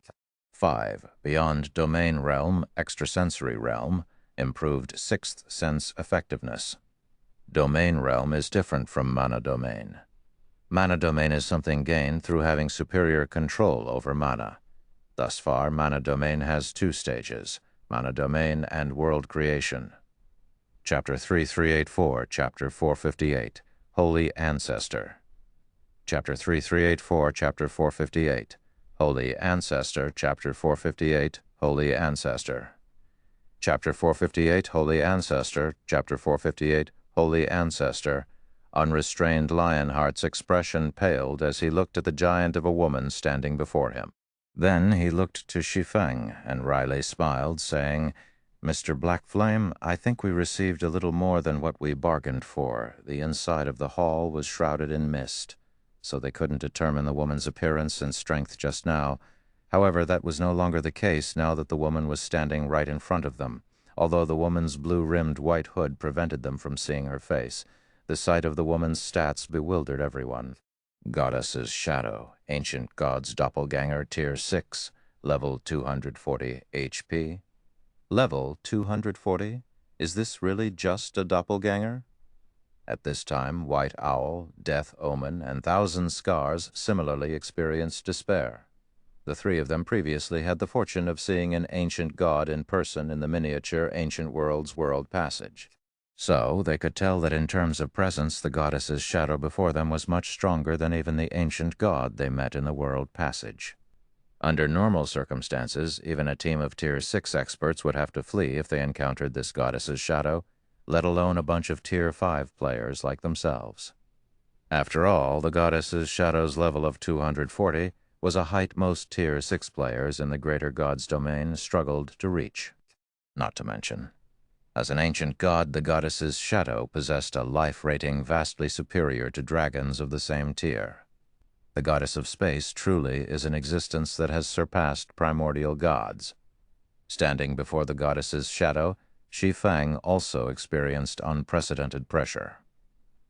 Right now, it felt like he was standing in front of a real ancient god rather than a mere doppelganger. It should be known that doppelgangers in God's domain would always be much weaker than the main body. Normally, a Tier 6 God's doppelganger would only be at the Tier 5 standard. The doppelganger's life rating would also be inferior to an actual god. At most, a god's doppelganger would have life rating rivaling four-winged Valkyries.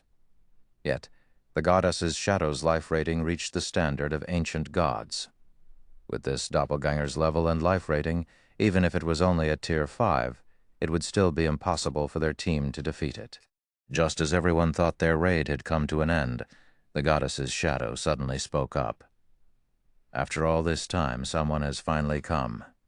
Indifferently looking at Shi Feng's group, the goddess's shadow asked, "Can I ask you all to lend me a helping hand?" "A helping hand? May I know what you require us to do, esteemed goddess?" Shi Feng curiously asked. In terms of combat power, the goddess's shadow definitely stood among the very apex of the greater god's domain. Even apex powers would have difficulty slaying it. So Shi Feng found it hard to believe the goddess's shadow would need their help. "Simple. I need you to extinguish the ancient god over there. Otherwise, it won't be long before he breaks out of his seal and terrorize the greater god's domain," the goddess's shadow said. "Kill him?" Shi Feng couldn't help but turn to the figure standing in the middle of the hall. At this time, the mist in the hall gradually dissipated, revealing a figure restrained by dozens of translucent chains.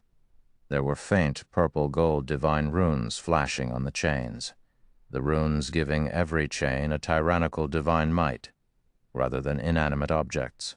It felt as if every one of these chains was a Tier 6 god.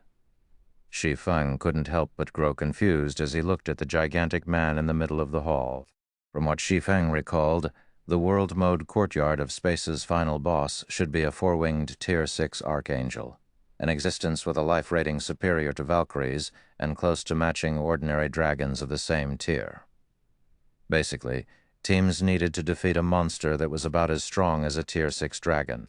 The only difference was that, unlike dragons that relied on having a powerful physique and access to draconic magic for their strength, archangels relied on combat techniques and weapons for their strength. This made archangels much more difficult to deal with for ordinary teams. As for the goddess's shadow's existence and request, Shi Feng had never heard about these things existing in his previous life. What surprised Shi Feng even more was the man restrained in the hall. Silver runes covered the man's entire body, and Shi Feng was incredibly familiar with these runes, a member of the holy race. Indeed, the man restrained in the hall was a Tier 6 holy god. Moreover, the man wasn't any ordinary Tier 6 god. Seeing how the man was covered in holy runes, the man was most likely a holy ancestor. Out of the many holy gods that existed among the holy race, those who could be regarded as holy ancestors were few and far between. Meanwhile, their existence was akin to the greater god's domain's primordial gods. So, when Shi Feng heard that the goddess's shadow's request was for them to kill a holy ancestor, he couldn't help but feel as if the other party was joking with them. Manoset. Holy ancestor, tier, level, HP, seemingly noticing everyone's concerns. The goddess's shadow said, "Do not worry. I will use my power to weaken him. He won't be able to exert more than 10% of his strength. With your strength, you should be strong enough to fight him." As soon as the goddess's shadow finished speaking, a series of system notifications rang in everyone's ears. System. Congratulations, you have triggered the world-ranked event Goddess of Space's seal. Assist the goddess's shadow in killing the holy ancestor. System. You are advised to challenge the Goddess of Space's seal event with everything you have. Failure to complete the event will lead to massive changes throughout the greater god's domain. You will also be dealt with using the most severe punishment. A world-ranked event? Kill the holy ancestor? What's going on here? Unrestrained Lionheart and the others froze when they heard the content of the system notifications. Whether it was the world-ranked event or the holy ancestor, neither were things they had heard of before. Even so, they could still determine the severity of the situation based on the information they understood. Everyone present had seen how powerful the Holy Race's players were, so they couldn't even begin to imagine how powerful a god from the Holy Race could be. Subsequently, before Shi Feng, the leader of the team, could make a response to the goddess's shadow's request for help, the other party suddenly vanished. Then the goddess's shadow reappeared in the air in the middle of the hall and chanted a series of obscure divine incantations. Immediately afterward, over 1,000 magic arrays appeared all over the hall, every magic array being a threefold magic array exceeding the Great Grandmaster rank.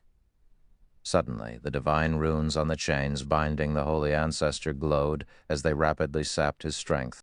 However, even as the holy ancestor was growing weaker, not only did he not feel upset, but he even started to smile at the same time. Terrifying bursts of holy power spread across the entire courtyard of space. "Ha ha ha ha! Space! Did you honestly think I've made no preparations throughout all these years?" Manoset said, laughing.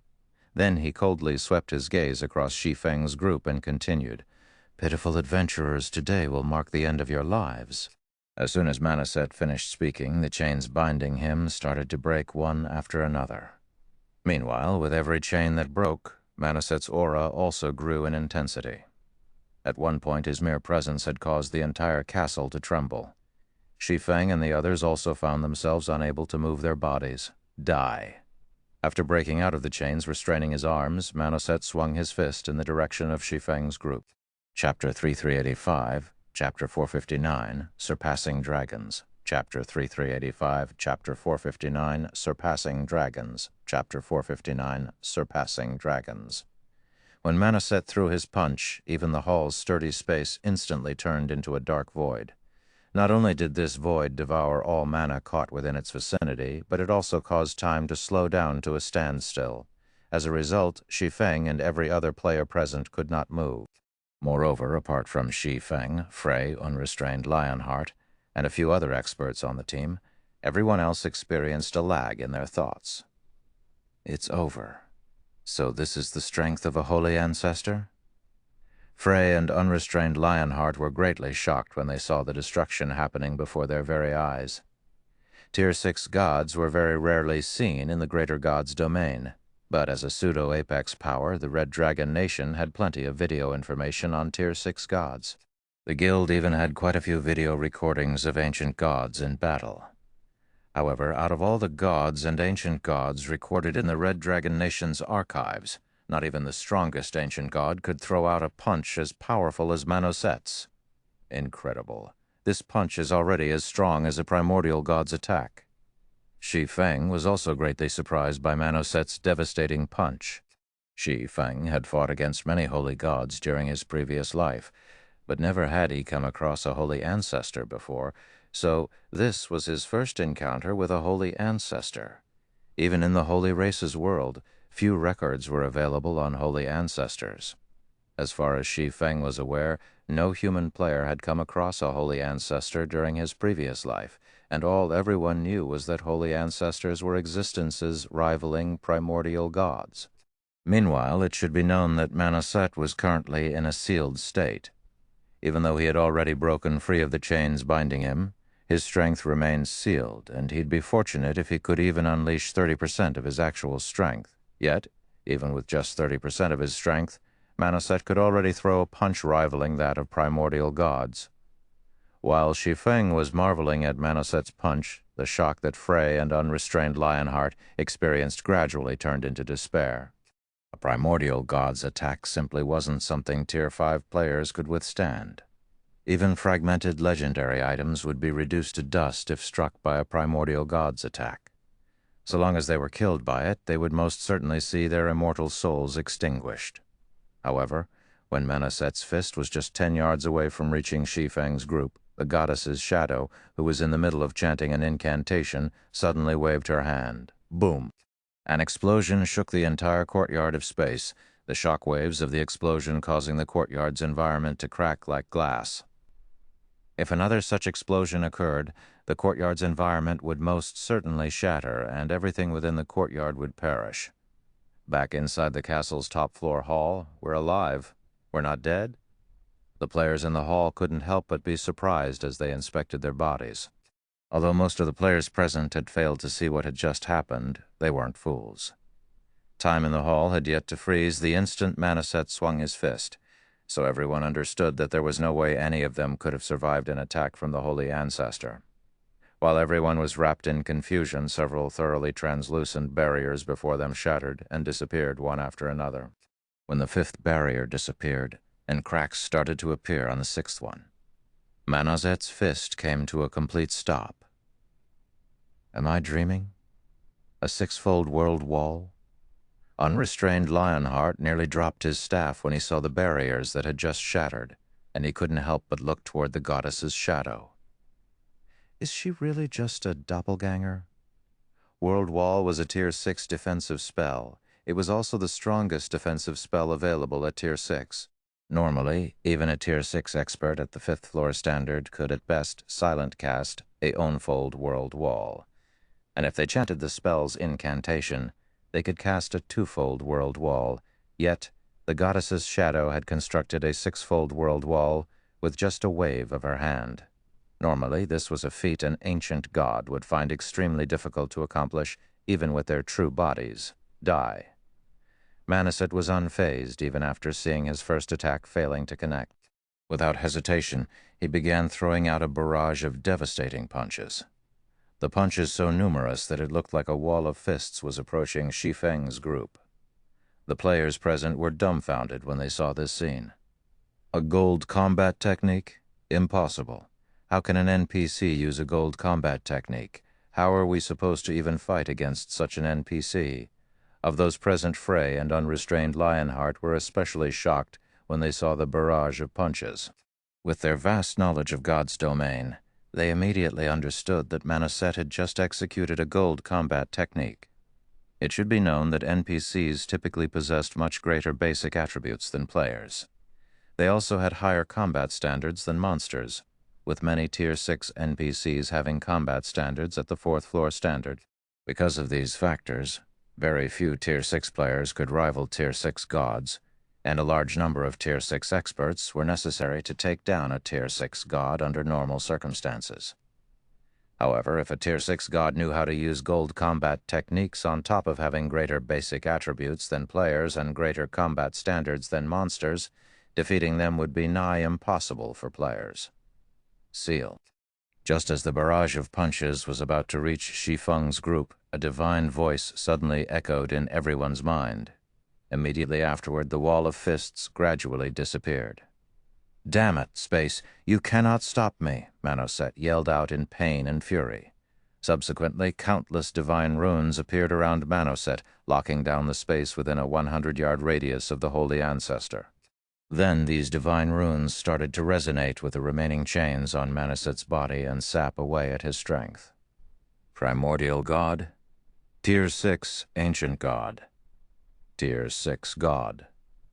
The instant Manaset's life rating fell to the Tier 5 standard, the brightness of the divine runes around him peaked, and Manaset's strength stopped falling. Ha ha ha ha! Is this the limit of your doppelganger? Manaset laughed when he saw the goddess's shadow's body destabilizing. Or do you think these ants can defeat me just because I've been weakened to Tier 5? Manaset's mockery did not earn any reaction from the goddess's shadow. Instead, the goddess shadow merely turned to the hall's entrance and said to Shi Feng's group, "The rest is up to you now. I have already suppressed Manaset to the best of my abilities, but I can only maintain this suppression for a limited time." After saying so, the goddess's shadow closed her eyes and focused all her attention on maintaining Manaset's seal. She wants us to fight that. When everyone looked at the weakened Holy Ancestor, they couldn't help but reveal a wry smile. Manaset, Holy Ancestor, Tier 5, level 148 HP 1,500,000,000,000. It was true that Manaset had been weakened to the Tier 5 standard, but simply looking at Manaset's HP was enough to tell them how frighteningly powerful Manaset was still. Even a dragon of the same tier would be put to shame when compared to the Holy Ancestor. Before everyone could come to terms with the situation, Manaset swung his fist at the team once again. Compared to before, Manaset's punch this time was much less frightening. Even so, it still carried power at the Tier 6 standard, and it was strong enough to distort the surrounding space.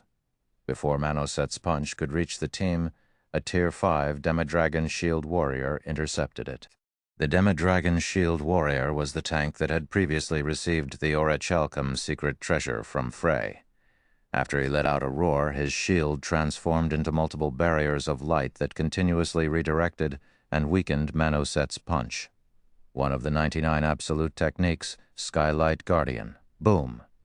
Subsequently, the Demidragon Shield Warrior was sent flying and crashing into a wall, his shield falling out of his hands and his HP decreasing by over 80%. Crest. Unrestrained Lionheart was greatly shocked by this development. Crest was their team's ace tank. Not only did he wield a top-tier fragmented legendary shield close to rivaling legendary shields, but he also had the Orichalcum secret treasure equipped. Combined with the absolute technique Skylight Shield, even if he blocked an attack from a Tier 6 divine monster, he shouldn't lose more than 30% of his HP. Yet now, not only did Manaset's attack put Crest into a heavily injured state, but the Shield Warrior had also lost over 80% of his HP. How were they supposed to fight against such a powerful foe? Chapter 3386, Chapter 460, Tier 6 Super Spell, Chapter 3386, Chapter 460, Tier 6 Super Spell, Chapter 460, Tier 6 Super Spell. How is this possible? When everyone saw Crest collapse, the shock they experienced was many times greater than when they first saw the Holy Ancestor. Previously, everyone still lacked a clear concept of Manaset's strength since they didn't have any knowledge regarding the existence of Holy Ancestors. It was similar to how they lacked a clear understanding of the strength of primordial gods since they had only ever read about them in historical records. However, after seeing Manaset getting weakened to the Tier 5 standard and still nearly killing Crest in one hit, everyone finally understood just how powerful the Holy Ancestor was. It should be known that Crest was a fifth-floor expert, an existence standing at the greater god's domain's apex. With his combat techniques and fragmented legendary items, he could tank Tier 6 monsters even as a Tier 5 player. With a tank like Crest, a team of several dozen Tier 5 experts could even slay Tier 6 monsters of the same level. This was also why Frey dared to challenge the God Mode Courtyard of Space in the first place. It really is a gold combat technique. Is the main god system playing a joke on us? When Desolate Fury saw that Crest could no longer move his arms, he couldn't help but despair a little. Previously, Desolate Fury still wasn't certain if Manaset had used a gold combat technique, but now he was certain. As a Tier 5 tank himself, Desolate Fury knew better than anyone how difficult it was to damage a tank like Crest to such an extent. Not only could fragmented legendary shields neutralize a significant amount of damage their wielders received, but they could also dampen the force of attacks blocked to a significant extent. After taking into account that Crest had used a combat technique to redirect Manoset's attack, the actual force that was transferred from Manoset's fist to Crest's shield shouldn't exceed 10%. Manoset might have astonishing basic attributes, but they were only at the standard of ordinary Tier 6 divine monsters. With Crest's basic attributes that were close to reaching the Tier 6 standard, there was no way a Tier 6 divine monster could heavily injure him. The only explanation Desolate Fury could come up with for this situation was that Manoset had used a gold combat technique. It should be known that players who mastered a gold combat technique could transcend tiers and rank among the apex of the greater god's domain. So, just how were they supposed to fight against a Tier 6 monster that had mastered a gold combat technique? Mr. Black Flame, I'm afraid we can't beat this monster. No matter how I look at it, I just can't see us overcoming his gold combat technique, Unrestrained Lionheart said, wryly smiling when he saw Manoset ignoring them to target the goddess's shadow instead. Gold combat technique?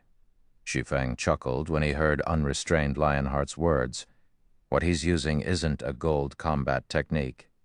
It might look like Manoset had just used a gold combat technique, but the move didn't have anything to do with combat techniques. Instead, what the Holy Ancestor used was a holy art unique to the holy race. Holy Aura was a method for players to enhance their raw offensive and defensive capabilities using holy power, whereas holy arts were essentially the evolution of Holy Aura, or more specifically, they were special methods of using Holy Aura. Meanwhile, similar to combat techniques, holy arts could be categorized into bronze, silver, and gold ranks. Hearing Shi Feng's response, Unrestrained Lionheart shook his head and smiled, saying, "Even if what he used isn't a gold combat technique, it still doesn't change our situation. It will take at least a few Tier 6 players to take him down." The many fifth-floor experts standing nearby nodded in agreement. It simply wasn't feasible for Tier 5 players like them to fight against an existence like Manoset. Not really. We don't need multiple Tier 6 players. After pondering for a moment, Shi Feng said, "If we can have one Tier 6 combatant to distract him, defeating him isn't out of the question." Holy arts were different from combat techniques. In terms of improvements, holy arts provided a more well-rounded improvement, whereas combat techniques provided more extreme improvements. For example, some combat techniques might increase only the user's offensive capabilities, some might only increase defensive capabilities, etc. Only through such extreme improvements could gold combat techniques let users transcend tiers. This also meant that gold holy arts couldn't let users transcend tiers. "Is what you said true?" Frey asked as she looked at Shi Feng with a serious gaze. "Can we truly raid this boss if we have a Tier 6 combatant?" "Vice Guild Leader, could it be that you Unrestrained Lionheart panicked when he heard Frey's words?" Even though Frey hadn't revealed her intentions, he could already guess where she was going with her words. "But that's your last trump card for competing against the other Vice Guild leaders." "It doesn't matter. If we get annihilated here, I will be doomed regardless," Frey said to Unrestrained Lionheart, shaking her head. Then she returned her focus to Shi Feng and asked, "How confident are you, Guild Leader Black Flame?" "If no accidents occur, we have a 50% chance of succeeding," Shi Feng answered, although the world mode courtyard of Space's final boss turned out different from what he heard. In a situation where Manoset could not move from where he stood, defeating him wasn't exactly impossible. After all, he had slain plenty of Tier 6 holy gods during his previous life. Slaying a Tier 5 holy ancestor who was partially immobilized shouldn't be too difficult. 50%? Frey was surprised by Shi Feng's answer. Then she smiled and said, "Okay, I'll place my bet on you." After saying so, Frey raised the staff she wielded and chanted an incantation immediately. A silver 5-fold magic array appeared under Frey's feet, the magic array taking up over half of the hall. Subsequently, Frey's aura rapidly weakened, her soul falling into a weakened state in no time. At the same time, the fivefold magic array began to release a frightening aura. A dragon? Amazing. Vice Guild leader Frey is simply amazing. This is a Tier 5 dragon we are talking about. Everyone was shocked when they saw the gigantic figure emerging from the fivefold magic array. Is this dragon soul summoning one of Nethersoul's 3 rumored abilities? Shi Feng was similarly astonished by the sight of the dragon emerging from the magic array. Ghost Dragon, Legendary, Level 101, 200 million, the Divine Weapon. Nether Soul came attached with 3 Tier 6 super spells that surpassed even Tier 6 curses. Although Dragon Soul summoning could only summon the soul of a dragon and not a living dragon, it was still plenty frightening. At the very least, the Ghost Dragon before him definitely possessed combat power at the Tier 6 standard. Go. After summoning the Ghost Dragon, Frey promptly commanded it to attack Manoset. Annoying pest. When Manoset saw the Ghost Dragon swiping its claw at him, he removed his focus from the goddess's shadow and threw a wall of punches at the immediate threat. Chapter 3387, Chapter 461, Matching a Holy Ancestor. Chapter 3387, Chapter 461, Matching a Holy Ancestor. Chapter 3387, Chapter 461, Matching a Holy Ancestor. When Frey looked at the countless oncoming fists, she promptly switched her actions with the Ghost Dragon, transforming its claw into a black hole. Space Annihilation, the 13th ranked absolute technique. Boom, boom, boom. Countless explosions shook the hall, making it feel like doomsday had arrived. The space in the hall also cracked and destabilized more and more with each subsequent explosion.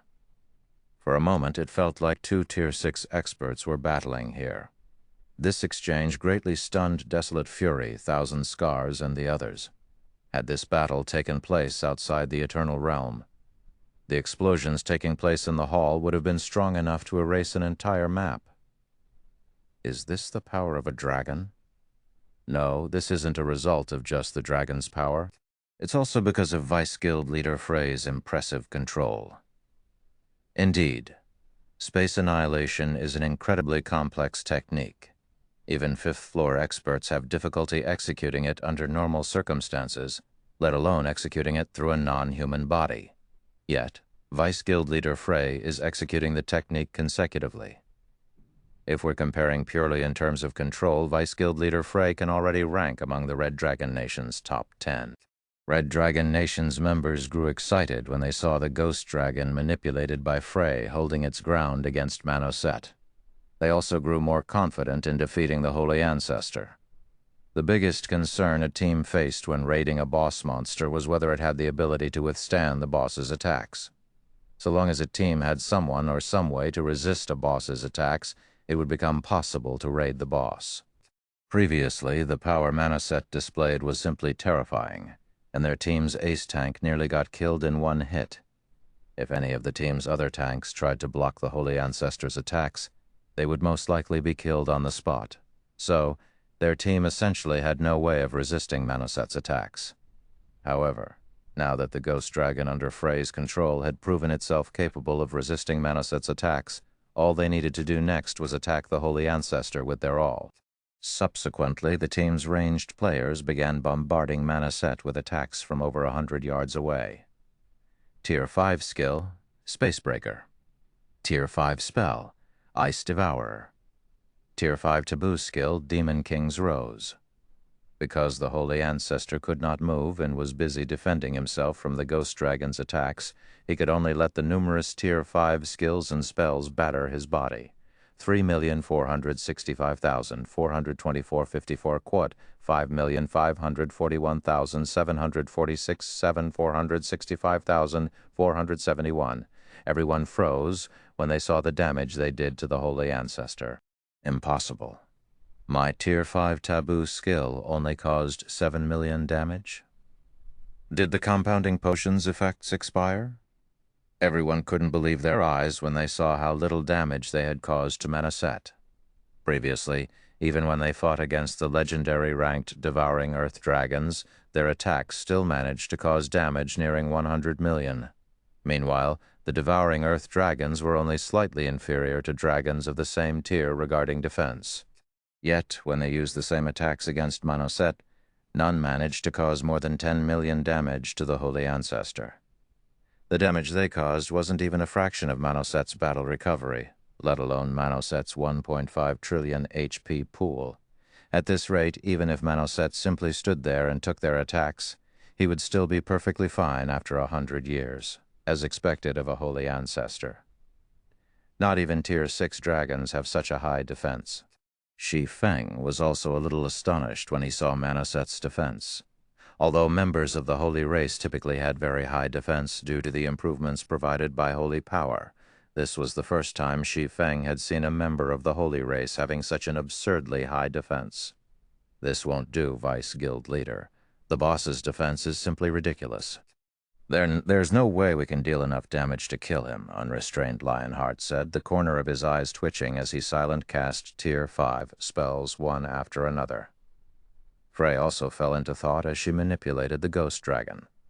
Although she had long known that Manoset wouldn't be an easy foe to defeat, she didn't think the Holy Ancestor would be this frightening. Not only did Manoset have HP greater than Tier 5 dragons, but he even had defense greater than Tier 6 dragons. The rest is up to you now, Guild Leader Black Flame, Frey anxiously said as she looked at Shi Feng. Now that they had a way to block Manoset's attacks, the next biggest problem they needed to resolve was how to deplete the Holy Ancestor's HP. If they couldn't even overcome the Holy Ancestor's battle recovery, defeating him would be a pipe dream. However, Shi Feng was only a Tier 4 Sword Emperor. Frey found it truly hard to imagine what methods Shi Feng could possibly come up with to deplete Manoset's HP. In response to Frey's words, Shi Feng nodded and walked up to Manoset. "What is Brother Black Flame trying to do?" Desolate Fury couldn't help but grow worried when he saw Shi Feng moving within 100 yards of Manoset. There's no way to dodge the boss's punches at such close range, and even one of those punches is enough to KO a Tier 5 tank. I can't see any other options. Ranged attacks are already proven useless, LaRosia said while firing arrows at the Holy Ancestor. Guild Leader Black Flame should have a way to block the boss's punches, so he's probably thinking of testing the effectiveness of melee attacks. Melee attacks? When White Owl overheard LaRosia's assessment, her curiosity was piqued, and she began observing Shi Feng's every action closely. Not to mention, as a melee player, she didn't have anything better to do right now. Manoset's punches were simply overwhelming. Not only did the Holy Ancestor's punches carry immense power, but they also possessed frightening speed. Outside 100 yards, it was still possible for Tier 5 players like herself to react to the punches in time and take appropriate countermeasures. However, within 100 yards, they would be struck without fail. Subsequently, as Shi Feng moved closer and closer to Manoset, the Holy Ancestor finally shifted his attention to him and threw out numerous punches. Seeing this, Shi Feng promptly raised the Winter of Eternal Night. Holy Mana's Shadow. Suddenly, a cloud of crimson mist appeared around Shi Feng, enveloping him completely. Then, in the blink of an eye, a 10-meter-tall swordsman covered in holy runes emerged from the cloud of crimson mist. The instant this giant of a swordsman appeared, everyone present involuntarily shuddered as an indescribable sense of pressure enveloped them. For a moment it felt as if a god had appeared in the hall. Immediately afterward, one of Manoset's punches could be seen connecting with the giant swordsman. However, the punch simply passed through the swordsman without accomplishing anything. Subsequently, the giant swordsman began moving across the air at unbelievable speeds, rapidly evading Manoset's punches one after another. Flowing Space's first step. Stepping Space. How fast? Death Omen's eyes widened her eyes in shock when she saw that the giant swordsman had already arrived in front of the Holy Ancestor. The swordsman had crossed a distance of several dozen yards in the blink of an eye. This speed was already enough to rival a Tier 6 assassin, using an advanced silver combat technique. However, Death Omen could clearly feel that the swordsman's life rating was nowhere near the Tier 6 standard. "Disappear, Ant."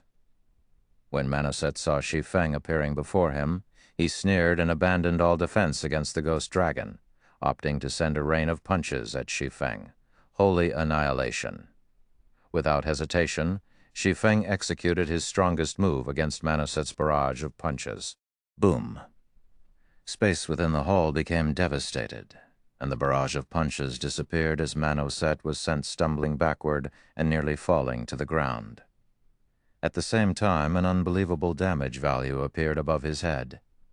84,654,841, Chapter 3388, Chapter 462, Final Strike, Chapter 3388, Chapter 462, Final Strike. Is he human? Am I hallucinating? What kind of damage is that? Could he be a Tier 6 sword god? Is this his trump card? Everyone couldn't help but wonder if they were hallucinating when they saw the damage value of more than 80 million. Even Frey had momentarily forgotten to control the ghost dragon. Previously, no matter what kind of attacks they used against Manoset, none of them managed to deal over 10 million damage. Even when unrestrained Lionheart landed a Tier 5 curse directly on Manoset's body, he only managed to cause around 7 million damage. It should be known that a Tier 5 curse was comparable to Tier 6 spells in power. Yet, the curse only dealt about 10% of the damage Shi Feng's attack did. Moreover, that was only because Shi Feng had used his attack to block Manoset's attack. If Shi Feng managed to land a direct hit on the Holy Ancestor, the damage he could cause would be devastating.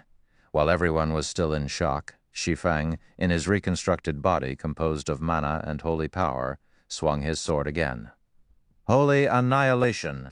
Because of Frey's ghost dragon pinning Manoset this time, Shi Feng was able to connect his attack with Manoset's body, the Holy Ancestor wincing a little when Shi Feng's sword cut through his body.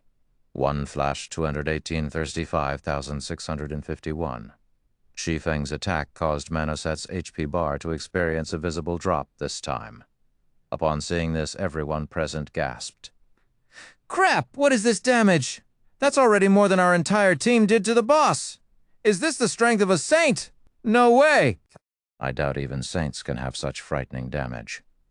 No wonder the Vice Guild leader is willing to hire him at such a costly price.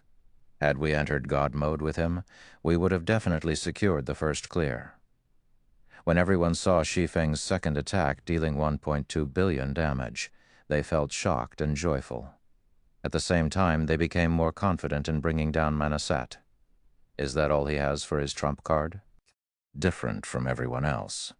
Frey frowned when she saw the decrease in the Holy Ancestor's HP. Shi Feng's attack might seem impressive for causing 1.2 billion damage, but it was still nothing compared to Manoset's 1.5 trillion HP. With his battle recovery, Manoset could recover 30 billion HP every 5 seconds. That was equivalent to regenerating 6 billion HP every second. But just when Frey was feeling uneasy, Shi Feng suddenly appeared behind Manoset and stabbed the Holy Ancestor with the Shadow Incinerator. The end. With death as the price, incite all of the Shadow Incinerator's power to deal a devastating blow. This was Shi Feng's strongest trump card, and it was also the only method he had to raid Manoset successfully.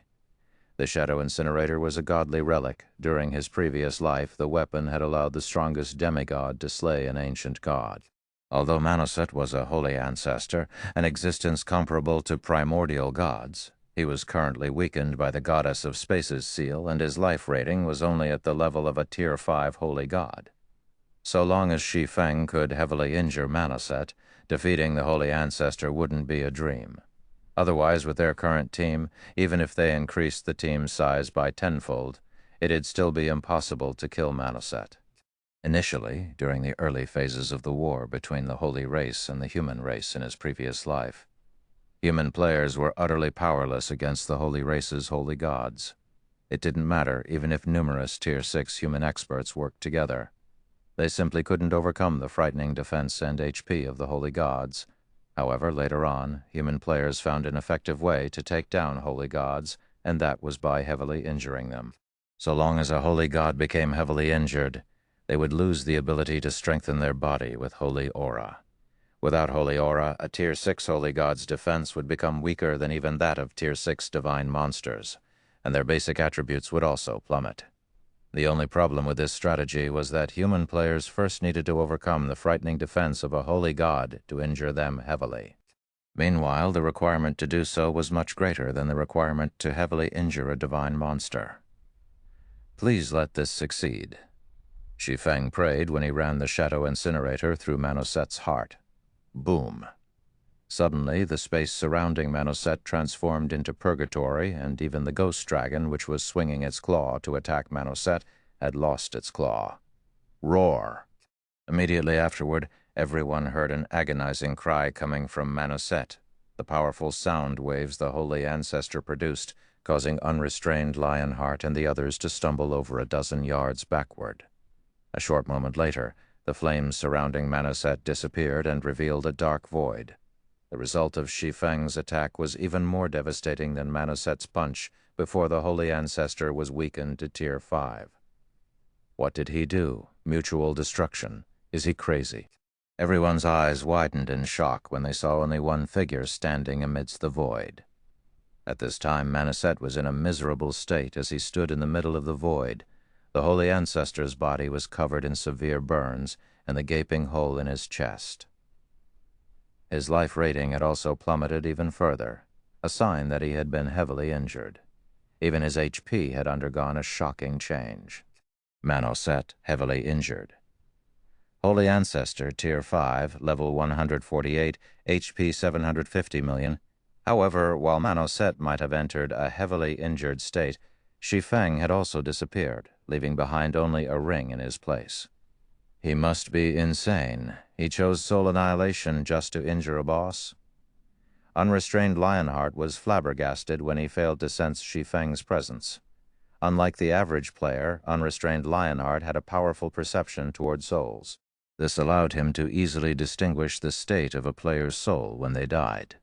Hence, he could tell that Shi Feng's immortal soul had disappeared after detonating himself to heavily injure the Holy Ancestor. When players died a normal death, their immortal souls would not suffer any damage whatsoever.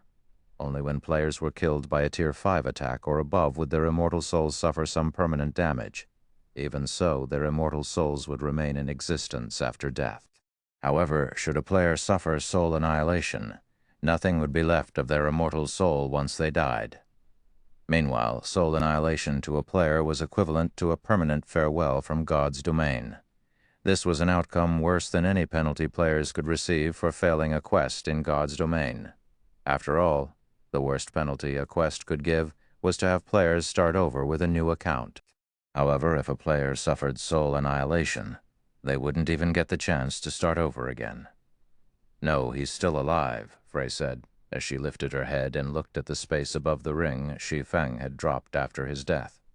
There, the figure of a person was slowly materializing. What? He had such an item on him. Unrestrained Lionheart was given another huge surprise when he saw Shi Feng resurrecting. Although many items in the greater God's domain could let players resurrect on the spot, items that could let players avoid a true death were extremely rare and valued as much as legendary equipment. Even Frey had only received one such item from the Red Dragon Nation after rising to the position of Vice Guild Leader. Meanwhile, when White Owl saw Shi Feng resurrecting above the ring he dropped, she couldn't help but reveal a wry smile.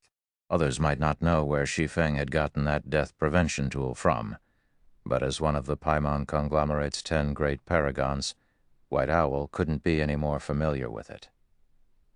The sacred phantom ring. It was a priceless treasure that could allow its wearer to avoid true death once a day. It was a top-tier treasure, even among the many life-saving treasures in the greater God's domain. Even though it was only a fragmented legendary item, its life-saving capabilities were no weaker than a legendary ranked life-saving item.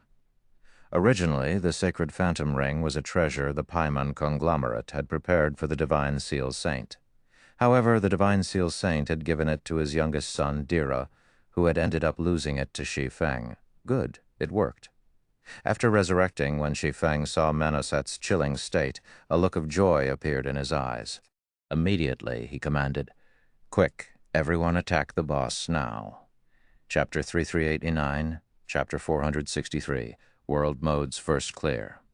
Chapter 3389, Chapter 463, World Modes First Clear, Chapter 333, World Modes First Clear. Upon seeing Shi Feng pick up the sacred phantom ring and hearing his command, everyone promptly snapped out of their dazes and went into action. Nobody present was a fool, so everyone understood that this was a crucial opportunity. But will this really work? Unrestrained Lionheart wondered skeptically. Even though Manaset was currently looking pale and breathing heavily, unrestrained Lionheart still couldn't help but have his doubts about defeating the Holy Ancestor. It was indeed astonishing that Shi Feng could heavily injure Manaset. If he had used that same attack against a Tier 6 tank, the latter would most likely have been killed on the spot, even with a life-saving skill activated. Only, while Manaset might be heavily injured, nothing had really changed for the team. Firstly, while it was true that boss monsters couldn't actively recover from a heavily injured state, the negative state would only last for a very limited time. It was why teams would typically only heavily injure a boss monster when the boss in question had gone berserk. Secondly, Manaset was ridiculously durable. Even in a heavily injured state, the Holy Ancestor still had 750 billion HP. That was more than what a level 148 Tier 5 dragon possessed. While Manaset could no longer benefit from the battle recovery effect, it would still take the team a long time to deal 750 billion damage, and time was a privilege they couldn't afford. However, despite his concerns, unrestrained Lionheart did not dawdle in his actions. Immediately, he activated a berserk skill and began casting a threefold Tier 5 spell. At the same time as unrestrained Lionheart was preparing his attack, the Tier 5 Rangers of the team also activated their berserk skills and bombarded Manaset with arrows. The ghost dragon that had lost a claw also opened its maw. Tier 5 skill, Heaven's Rain. Tier 5 skill, Soul Chaser. Tier 5 skill, 9-in-1, Dragon Breath. The ghost dragon's breath attack carried power rivaling Tier 5 curses. So Manaset had no choice but to defend against the attack with his fists. This led to more than 200 arrows landing directly on his body. 116, 34,523. 214 Thursians, 764,212. 124,890, 1,591. Upon seeing the series of damage values appearing above Manaset's head, everyone present couldn't help but be stunned. Am I hallucinating? Every arrow's dealing over 100 million damage? Is the system bugged? Previously, when the team's Tier 5 Rangers attacked Manaset, each of their arrows could only deal several million damage. Yet now each arrow was dealing over 100 million damage. The entire volley of arrows had caused the Holy Ancestor to lose nearly 20 billion HP. All of a sudden, the goal of dealing 750 billion damage no longer looked as out of reach as it did previously. It's doable. The raid's doable. The melee players standing at the forefront grew ecstatic. Immediately, they sped up their charge toward Manaset so that they could quickly get in on the action as well. It seems we should also stop withholding our strength. When Death Omen saw the damage dealt by the Rangers, she promptly activated Shadow's power, a berserk skill that doubled her strength and agility and improved her reaction speed by 30%. Thousand Scars also followed suit and activated her berserk skill, Divine Flame. Immediately, the two daggers she wielded transformed into scorching flames that behaved like serpents, the flame serpents attacking Manaset and causing damage in the tens of millions. Although each of the Thousand Scars attacks didn't deal as much damage as the Tier 5 Ranger's arrows, her high attack speed allowed her to match the Ranger's damage output. Meanwhile, once the team's melee players started landing attacks on Manaset, the team's overall damage output more than doubled. Even though Manaset was wildly flinging punches, as the power of his punches couldn't even reach the Tier 6 standard right now. They were of no threat to the Tier 5 players present. At most, the punches only let him block a portion of the incoming attacks.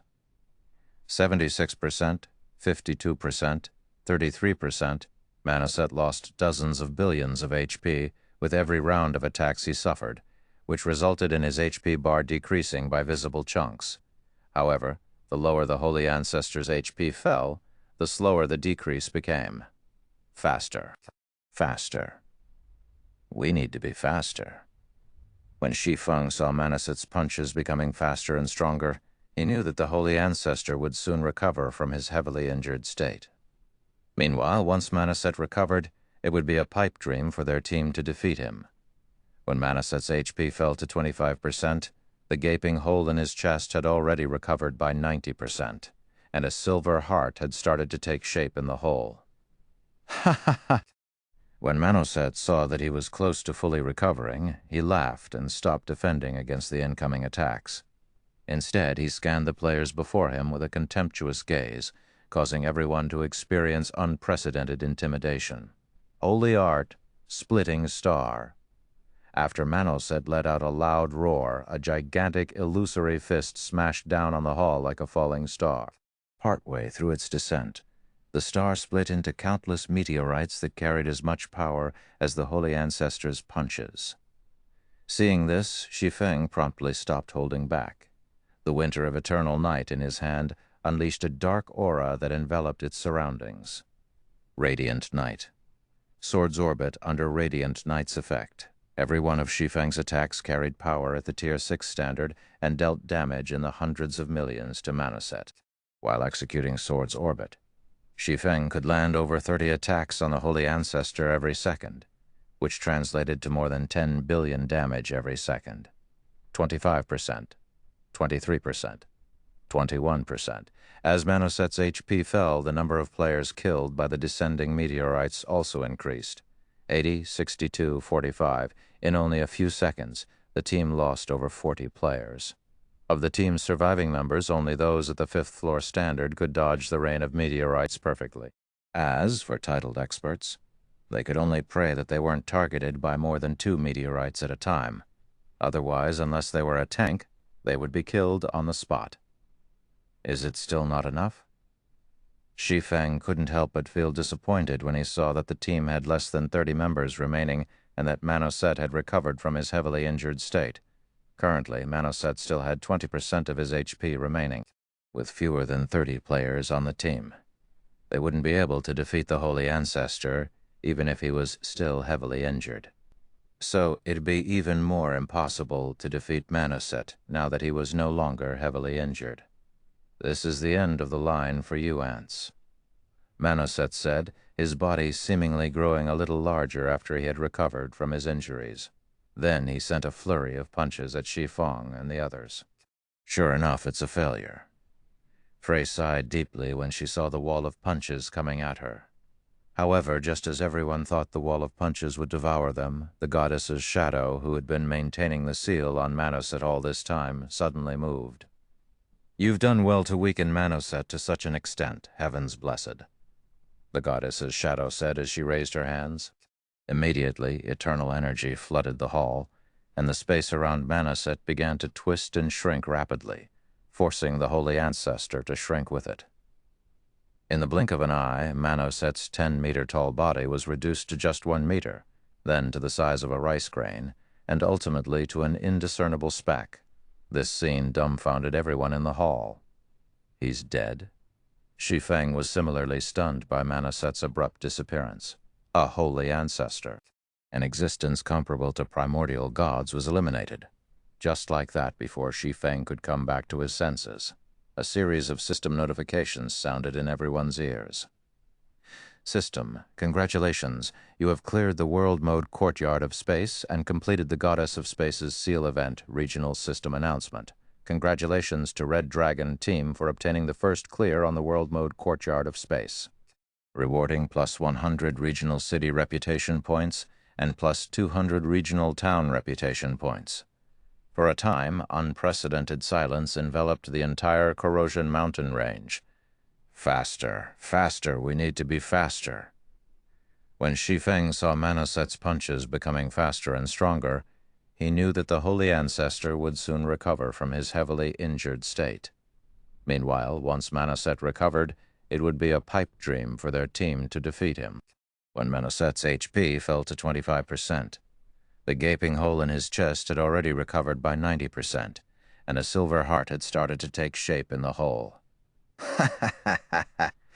When Manaset saw that he was close to fully recovering, he laughed and stopped defending against the incoming attacks. Instead, he scanned the players before him with a contemptuous gaze, causing everyone to experience unprecedented intimidation. Holy art, splitting star. After Manaset let out a loud roar, a gigantic illusory fist smashed down on the hall like a falling star. Partway through its descent, the star split into countless meteorites that carried as much power as the Holy Ancestors' punches. Seeing this, Shi Feng promptly stopped holding back. The winter of eternal night in his hand unleashed a dark aura that enveloped its surroundings. Radiant Night, Sword's Orbit. Under Radiant Night's effect, every one of Shi Feng's attacks carried power at the Tier 6 standard and dealt damage in the hundreds of millions to Manaset. While executing Sword's Orbit, Shi Feng could land over 30 attacks on the Holy Ancestor every second, which translated to more than 10 billion damage every second. 25%, 23%, 21%. As Manaset's HP fell, the number of players killed by the descending meteorites also increased. 80, 60, 45. In only a few seconds, the team lost over 40 players. Of the team's surviving members, only those at the 5th floor standard could dodge the rain of meteorites perfectly. As for titled experts, they could only pray that they weren't targeted by more than 2 meteorites at a time. Otherwise, unless they were a tank, they would be killed on the spot. Chapter 3390, Chapter 464, Astonishing Rewards, Chapter 3390, Chapter 464, Astonishing Rewards. Chapter 464, Astonishing Rewards, Outside the Courtyard of Space. World Mode got cleared? Nobody has even seen God Mode's final boss yet. So how is it possible that someone has already cleared World Mode? Could World Mode actually be easier than God Mode? No way. I heard from some people who had entered World Mode, and they say that even the fodder monsters there are legendary ranked Earth dragons. There are also countless spatial blades randomly flying about the courtyard, and every spatial blade can easily kill Tier 5 players. The difficulty of fighting legendary monsters in such an environment is simply ridiculous. That's vastly more challenging than what players have to face in God Mode. Easier than God Mode? What nonsense are you talking about? I've entered World Mode, and I can tell you that titled experts can't even survive 10 seconds without working together in groups of 10 or more. When everyone outside the courtyard of space received the system announcement, they couldn't help but look at the now sealed teleportation gate in a daze. Many of the players present had entered the God Mode courtyard of space, so they knew how challenging the team dungeon was. It was unlike any God Mode team dungeons found outside the Eternal Realm. Hence, they couldn't help but find it unbelievable that someone had conquered the Courtyard of Space's World Mode, which was supposedly a greater difficulty setting than God Mode. How can the dungeon's World Mode get conquered? The Rockspear St. Parker was in utter disbelief as he stared at the system announcement displayed before him. This is bad, Lord Morrow. We don't even know which team has conquered the dungeon right now, the Wind St. Desert Web said to Morrow. In order to secure the World Mode Courtyard of Space's first clear, Morrow had recruited the help of the experts working under the Guild's Grand Elders. However, as these experts were operating in different regions in the Eternal Realm, Morrow had to make many promises to the Grand Elders to get these experts to abandon their ongoing tasks to come and help him. Yet now, someone else had conquered the World Mode Courtyard of Space before these experts could even enter the dungeon. Once the Grand Elders learned of this, they would definitely reprimand him for this failure. The Red Dragon Nation's current guild leader was about to conclude his term. As the Red Dragon Nation was a pseudo-apex power, the position of guild leader came with a lot of precious resources and influence in the greater god's domain. Every vice guild leader was eyeing the position, resulting in intense competition. Now that Morrow had wasted the precious development time of many of the guild's experts in the Eternal Realm, the guild's other vice-guild leaders would definitely use this opportunity to make trouble for him. They might even snatch his authority in the Eternal Realm. However, contrary to Desert Web's assumption, Morrow did not explode into a flying rage. Instead, he remained very calm. behaving as if this matter had nothing to do with him. "What are you panicking for?" Morrow nonchalantly said. Then he turned to look at the teleportation gate, his expression darkening a little as he smiled, and said, "Even until now, Frey's team has yet to come out of the dungeon. Don't you find this situation very interesting?" "Do you mean to say that?" Desert Webb's mouth gradually widened in disbelief as he processed Morrow's words. "Vice Guild leader Frey's team secured World Mode's first clear? Otherwise, how do you explain this situation?" Pointing at the teleportation gate, Morrow said, "According to the general rules of dungeons, so long as a team gets annihilated in a dungeon, the whole team will get resurrected outside the dungeon. Seeing as Frey's team has yet to come out even until now, it goes without saying that they are the ones who have secured World Mode's first clear." Frey's team secured World Mode's first clear? When Parker overheard Morrow's words, he held his head with both hands and instinctively denied Morrow's claim. Impossible. This is absolutely impossible. Parker knew better than anyone what kind of standard Frey's team members possessed. The number of fifth-floor experts on Frey's team didn't even amount to half of the fifth-floor experts on Morrow's team. If Morrow's team couldn't even conquer the God Mode Courtyard of Space, how could Frey's team possibly secure the World Mode Courtyard of Space's first clear? This was the first clear of a World Mode team dungeon they were talking about.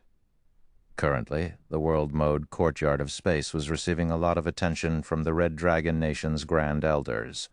Whoever secured the World Mode dungeon's first clear was bound to receive more support from those Grand Elders, which would, in turn, increase their chances of winning in the competition for the position of guild leader. Meanwhile, so long as Frey became the Red Dragon Nation's next guild leader, the experts under her would have a very bright future ahead of them. At that time, even the guild's elders would have to behave respectfully around them. "If that really is the case, what should we do next, Lord Morrow?" Desert Webb asked anxiously. "If Frey did secure the World Mode Courtyard of Space's first clear, it went without saying the guild's Grand Elders would give their support to her. At that time, how was Morrow supposed to compete against her for the position of guild leader? Don't worry. Frey securing the first clear is good news for us," Morrow said, suddenly smiling. "Good news?" Desert Webb revealed a confused expression. "Look at the other players here, including the Holy Races players." Smiling, Morrow asked, "Do you think they'll spare Frey's team? This is the Greater Gods Domain's first World Mode team dungeon we are talking about. The rewards for the dungeon's first clear are bound to be incredible. If Frey wants her team to leave this place alive, she'll have no choice but to rely on us." Desert Webb scanned their surroundings when he heard Morrow's words. Then, realization quickly dawned on him. When the system announcement first appeared, everyone was indeed shocked by the news. Now, though, only greed existed on everyone's faces. Items obtained from a dungeon would drop on death in the first 2 hours. Meanwhile, once a dungeon's final boss was killed, players could only stay in the dungeon for an additional 30 minutes. Afterward, they would be forcibly teleported out of the dungeon. Hence, so long as they sealed off the dungeon's entrance and killed the players who came out of the dungeon, they would be able to obtain the dungeon boss's loot. "All we need to do is stand aside and watch the show," Morrow said as he walked to a corner to rest. At the same time, the members of the various powers gathered outside the teleportation gate started to act. Even the Holy Race's players had taken the initiative to establish cooperation with the various human powers. Meanwhile, inside the Courtyard of Space, less than 30 figures sat slumped on the floor of an ancient hall, their eyes lighting up in surprise and joy as they looked at the system notifications before them. "We did it! We got the first clear. This is the first clear reward for World Mode.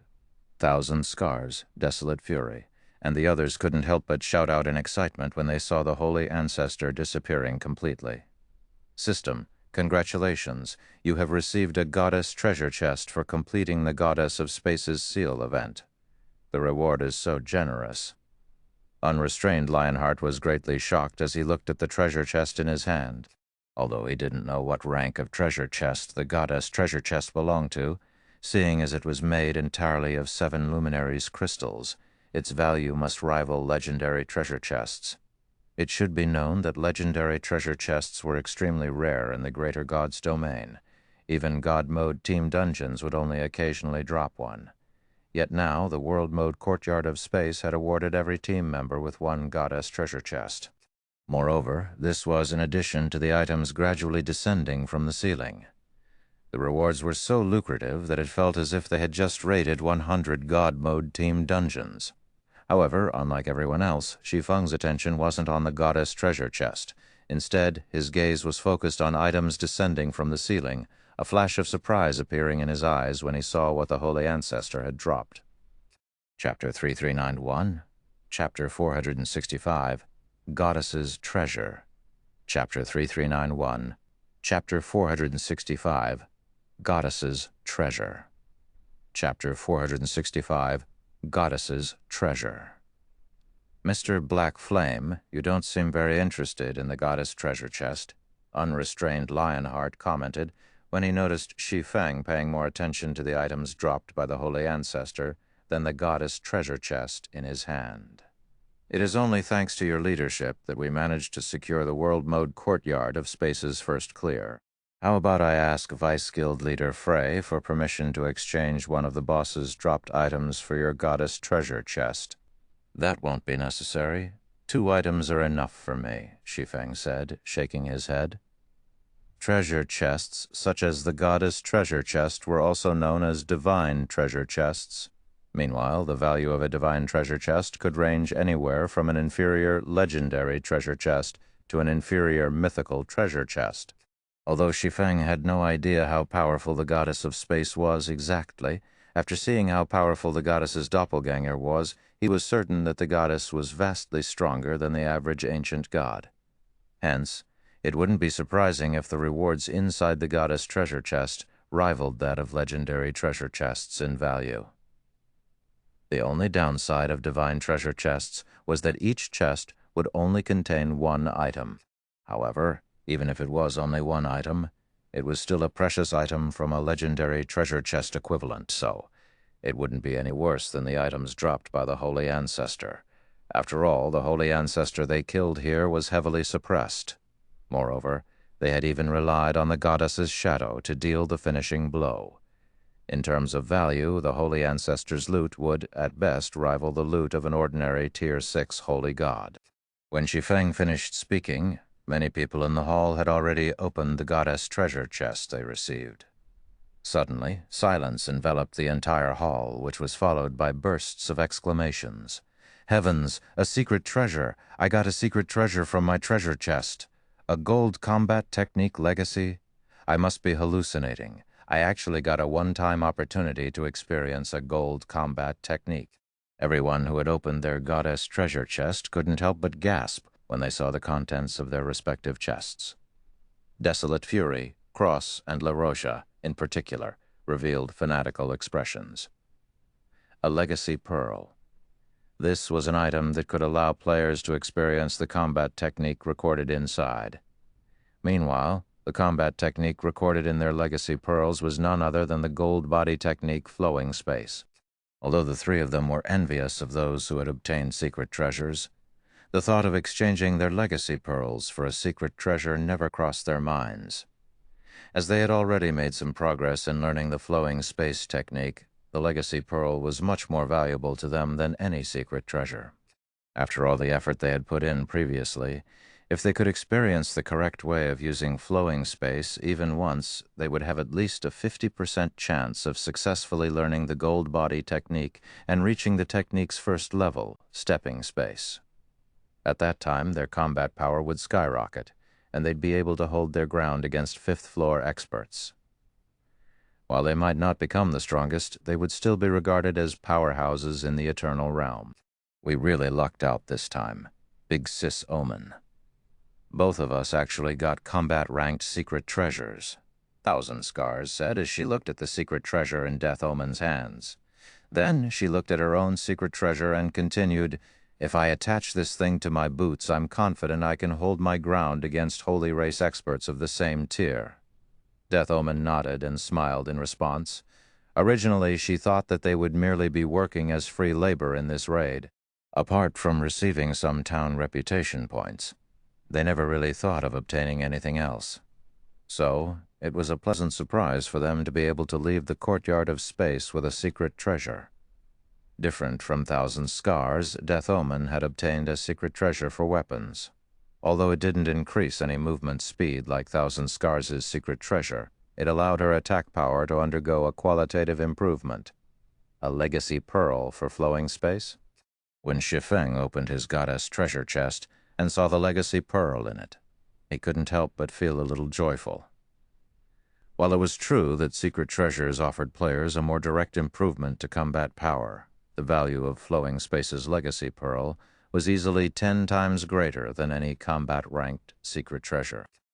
Currently, Shi Feng had already achieved the stepping space level, so the flowing space technique he executed was already strong enough to rival ordinary gold body techniques. However, if he could reach the phantom body level, he would fear nobody in the eternal realm once he became a Tier 5 sword saint. Even if many Tier 6 experts arrived in the future, he was confident he could secure himself a spot in the eternal realm. It's a pity that I still haven't perfected my mastery of the stepping space level. Otherwise, I could have used this legacy pearl right away and tried to reach the phantom body level. After staring at the legacy pearl in his hand for a moment, he ultimately chose to set it aside in his bag, deciding that he would only use the legacy pearl once he had perfected his mastery of the stepping space level. Guild Leader Black Flame. All of the loot has settled, Frey said, smiling in a happy mood as she pointed at the items scattered on the nearby ground. As per our agreement, you get to choose 2 items first. Okay. After sweeping his gaze across the Holy Ancestor's loot, Shi Feng walked over to the items and picked up 2 without hesitation, saying, "I'll be taking these 2 items then." The Holy Ancestor dropped 9 items. Every one of these 9 items radiated a faint trace of eternal energy, so anyone could tell they were extraordinary. Among them there were weapons, equipment, potions, and designs. There were also 2 secret treasures that radiated an extraordinary aura. Unlike the secret treasures everyone had seen thus far, the 2 secret treasures dropped by the Holy Ancestor were enveloped by a dark purple glow. Based on presence alone, they were clearly a cut above the Orichalcum's secret treasure, which was a combat-ranked secret treasure. So when everyone saw these 2 secret treasures, they couldn't help but salivate over them. If they could attach both of these secret treasures to their equipment, they could probably elevate their mana protection from the Tier 5 standard to the Tier 6 standard. And even if it didn't reach the Tier 6 standard, it would be very close to reaching it. Their combat power would also see a massive improvement. However, Shi Feng did not pick even one of the 2 secret treasures for his 2 allotted items. Instead, he had chosen a potion and a feather. The potion was held in a bottle made entirely out of 7 luminaries crystal, and the potion itself was a blood-red liquid with purple-gold sparkles. As for the feather, it looked rather inconspicuous. The feather was the size of his palm, and it was pure white like an angel's feather. If not for the faint eternal energy it radiated, it could have easily been mistaken for an ordinary item. He's not choosing any of the secret treasures? Frey couldn't help but be surprised by Shi Feng's choice.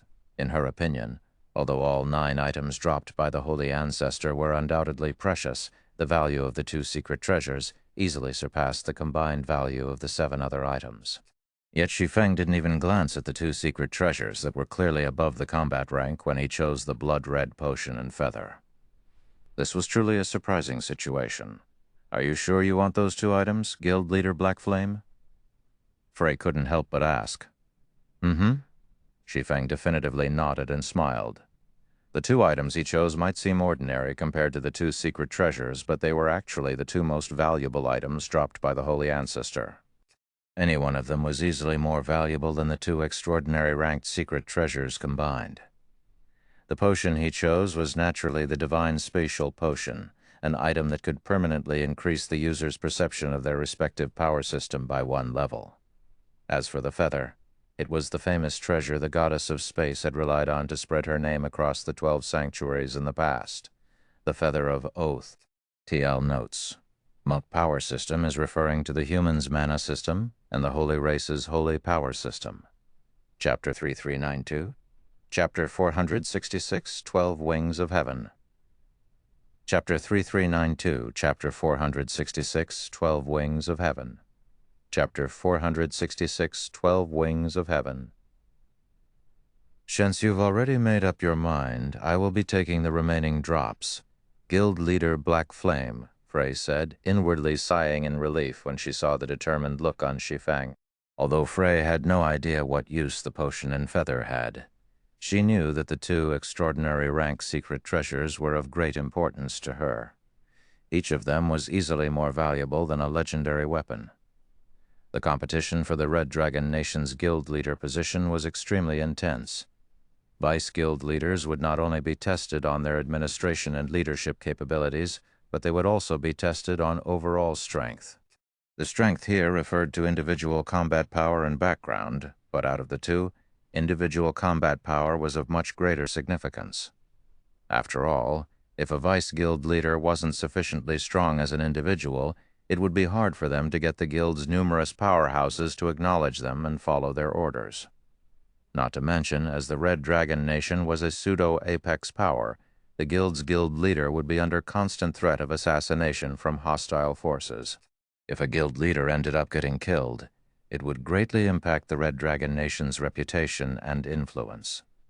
Therefore, individual combat power was the main criterion for the Red Dragon Nation when choosing a new guild leader.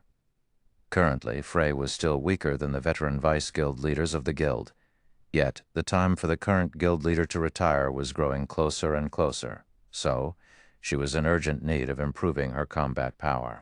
If she could receive the bonuses of 2 extraordinary rank secret treasures, her chances of becoming the Red Dragon Nation's next guild leader would increase substantially.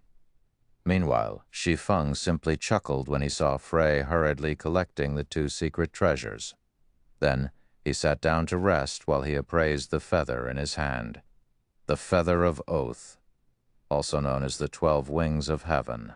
While it might not be a divine artifact-ranked weapon or equipment, it was still a bona fide divine artifact. Moreover, it was a divine artifact whose value rivaled the greater god's domain's 10 great divine weapons in the distant past. The goddess of space had created the Feather of Oath and relied on it to achieve a transcendental position among ancient gods. At one point, she was even suspected of already becoming strong enough to rival primordial gods. However, very few people knew about the Feather of Oath in the current greater god's domain. Shi Feng only knew about it because of a primordial god legacy he had obtained during his previous life. Through that primordial god legacy, he learned bits of information regarding the War of Ancient Gods. During that war, the goddess of space had relied on the Feather of Oath to fight a primordial god at the heart of the greater god's domain. Although the goddess of space did not emerge victorious in that fight, she didn't lose either. Instead, she had fought the primordial god to a stalemate. As a result of that fight, the Feather of Oath's name spread across the 12 sanctuaries. Meanwhile, the reason the Feather of Oath became known as the 12 Wings of Heaven was its ability to summon 12 war goddesses. It was with the help of these 12 war goddesses that the goddess of space could hold her ground against a primordial god. So when Shi Feng saw the Feather of Oath appearing among the items dropped by the Holy Ancestor, he couldn't help but be surprised. In less than a minute, the Feather of Oath's information appeared before Shi Feng. Feather of Oath, fragmented divine artifact, an item worn by the goddess of space. It is a treasure created using the souls of 12 heroes from before the Great Destruction. However, the Feather of Oath has suffered serious damage during a fight against 3 Holy Ancestors, and repairing it will require 6 world sources. Current number of world sources absorbed, additional skill 1, War Goddess Summoning. For every 1,000 units of 7 Luminaries crystal expended, summon 1 War Goddess of the same tier, up to Tier 6. The War Goddesses summoned cannot exceed the summoner by 10 levels. Every War Goddess summoned will last for 3 hours. Up to 6 War Goddesses can be summoned at the same time. No incantations required. No cooldown. Additional skill 2, Heroic Pledge. Expend 1 God Crystal to temporarily upgrade a War Goddess by 1 tier up to Tier 6. Duration, 30 minutes. Cooldown, 6 hours. A fragmented divine artifact. Shi Feng nearly failed to keep his mouth shut when he saw the Feather of Oath's stats. He had long expected the Feather of Oath to be in a damaged state. After all, even if they were talking about the rewards for a World Mode Team Dungeon's first clear, the chances of a legendary item appearing were relatively low. Hence, when he picked up the Feather of Oath, he had already mentally prepared himself to see it being at the legendary rank only. Yet now, not only was the Feather of Oath at the fragmented divine artifact rank, but it even allowed him to summon up to 6 war goddesses simultaneously. This was simply insane. These were war goddesses they were talking about. Moreover, these weren't just any war goddesses, but war goddesses from before the Great Destruction. While war goddesses only possessed life rating on par with 6-winged Valkyries, they were existences who had reached the extremes of contemporary combat. They were titled as war goddesses. What did it mean to reach the extremes of contemporary combat? It meant achieving the standard of gold combat techniques in every movement. Simply imagining an existence with a life rating of a 6-winged Valkyrie executing a gold combat technique with their every move sent shivers down Shi Feng's spine. Yet now he could summon 6 of such existences. Subsequently, time passed bit by bit. After the fallen members of the team were resurrected and everyone rested for about 10 minutes, unrestrained Lionheart followed Frey's instructions and began paying the team's foreign aid their promised compensation. Every foreign aid was given 2 eternal gold coins in the current eternal realm, where most experts only made several dozen eternal copper a day. A payout of 2 eternal gold was undoubtedly a fortune. When Desolate Fury Cross and La Roja each received 2 eternal gold from unrestrained Lionheart, they couldn't help but be at a loss for words. After all, they had already received an immense harvest from the courtyard of space. They didn't think they would receive 2 eternal gold on top of that. Brother Black Flame, please have our share of the compensation. It is only because of you we could secure the World Mode Courtyard of Space's first clear. It is also thanks to you that we had the fortune to join this team. If we keep this compensation on top of enjoying all these benefits, I'm afraid we will be too ashamed to even look at you in the future. Indeed. We are already satisfied with being able to enter the Courtyard of Space and obtain a goddess treasure chest, Guild Leader Black Flame. After exchanging looks with each other, Desolate Fury, Cross, and La Roja came to a silent agreement with each other and simultaneously shoved the eternal gold coins they received to Shi Feng, giving him no chance to even refuse the coins. At this time, unrestrained Lionheart also approached Shi Feng and handed him a small pile of coins with a smile, saying, "Here is the remuneration Vice Guild Leader Frey promised, and the payment for the 100 bottles of compounding potion, Mr. Black Flame. Your total comes to 14 eternal gold." After a slight pause, unrestrained Lionheart continued, "By the way, the Blood Hell Mountain Range will soon activate. Would you be interested in joining us to explore it, Mr. Black Flame? We can split the city entrance tokens we obtain evenly after accepting the coins." Shi Feng shook his head and said, "Thank you for the offer, Brother Lionheart. However, I have other matters to tend to, so I'm afraid I cannot join your exploration." With the standard of Frey's team, he would benefit greatly if they evenly split the city entrance tokens they obtained. However, now that he had 20 eternal gold coins in hand, he could accomplish many matters he previously couldn't even dream of accomplishing. Meanwhile, those matters were of far greater importance than a couple of city entrance tokens. Very well, then, unrestrained Lionheart couldn't help but feel a little disappointed. Even so, he didn't insist on the matter. "We should be careful once we leave the dungeon, Brother Lionheart," Shi Feng said, when he saw that Frey was preparing the team to leave the Courtyard of Space. "We might have secured World Mode's first clear, but the dungeon has already attracted a lot of attention. The people outside are unlikely to let us leave without a fight. You can rest assured, Mr. Black Flame," confidently, unrestrained Lionheart said, "Vice Guild Leader Frey has long prepared for such an eventuality. Anyone who dares try anything funny will meet a swift end." Shi Feng nodded, unsurprised by this revelation. As a Vice Guild Leader of a pseudo-apex power, Frey must have long grown accustomed to getting attacked at the entrance of dungeons, so there was no way she came to a dungeon as important as the Courtyard of Space unprepared. He only offered them a reminder so they didn't grow complacent after securing the world mode courtyard of space's first clear. After all, nobody could tell how crazily the various powers would react to the first world mode team dungeon's first clear. Meanwhile, after everyone was rested and ready to go, they stepped into the teleportation gate in the middle of the hall and exited the courtyard of space. Chapter 3393, Chapter 467, Grand Gathering. Chapter 3393, Chapter 467, Grand Gathering, Chapter 467, Grand Gathering, Chapter 467, Grand Gathering outside the courtyard of space. Following the appearance of numerous bright flashes, the figures of 88 players appeared in front of the cordon teleportation gate. They're out. Look quickly, those people finally came out. A burst of noise instantly turned the originally calm basin lively. At this time, over 50,000 human and holy race players could be seen gathered around the teleportation gate. These players formed a tight encirclement around the teleportation gate. In the instant they saw the team of 88 players appearing in front of the gate, excitement and greed colored their eyes. It was as if they had just seen the most tempting treasure in existence, and they couldn't help but get the urge to charge forward and claim this treasure for themselves right away. Meanwhile, when Shi Feng and the others appeared outside the courtyard of space and saw the scene before them, they couldn't help but be dumbfounded.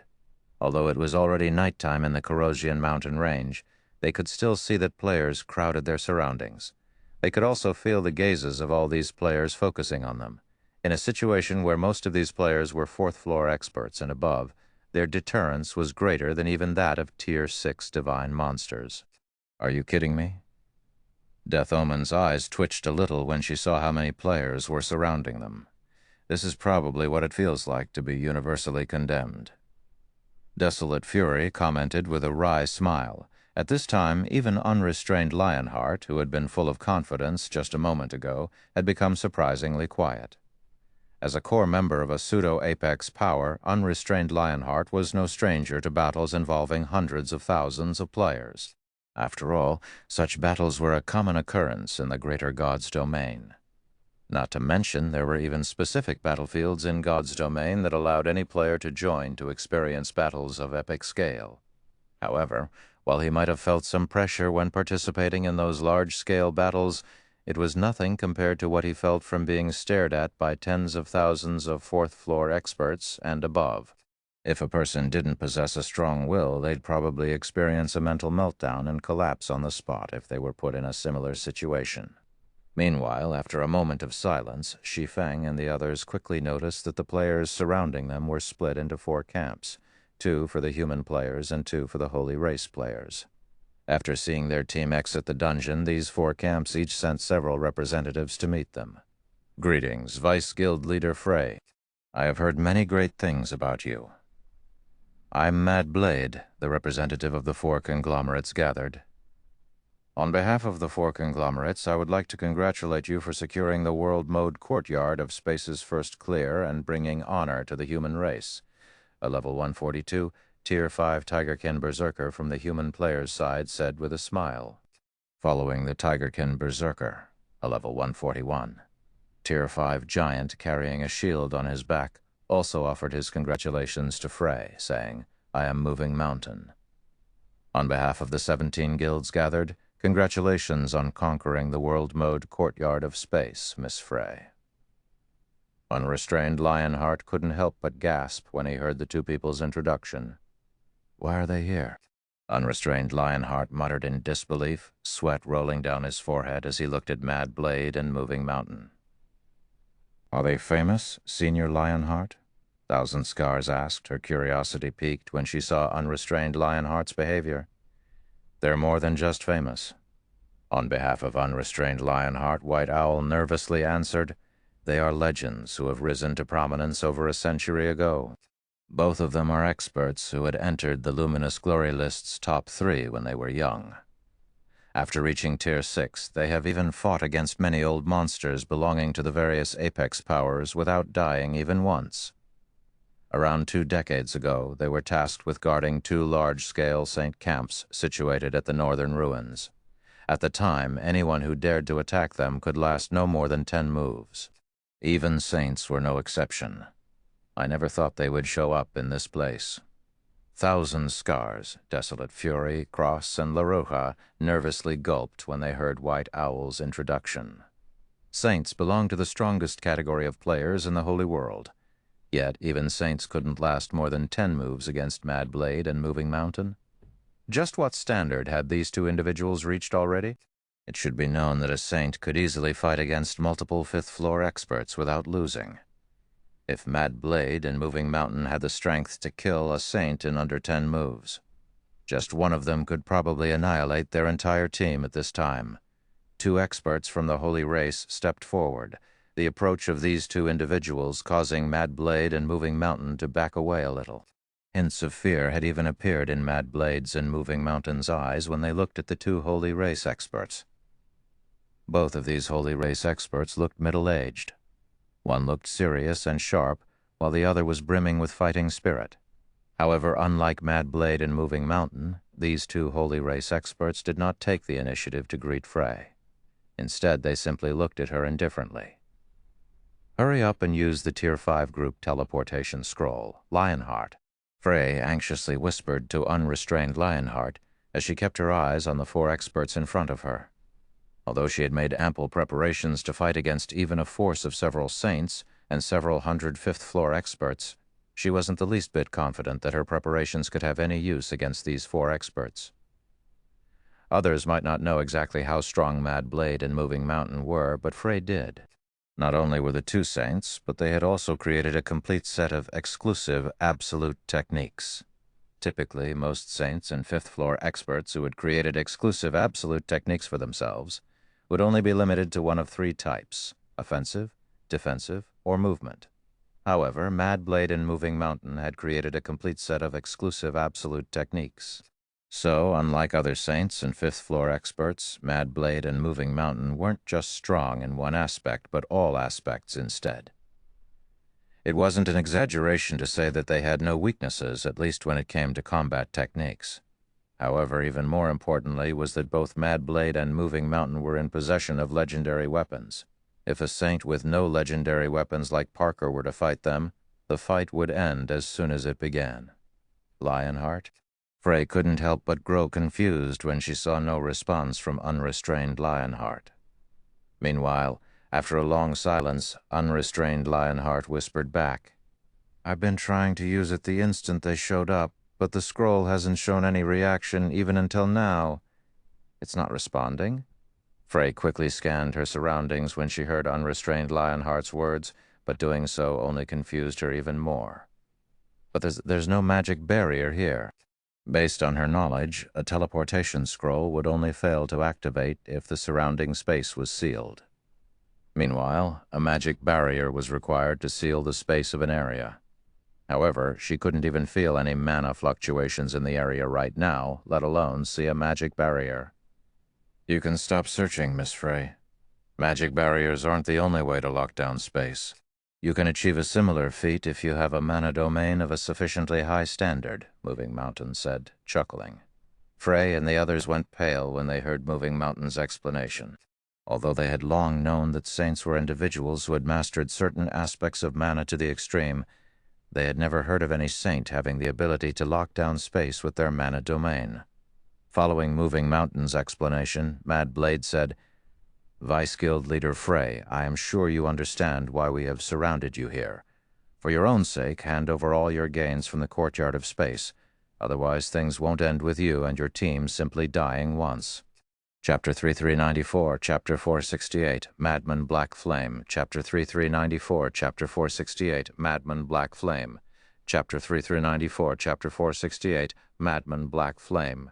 Mad Blade's words were akin to whispers from hell, causing Frey and her team members to feel as if their feet were entangled in thorny vines, and the only thing they could do was wait for death to claim their lives. "Mad Blade, Moving Mountain, you two best not go too far. Aren't you afraid of the Red Dragon Nation's retaliation?" Unrestrained Lionheart bellowed in an attempt to shake away his anxiety. Following Unrestrained Lionheart's words, all of the players surrounding Frey's team laughed as if they had just heard the funniest joke in the world. "Afraid? Of course we're afraid," chuckling, Moving Mountain said. That's why we've all formed alliances. On my side, there is the 100-City Alliance made up of 17 upper-ranking hegemonic powers. On Old Blade's side, there is the Conglomerate Alliance made up of 4 cross-realm conglomerates. Do you think the Red Dragon Nation is a match for our 2 alliances? Unrestrained Lionheart's and Frey's expressions turned even grimmer when they heard Moving Mountain's words. As for White Owl, Desolate Fury, and the others, they couldn't help but be dumbfounded by this revelation. An alliance between 17 upper-ranking hegemonic powers. An alliance between 4 cross-realm conglomerates. Even when a divine artifact had appeared in the past, such large and powerful alliances had never been formed. Back then, the alliances formed by the various powers would at most consist of 5 or 6 upper-ranking hegemonic powers or 2 conglomerates. If 17 upper-ranking hegemonic powers and 4 conglomerates banded together, they could probably put up a fight against even a bona fide apex power. Yet all these upper-ranking hegemonic powers and conglomerates had banded together just to deal with their team of 88. Are these people insane? Thousand Scars despaired over this situation. It's not like we're trying to monopolize the Eternal Realm. All we did was get the first clear of a world mode dungeon. Is this what Zero Wing's members felt when going up against the Paimon conglomerate? Death Omen Riley smiled in this situation, and she couldn't help but resonate with Shi Feng's situation when the Paimon conglomerate targeted him in the miniature ancient world. At this time, only Shi Feng was unsurprised by the terrifying scene before him. This was also why Shi Feng had given Unrestrained Lionheart a reminder before they exited the dungeon. Whether it was Thousand Scars or Frey, they had severely underestimated the importance of the world mode courtyard of Space's first clear in the various powers' eyes. More specifically, they had underestimated the desire of the various upper-ranking hegemonic powers and conglomerates to improve their standings in the Greater God's domain. At present, the power structure in the Greater God's domain was already fixed. Unless upper-ranking hegemonic powers and conglomerates could produce a heaven-defying individual, they would have no choice but to submit to the various apex powers and pseudo-apex powers for the rest of their continued existence. However, the emergence of the Eternal Realm created an opportunity for the various powers to elevate their status.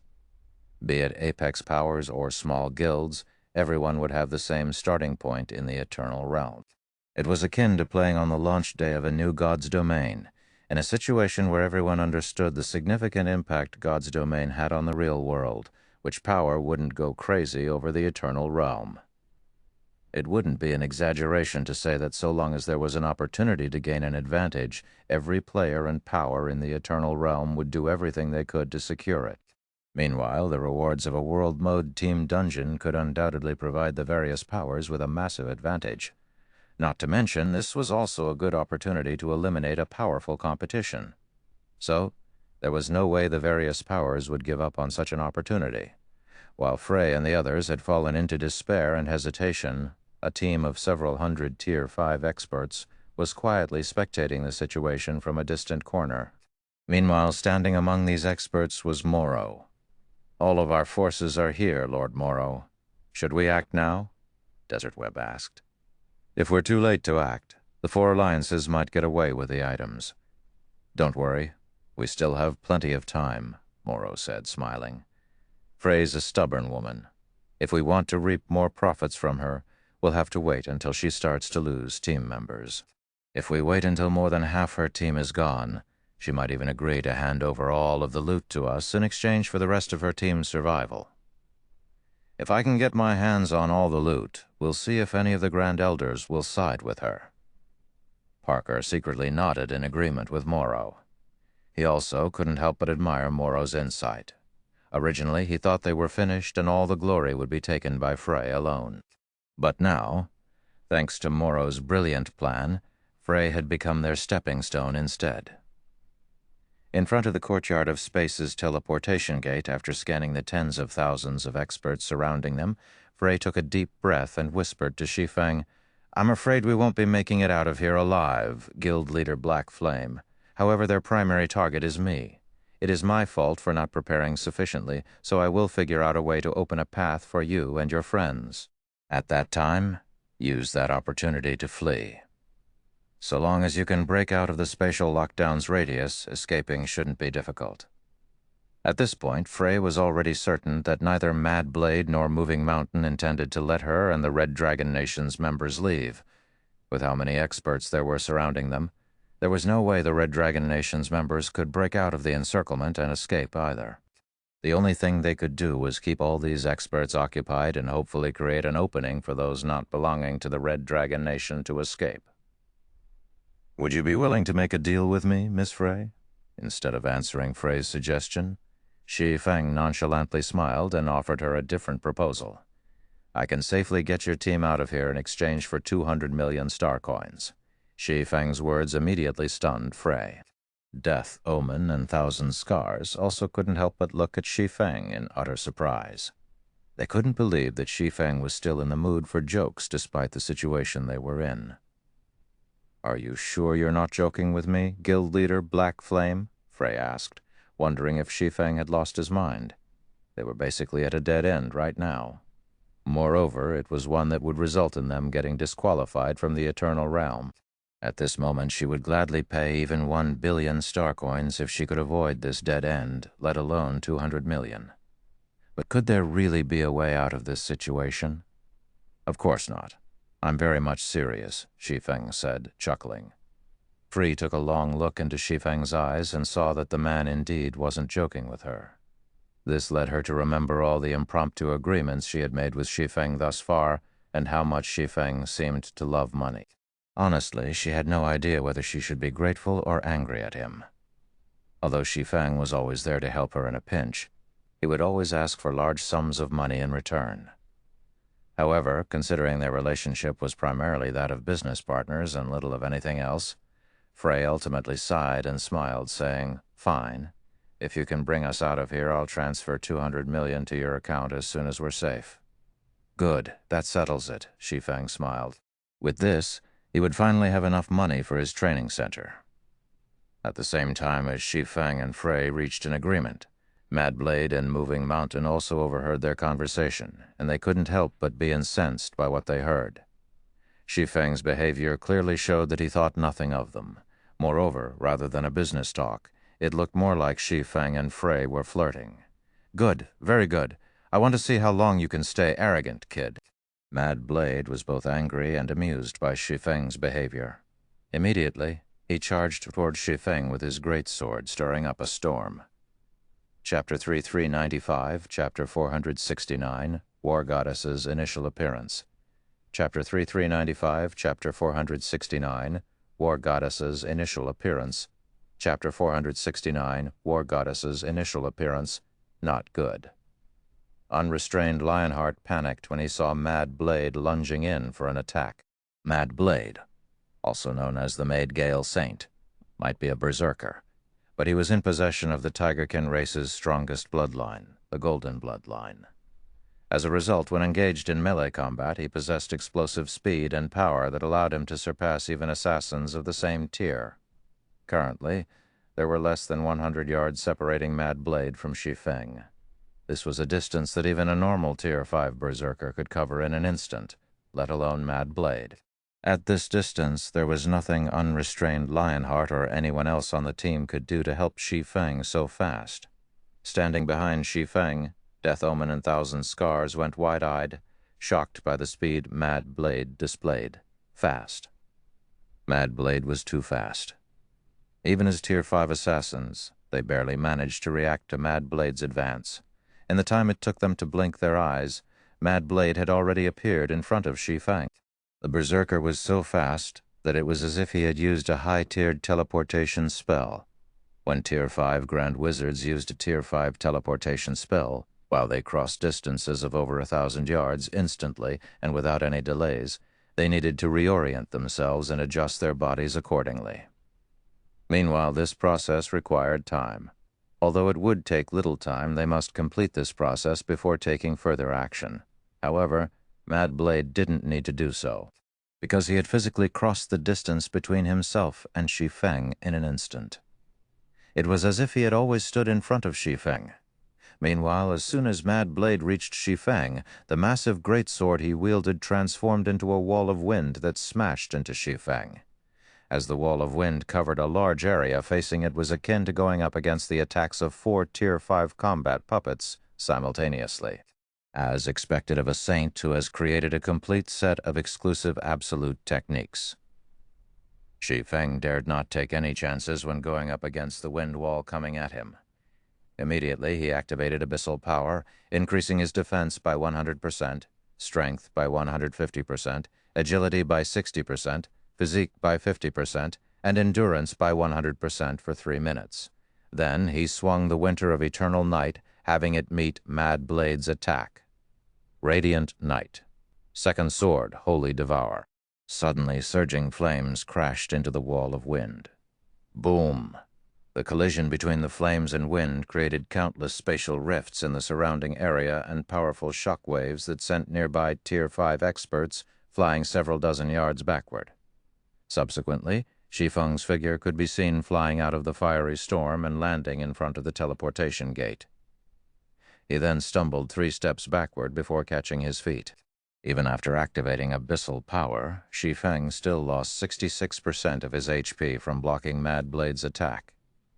It wasn't an exaggeration to say that the Mad Gale Saint was already close to matching the sealed Holy Ancestor in terms of raw power.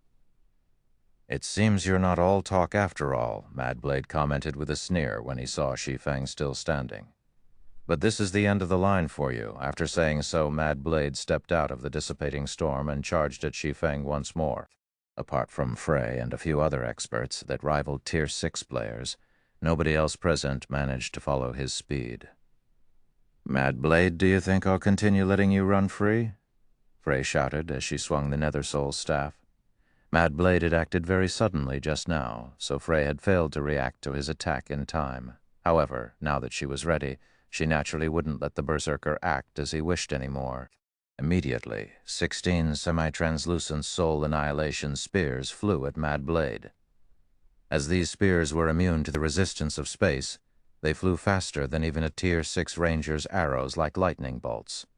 They instantly reached Mad Blade and threatened to bombard him from all directions. "You think you can stop me?" Mad Blade looked at the approaching soul annihilation spears in contempt. Then he promptly changed his footwork. Exclusive absolute technique, Phantasm Steps. Subsequently, all 16 soul annihilation spears harmlessly passed through Mad Blade's body, as if it was nothing but an illusion. Black Flame, run. Unrestrained Lionheart instinctively shouted when he saw Frey's attack failing to connect. The Phantasm Steps technique was Mad Blade's trademark move.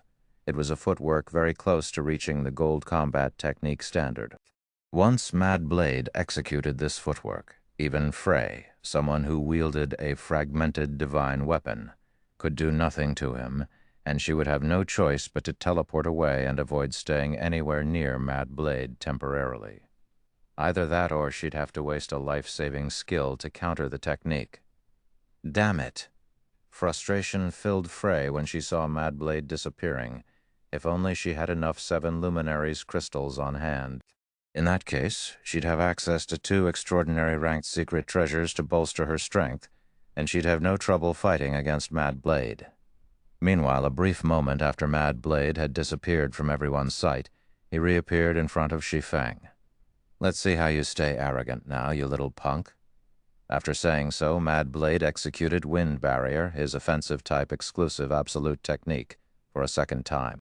However, the instant Mad Blade swung his greatsword, he could faintly hear Shi Feng muttering something to himself. Sure enough, trying to fight Tier 5 old monsters with the strength of a Tier 4 Sword Emperor is still asking for too much. As soon as Shi Feng finished speaking, a purple lightning bolt suddenly descended from the skies, threatening to strike Mad Blade if the berserker persisted in his frontal assault. However, relying on instincts, Mad Blade swiftly twisted his body, spinning away from the lightning bolt and smoothly transitioning into attacking Shi Feng from the side. Clang! A loud metallic clang echoed across the battlefield. Then, following it, was silence. "Who?" Mad Blade bellowed as he turned to look at the person who stopped his attack. Although he didn't back his side attack with any combat techniques, the attack still carried power at the Tier 6 standard because of his legendary greatsword. It wasn't an attack ordinary Tier 5 experts could casually block. A war goddess? Surprise flashed in Mad Blade's eyes as he looked at the spear-wielding woman before him, at the same time as Mad Blade got a good look at the person who had blocked his attack. Everyone else present also saw the woman dressed like a holy knight standing in front of Shi Feng, protecting him. Immediately, shock and confusion spread. Is this his trump card? A look of surprise flashed in Frey's eyes as she looked at the war goddess who had suddenly appeared in front of Shi Feng. There were some incredibly powerful NPCs in God's domain, and among them were war goddesses. According to rumors, war goddesses had developed their techniques to the extreme and mastered complete sets of gold combat techniques. It was also rumored that war goddesses could fight against dragons of the same tier. However, under normal circumstances, players couldn't even come into contact with such NPCs, let alone summon one to fight for them. Such a feat was as difficult as summoning a dragon to fight for them. So, what if you have a war goddess? After his initial surprise, Mad Blade turned to look at Shi Feng in contempt. At the end of the day, she is only a level 150, Tier 4 war goddess. Do you think she alone can block all of my attacks? War goddesses might be frightening foes to fight against, but that was only if one went up against war goddesses of the same tier or higher. A Tier 4 war goddess might be of some threat to Mad Blade, but that wasn't enough to stop him from killing Shi Feng. In response to Mad Blade's provocation, Shi Feng faintly smiled and asked, "If one's not enough, what about 6? Chapter 3396, Chapter 470, one move. Chapter 3396, Chapter 470, one move. Chapter 470, one move. 6? Mad Blade laughed at Shi Feng's comment. Do you think you're the War God's Temple's grand adjudicator? War goddesses were the War God's Temple's strongest combatants, and the birth of every war goddess came with great difficulty. Even the War God's Temple's main headquarters did not have many war goddesses operating directly under it. Meanwhile, the War God's Temple's Grand Adjudicator was the only person with authority to command the main headquarters' war goddesses. However, as soon as Mad Blade finished speaking, Shi Feng injected 5,000 more units of 7 Luminaries crystal into the Feather of Oath, causing 5 lightning bolts to descend from the sky. Then, once the dust settled, 5 more lithe figures appeared before Shi Feng. Of these women, some wielded shields, some wielded great swords, and some wielded great bows. Everyone involuntarily gasped when they saw the 6 war goddesses standing in a row in front of Shi Feng. How is this possible? Unrestrained Lionheart's eyes nearly fell out of their sockets when he saw the 6 war goddesses, 6 of them. Even the War God's Temple's main headquarters would probably have to send all of its war goddesses to match this number. Old Blade, kill him quickly! While everyone was in a daze, Moving Mountain suddenly shouted at Mad Blade, his powerful voice coming from his 4-meter-tall body echoing throughout the entire basin. Hearing this, Mad Blade instantly snapped out of his daze and used Storm Realm, his legendary greatsword's additional skill at Shi Feng. War goddesses were existences rivaling dragons. Moreover, as they were NPCs, they could not only coordinate their movements with each other, but they could do it better than even players. If 6 Tier 4 war goddesses worked together, they could possibly slay even a Tier 5 dragon. Immediately, with Mad Blade as the center, space-shredding wind blades spread to the surroundings, covering a 1,000-yard radius. Too late. When Shi Feng saw Mad Blade using a large-scale destruction spell, he promptly had the war goddesses take action. Subsequently, the 6 level 150 Tier 4 war goddesses could be seen attacking Mad Blade simultaneously. However, none of them attacked him with their weapons. Instead, they created numerous divine runes around Mad Blade, suppressing him and preventing any of his mana from spreading. Tier 4 medium-scale combination super spell, Sacred Seal. In the eyes of most players, war goddesses were only NPCs who had mastered the art of combat to the extreme. Few people knew that war goddesses were in possession of numerous super spells, especially combination super spells. War goddesses could cast small-scale combination super spells if there were 3 of them working together, medium-scale if there were 6, large scale if there were 9, and super large scale if there were 12. This was why the goddess of space could go against primordial gods with the help of 12 war goddesses. Although Shi Feng could only summon Tier 4 war goddesses right now, a Tier 4 medium-scale combination super spells might was already close to matching that of Tier 6 curses. Boom. A deafening explosion echoed throughout the basin, stupefying everyone present. He's gone? Is this the power of war goddesses? When unrestrained Lionheart saw that the place where Mad Blade originally stood had transformed into an empty void, an indescribable sense of shock filled him. Although unrestrained Lionheart knew that war goddesses were terrifying foes to face, the ones Shi Feng summoned were only at Tier 4. In his opinion, even if 6 Tier 4 war goddesses worked together, they would be fortunate if they could even pin down Mad Blade. It should be known that Mad Blade was a saint who had been active for over a century already. Now that he had risen to Tier 5 with the help of his legendary weapon, the average Tier 6 expert would be helpless against him. They might even get killed if they weren't careful. Yet now, Mad Blade had failed to survive even one move against the 6 Tier 4 war goddesses. Incredible guild leader Black Flame is simply incredible. When Cross saw Mad Blade getting obliterated, his eyes glowed with uncontrolled excitement. At least we're safe now, Thousand Scars thought in excitement and relief when she saw the 6 war goddesses instantly eliminate Mad Blade. Mad Blade was one of the strongest players present. If even Mad Blade couldn't survive one move against the 6 war goddesses, it should be simple for their team to break out of this encirclement. After all, even if all of the other rebels worked together, the threat they posed to their team wouldn't be comparable to the threat Mad Blade posed. Meanwhile, following Mad Blade's death, ugly expressions appeared on the players belonging to the 2 human alliances. It was especially so for the Red Dragon Nation members on Morrow's side. "What should we do now, Lord Morrow?" Desert Web quietly asked as he looked at Morrow. The combination attack of those 6 war goddesses rivaled Tier 6 curses. If Vice Guild leader Frey's team focuses solely on escaping, Moving Mountain and the others won't be able to stop them. Frey herself possessed astonishing strength. Even if numerous ordinary 5th-floor experts worked together, they would have difficulty keeping her pinned. Only veteran saints like Mad Blade and Moving Mountain could pin and kill her. This was also why the 2 human alliances had chosen the 2 veteran saints to represent them. Now that Mad Blade had gotten killed, if Shi Feng had his 6 war goddesses keep Moving Mountain distracted, Frey could easily use one of her trump cards to escape. Nothing. "We keep on waiting," Morrow said with a faint smile, then, looking at Shi Feng's distant figure, he continued, "It seems Black Flame is indeed capable. It's no wonder Frey is willing to pay an exorbitant price to hire him. It's a pity that Mad Blade and Moving Mountain aren't the only players present capable of killing Tier 6 experts. The Holy Race's experts." When Desert Web heard Morrow's words, he turned to look at the Holy Race players who had been calmly watching from the side throughout this entire time. The strength of Holy Race players was apparent to all in the Eternal Realm.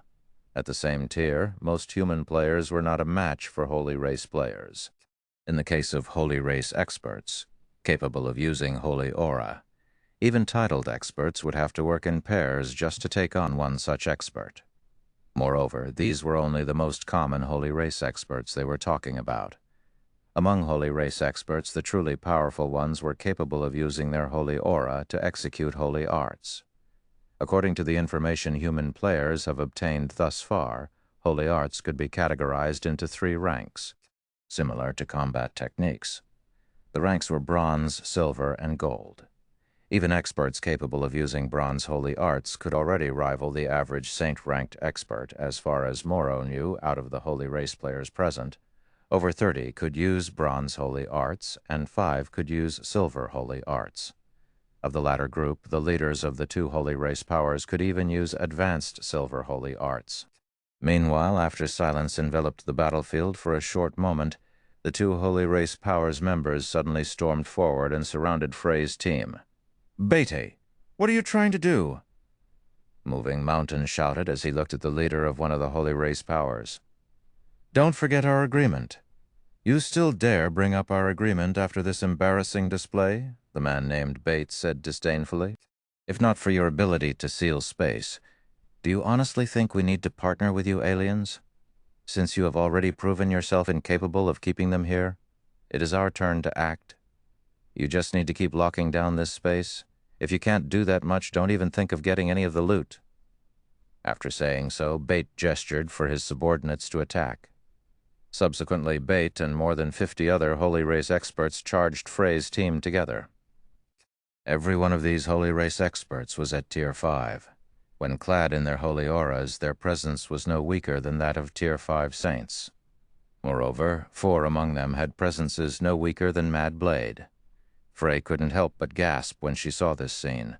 A force of 50-plus Tier 5 saints and 4 experts on Mad Blade's caliber was something even the Red Dragon Nation would have difficulty fielding. Chapter 3397, Chapter 471, The Zenith of Techniques. Chapter 3397, Chapter 471, The Zenith of Techniques. Chapter 471, The Zenith of Techniques. TL notes. Made a change to Chapter 470, 4 experts on Mad Blade's caliber.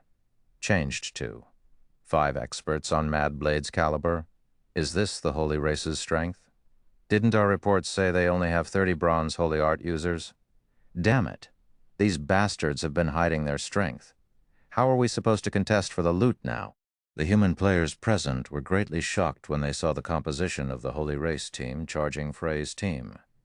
Saint-ranked experts were extremely rare in the greater gods domain. Even among the various upper-ranking hegemonic powers, saints would be put into core executive positions at the very minimum. Of the human powers present, even if the 17 guilds and 4 conglomerates joined forces, they wouldn't have more than 20 saints. Yet now it was revealed that the Holy Race's powers had over 50 saint-ranked experts, with such a huge disparity in numbers. Many of the human players present couldn't help but suspect whether they could even get any of the items dropped by Frey's team. Lord Morrow, the Holy Race's strength after looking at the 50-plus Holy Race experts charging Frey's team, Desert Web couldn't help but turn to Morrow worriedly. Hasn't it exceeded our expectations by too much? According to their investigation, the Holy Race's 2 powers should at most have 30 experts who rivaled human saints.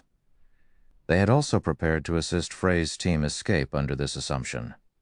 Now that it was revealed that there were more than 50 saint-ranked experts on the Holy Race's side if they proceeded with their plan to help Frey's team escape, not only was there a high risk of their plan failing, but they would also risk getting themselves killed. At this time, Morrow's complexion had turned incredibly gloomy. The mantis stalks the cicada, unaware of the oriole behind. Originally, he thought he could safely play the role of the oriole, yet the mantis he was looking to prey on turned out to be a lion. If he insisted on third-partying in this situation, he and his team were bound to face certain death. After a quick deliberation, Morrow hurriedly said to Desert Web, "Contact Moving Mountain. Tell him I have a way for us to secure the courtyard of Space's loot, but I want half of it." Understood. Hearing Morrow's command, Desert Web hurriedly ran over to Moving Mountain. While Desert Web was rushing toward Moving Mountain, Frey, who was originally filled with the hope of escaping, revealed a bitter smile. "It seems you won't get to earn that 200 million, Guild Leader Black Flame," Frey jokingly said to Shi Feng. "Instead of the entire team, I hope you can safely get Crest out. I will pay you 50 million star coins if you succeed." Frey did not hold any hopes of her escaping safely, since she knew she was everyone's primary target. However, it might be possible for Crest to escape since nobody was paying any particular attention to him. When unrestrained Lionheart overheard Frey's words, he promptly instructed everyone in the team to provide cover for Crest's escape. Likewise, he too understood that there was no way for their team to escape from this place in one piece. It should be known that the Holy Race's powers had 5 experts on Mad Blade's caliber.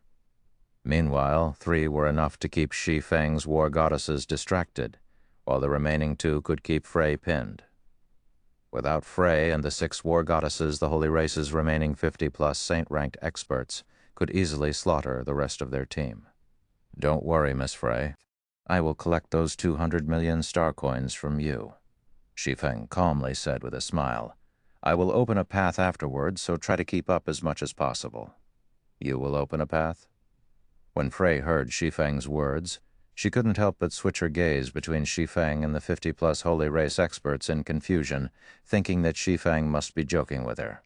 This was an encirclement formed by more than 50 saint-ranked experts they were talking about, in a situation where less than 300 yards separated both sides. Their team's chances of breaking through the encirclement were practically zero. Even if they tried to break through from one specific direction, they would have to face a minimum of 20 saint-ranked experts and 3 holy race experts of Mad Blade's caliber. Charge. However, Shi Feng did not give Frey and the others any time to think. Immediately, he charged forward in the direction of the Corrosion Mountain Range's exit. Seeing this, Frey gritted her teeth and signaled unrestrained Lionheart and the others with her eyes. Then, everyone quickly followed Shi Feng. Do they want to go down fighting? When Bates saw the actions of Frey's team, he looked toward the 4 male Holy Race players nearby and said, Deathclaw, Heavy Fist, you 4 gather at my location. We'll eliminate them in one fell swoop. Had Frey's team chosen to split up and try to break through from multiple directions, he would have had to split his forces to prevent anyone from slipping through. However, now that Frey had chosen to concentrate her team's strength, he could gather the 4 other experts capable of using silver holy arts, and the 5 of them could work together. Got it! The 4 holy race men with presences as powerful as Mad Blade nodded and quickly congregated at Bates' location. Although Shi Feng and the others moved very quickly, the holy race experts who had mastered silver holy arts were even quicker. Before Shi Feng and the others could get within 50 yards of the encirclement, Bate and the others had already grouped up. You 4 take care of that summoner, I'll take care of the woman, Bate said as he swept his gaze across the war goddesses. He did not intend to take any risks. Since the 6 war goddesses were summoned creatures, they would disappear if their summoner died. In that case, killing Shi Feng would be the most efficient way to eliminate them. Upon hearing Bates' arrangement, Deathclaw and the others charged at Shi Feng without hesitation, their bodies vanishing on the spot. As experts capable of using silver holy arts, they benefited much more from their holy aura than other holy race experts. As a result, they could move even faster than Mad Blade when they got serious. So fast. Frey was greatly shocked when she saw Deathclaw and the others disappearing from her sight.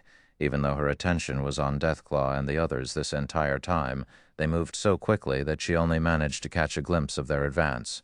As for everyone else on her team, they probably didn't even catch a glimpse. When unrestrained Lionheart saw Deathclaw's group disappearing, he promptly shouted, Black Flame, dodge!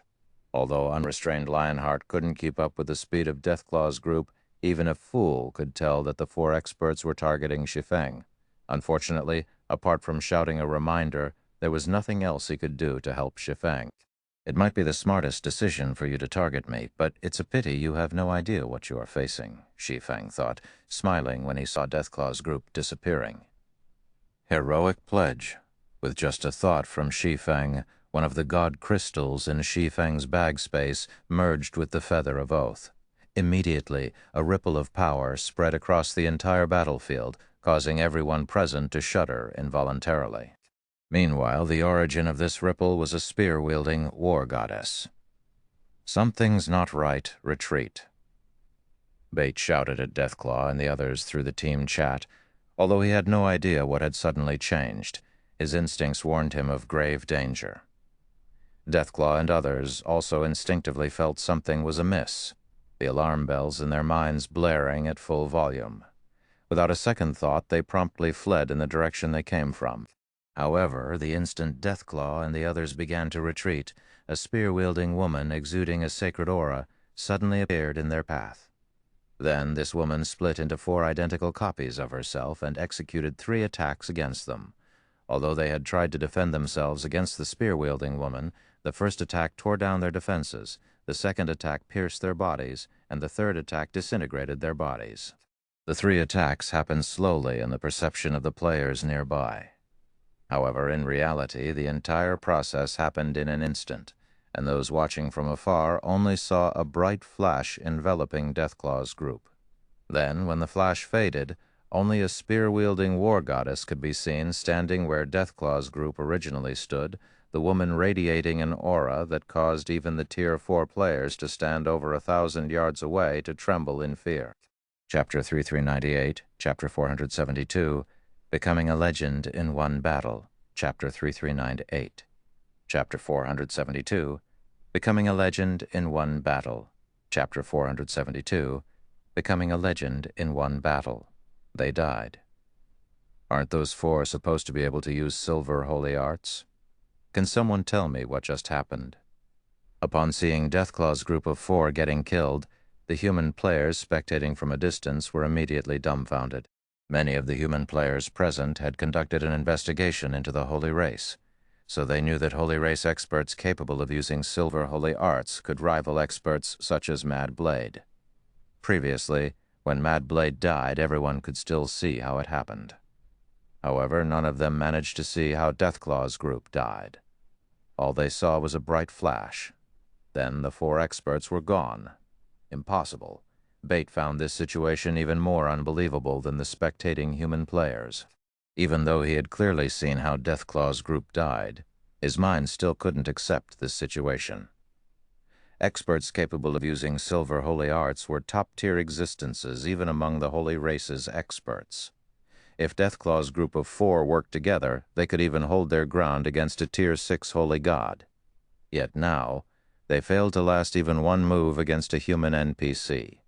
At this time, Frey and the others standing behind Shi Feng were likewise astonished by this development. Are Tier 4 war goddesses supposed to be this strong?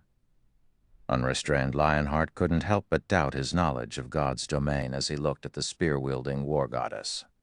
No, that's not right. Seemingly noticing something, Frey promptly used an identification skill on the spear-wielding war goddess. Then she exclaimed, "Tier 5. She's a Tier 5 war goddess." Tier 5? Unrestrained Lionheart also hurriedly used his identification skill when he heard Frey's claim. Then, with a look of disbelief, he exclaimed, "How is this possible?" Apart from Frey and Unrestrained Lionheart, those who had noticed that the spear-wielding war goddess had risen to Tier 5 were also shocked by this development, and they couldn't help but look at Shi Feng in confusion. A Tier 5 war goddess? How can he command a Tier 5 war goddess? Is he an NPC? Hevs, I must be dreaming. Who is that black flame? Holy Race players might be unfamiliar with the existence of war goddesses, but it was a different story for human players. It was especially so for the human experts present. War goddesses were existences that rivaled dragons of the same tier. For many of the Tier 5 experts present, a Tier 4 war goddess might not be too big of a threat. However, if they had to go up against a Tier 5 war goddess, that'd be no different than knocking on death's door. For players, a war goddess of the same tier was essentially unbeatable. Unless, of course, a player had mastered a complete set of gold combat techniques, or were fully equipped with legendary weapons and equipment. This was because a war goddess had mastered the art of combat to the extremes, and every one of her moves was basically a gold combat technique. If the many Tier 5 experts present worked together, it would still be possible for them to survive a fight against a Tier 5 dragon. They would even have hope of slaying it. However, if they had to fight a Tier 5 war goddess, they would have 0 chances of winning. All they could do was wait for death to claim them. In the current Eternal Realm, a Tier 5 war goddesses was absolutely invincible among players. Logically, it shouldn't be possible for current players to wield such strength in the Eternal Realm. Meanwhile, after a moment of silence, Shi Feng and the others quickly exited the basin with the help of the Tier 5 war goddess's frightening deterrence. Throughout this process, neither the human players nor the Holy Race players present dared to get close to Shi Feng and the others. Everyone simply stood aside and watched as the team left. Even Bait, who commanded the 2 Holy Race powers, took the initiative to step aside, not daring to show any hostilities against Shi Feng's team. While Bait was confident he could survive against even a Tier 5 dragon for some time, he did not think he could last even a moment against the Tier 5 war goddess. A Tier 5 dragon might have vastly superior basic attributes than he did, but so long as he didn't try to block any of the dragon's attacks and relied only on evasion, he'd be able to hold out for quite some time. However, the Tier 5 war goddess not only possessed greater basic attributes than him, but she also had an overwhelming advantage in technique standards. He simply stood no chance against such an existence. When Shi Feng and the others finally disappeared from the basin, the players in front of the courtyard of Space's teleportation gate sighed in relief. "I'm afraid we will have a hard time explaining ourselves to the Grand Elders now," Lord Morrow, Desert Web said, his mind at a loss on what to do when he saw Frey's team disappearing. Morrow had borrowed many experts from the Red Dragon Nation's Grand Elders for the sake of securing the courtyard of Space's loot, yet now he had failed to obtain anything. There was no way the Grand Elders would spare him easily for wasting their subordinates' precious development time. Meanwhile, Parker was filled with regrets when he saw Frey's team successfully escaping. He would have been the #1 expert working under Frey if he had chosen to stay with Frey. With the loot Frey obtained from the World Mode Courtyard of Space, she could significantly elevate her position in the Red Dragon Nation. At the same time, he could almost certainly become an elder of the pseudo-apex power, and he wouldn't have to bend his knees to the likes of Morrow. "Black Flame, is it?" As if he did not hear any of Desert Web's words, Morrow glared at the place where Shi Feng disappeared with eyes full of hatred. "A minor character like you with no background dares to foil my plans. I will let you know how foolish of a decision you've made for helping Frey today." "Are you thinking of reporting Black Flame's information to the Grand Elders, Lord Morrow?" Desert Web asked, a thought suddenly coming to his head when he heard Morrow's words. "That's right," Morrow sneered. "The Grand Elders want an explanation? In that case, Black Flame is the best explanation. Despite having no background, he has the ability to summon a Tier 5 war goddess. Moreover, this ability likely came from the Courtyard of Space. Yet Frey has given it to Black Flame instead of the Guild. What do you think the Grand Elders will think about this?" Realization dawned on Desert Web when he heard Morrow's words. It was true that Black Flame had created a legend today in the Corrosion mountain range. However, a treasure that could be used to summon war goddesses wasn't something a minor character with no background could obtain. The only explanation was that Black Flame had acquired it from the Courtyard of Space. Logically, Frey should have contributed this treasure to the Guild, yet she had given it to an outsider. If the Guild's Grand Elders were to learn of this, they would definitely be greatly dissatisfied.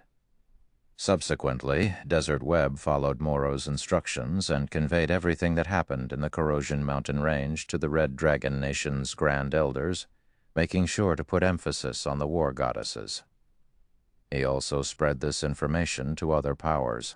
For a time, news of Black Flame creating a legend with the help of a Tier 5 war goddess quickly spread across the Eternal Realm, causing countless players to feel shocked and envious.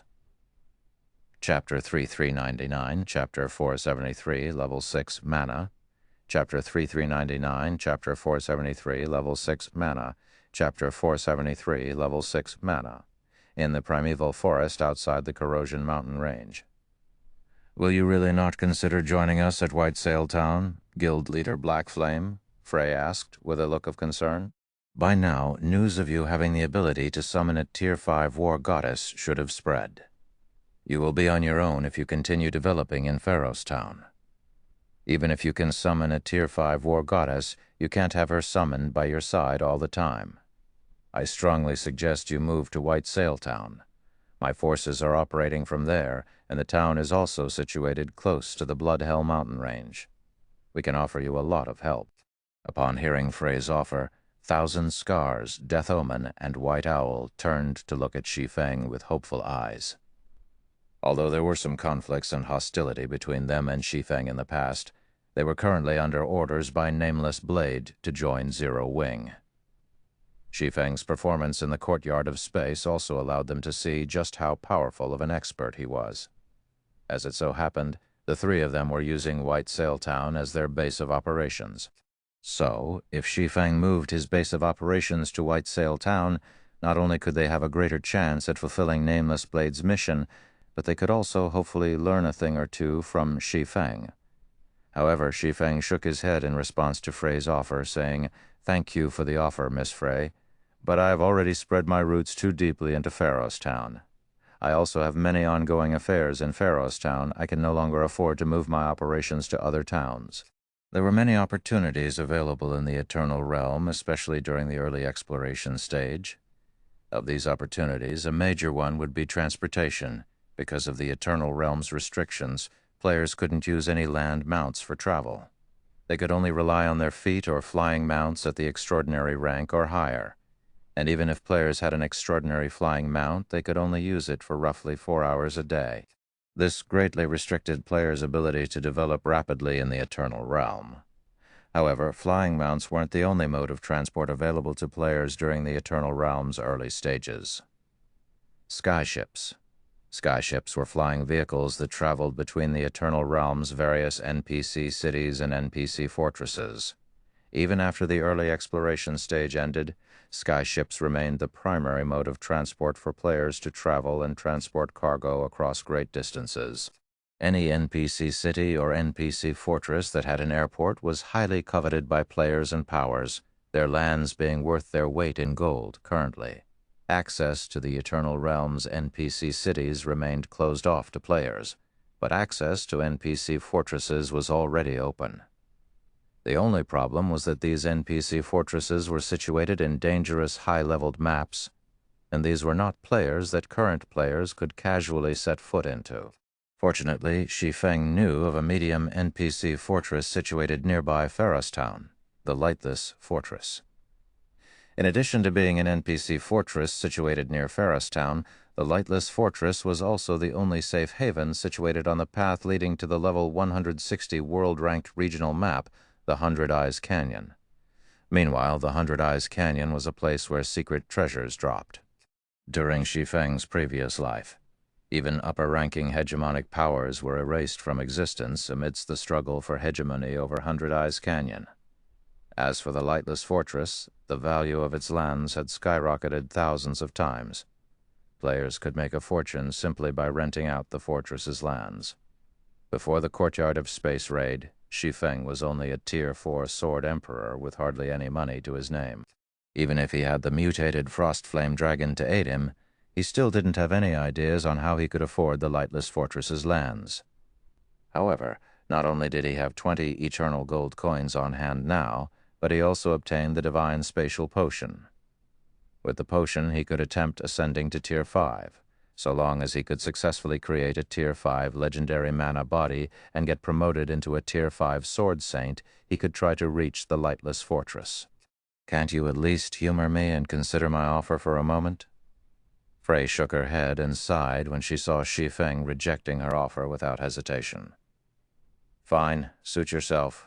I will have someone transfer the 200 million star coins I promised to your account soon.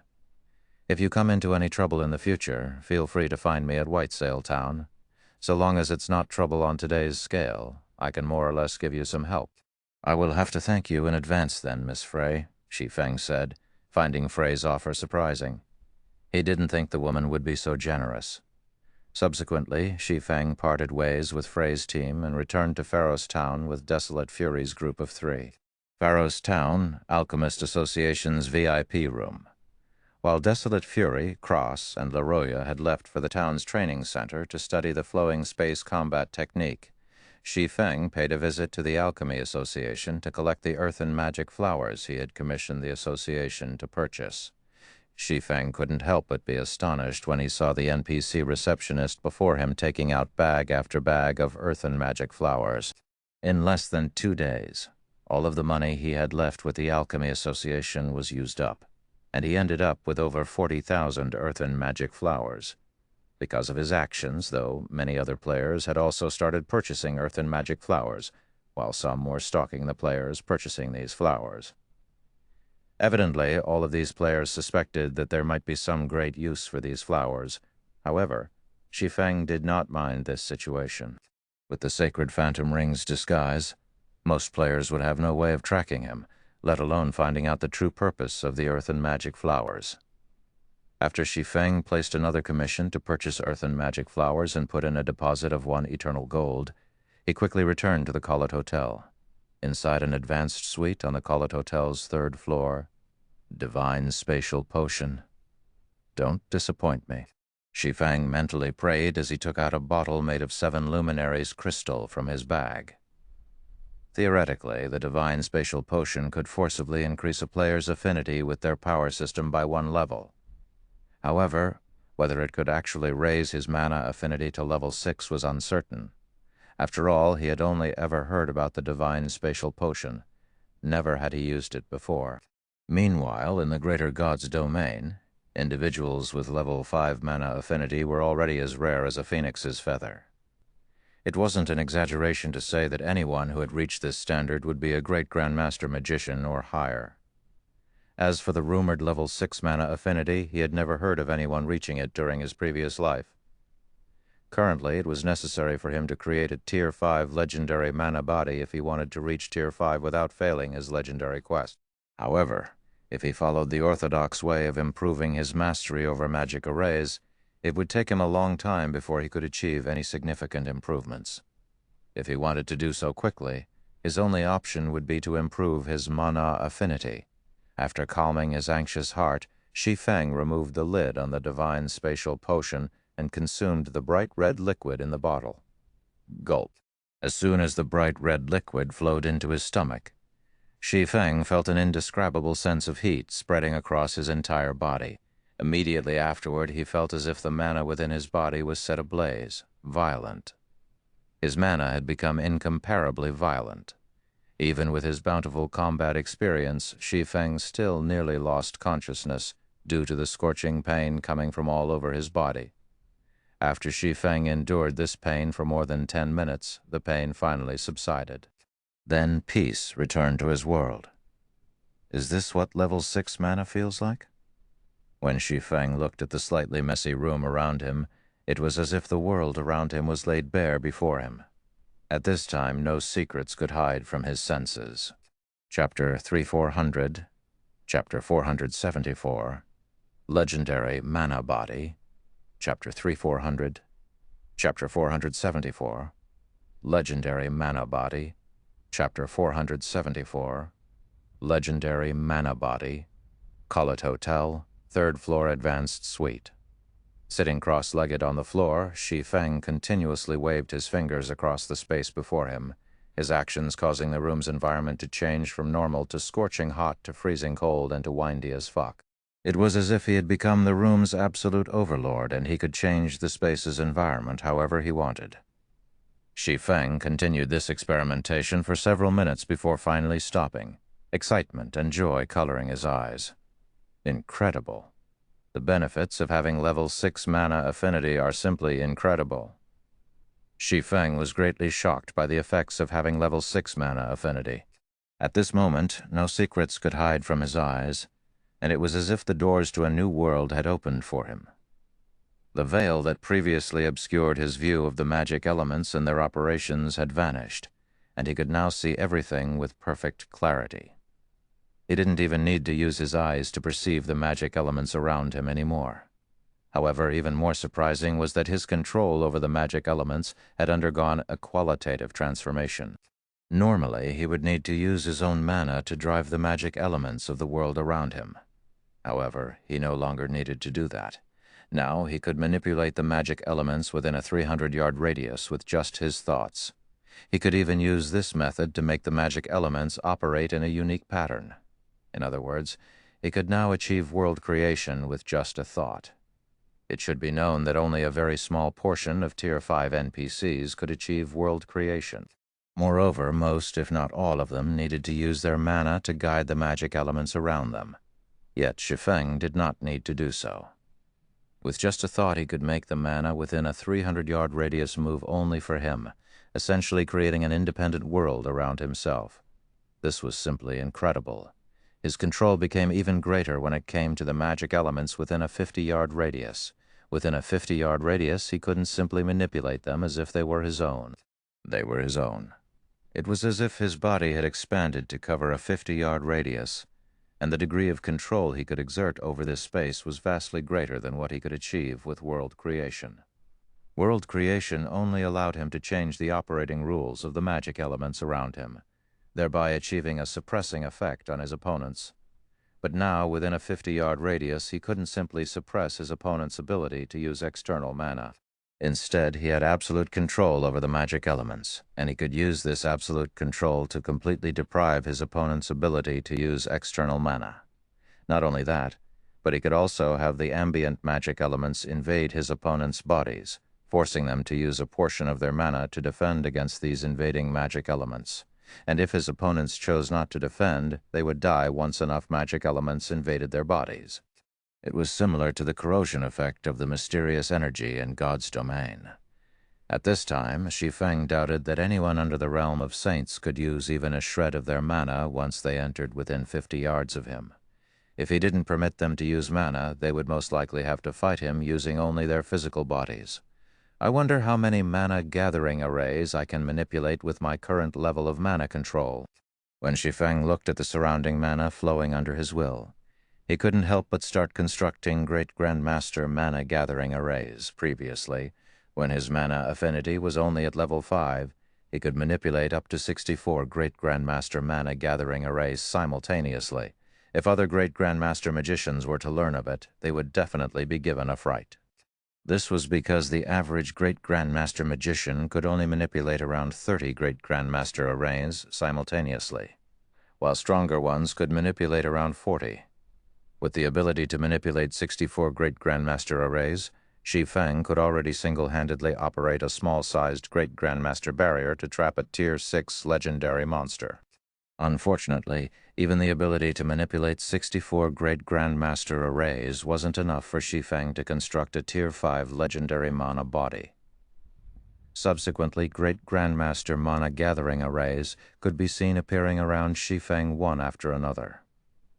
10, 20, 30. As if manipulating these mana-gathering arrays was no trouble at all for Shi Feng, their numbers rapidly increased. In no time, Shi Feng had already created over 100 mana-gathering arrays, and he could control all of them simultaneously. This result was vastly better than what he achieved when he only had level 5 mana affinity.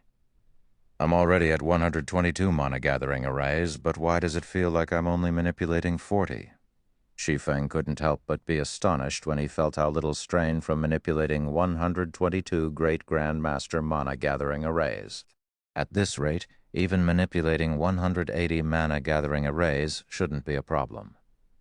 It should be known that 180 Great Grandmaster arrays were enough to form a medium-sized Great Grandmaster barrier. Meanwhile, such a barrier could kill a Tier 6 expert easily. In fact, many of the fortresses situated in the Void Sea were only using defensive barriers of such standard, 130, 150, 160, as Shi Feng thought he only reached his limit after creating his 188th mana-gathering array. Looking at the 188 Great Grandmaster mana-gathering arrays in the room, Shi Feng breathed a deep sigh of relief. Then, he began constructing his mana body. Now that the number of mana-gathering arrays he could manipulate had drastically increased, he obviously could not use the same structure he used on his last attempt at creating a Tier 5 mana body. Fortunately, Shi Feng developed many mana body structures during his time on the 100 Refinement Building's second floor. Among them were structures using over 100 mana-gathering arrays. It was just that he couldn't use these structures since he had limited mana control at the time. Now, though, he could put those structures to use. Although he didn't plan those structures to house as many as 188 Great Grandmaster mana-gathering arrays, he should be able to put them to use so long as he made some minor modifications. Time passed rapidly. After trying various modifications for more than 10 hours, Shi Feng finally reached his ideal mana body structure. It's make or break now. After taking one last look at his completed mana body structure, Shi Feng began guiding mana to activate it. As he had a Tier 3 legendary mana body, the strength of the Tier 5 mana body he created needed to reach 270% of his Tier 3 mana body. Previously, even with the help of the 100 Refinement Building's second-floor environment, he only managed to reach 255%, and increasing it by even 1% more was a huge challenge. Currently, although Shi Feng had increased the number of mana-gathering arrays he could manipulate by nearly threefold, he still wasn't particularly confident in creating a Tier 5 legendary mana body. After all, he had never even heard about Tier 5 legendary mana bodies existing. Subsequently, the mana-gathering arrays in the mana body structure activated one after another. At the same time, like a whale drawing water from its surroundings, the mana body structure instantly sucked away all of the mana in the room. Once the room became devoid of mana, the mana body structure even began to draw mana from the void. After this process continued for roughly 10 minutes, the sound of a system notification rang loudly in the depths of Shi Feng's mind. System. Congratulations. You have successfully constructed a new mana body. The constructed mana body's strength is at 291% of your current mana body and has reached the Tier 5 standard. The created mana body is evaluated to be at the advanced legendary rank.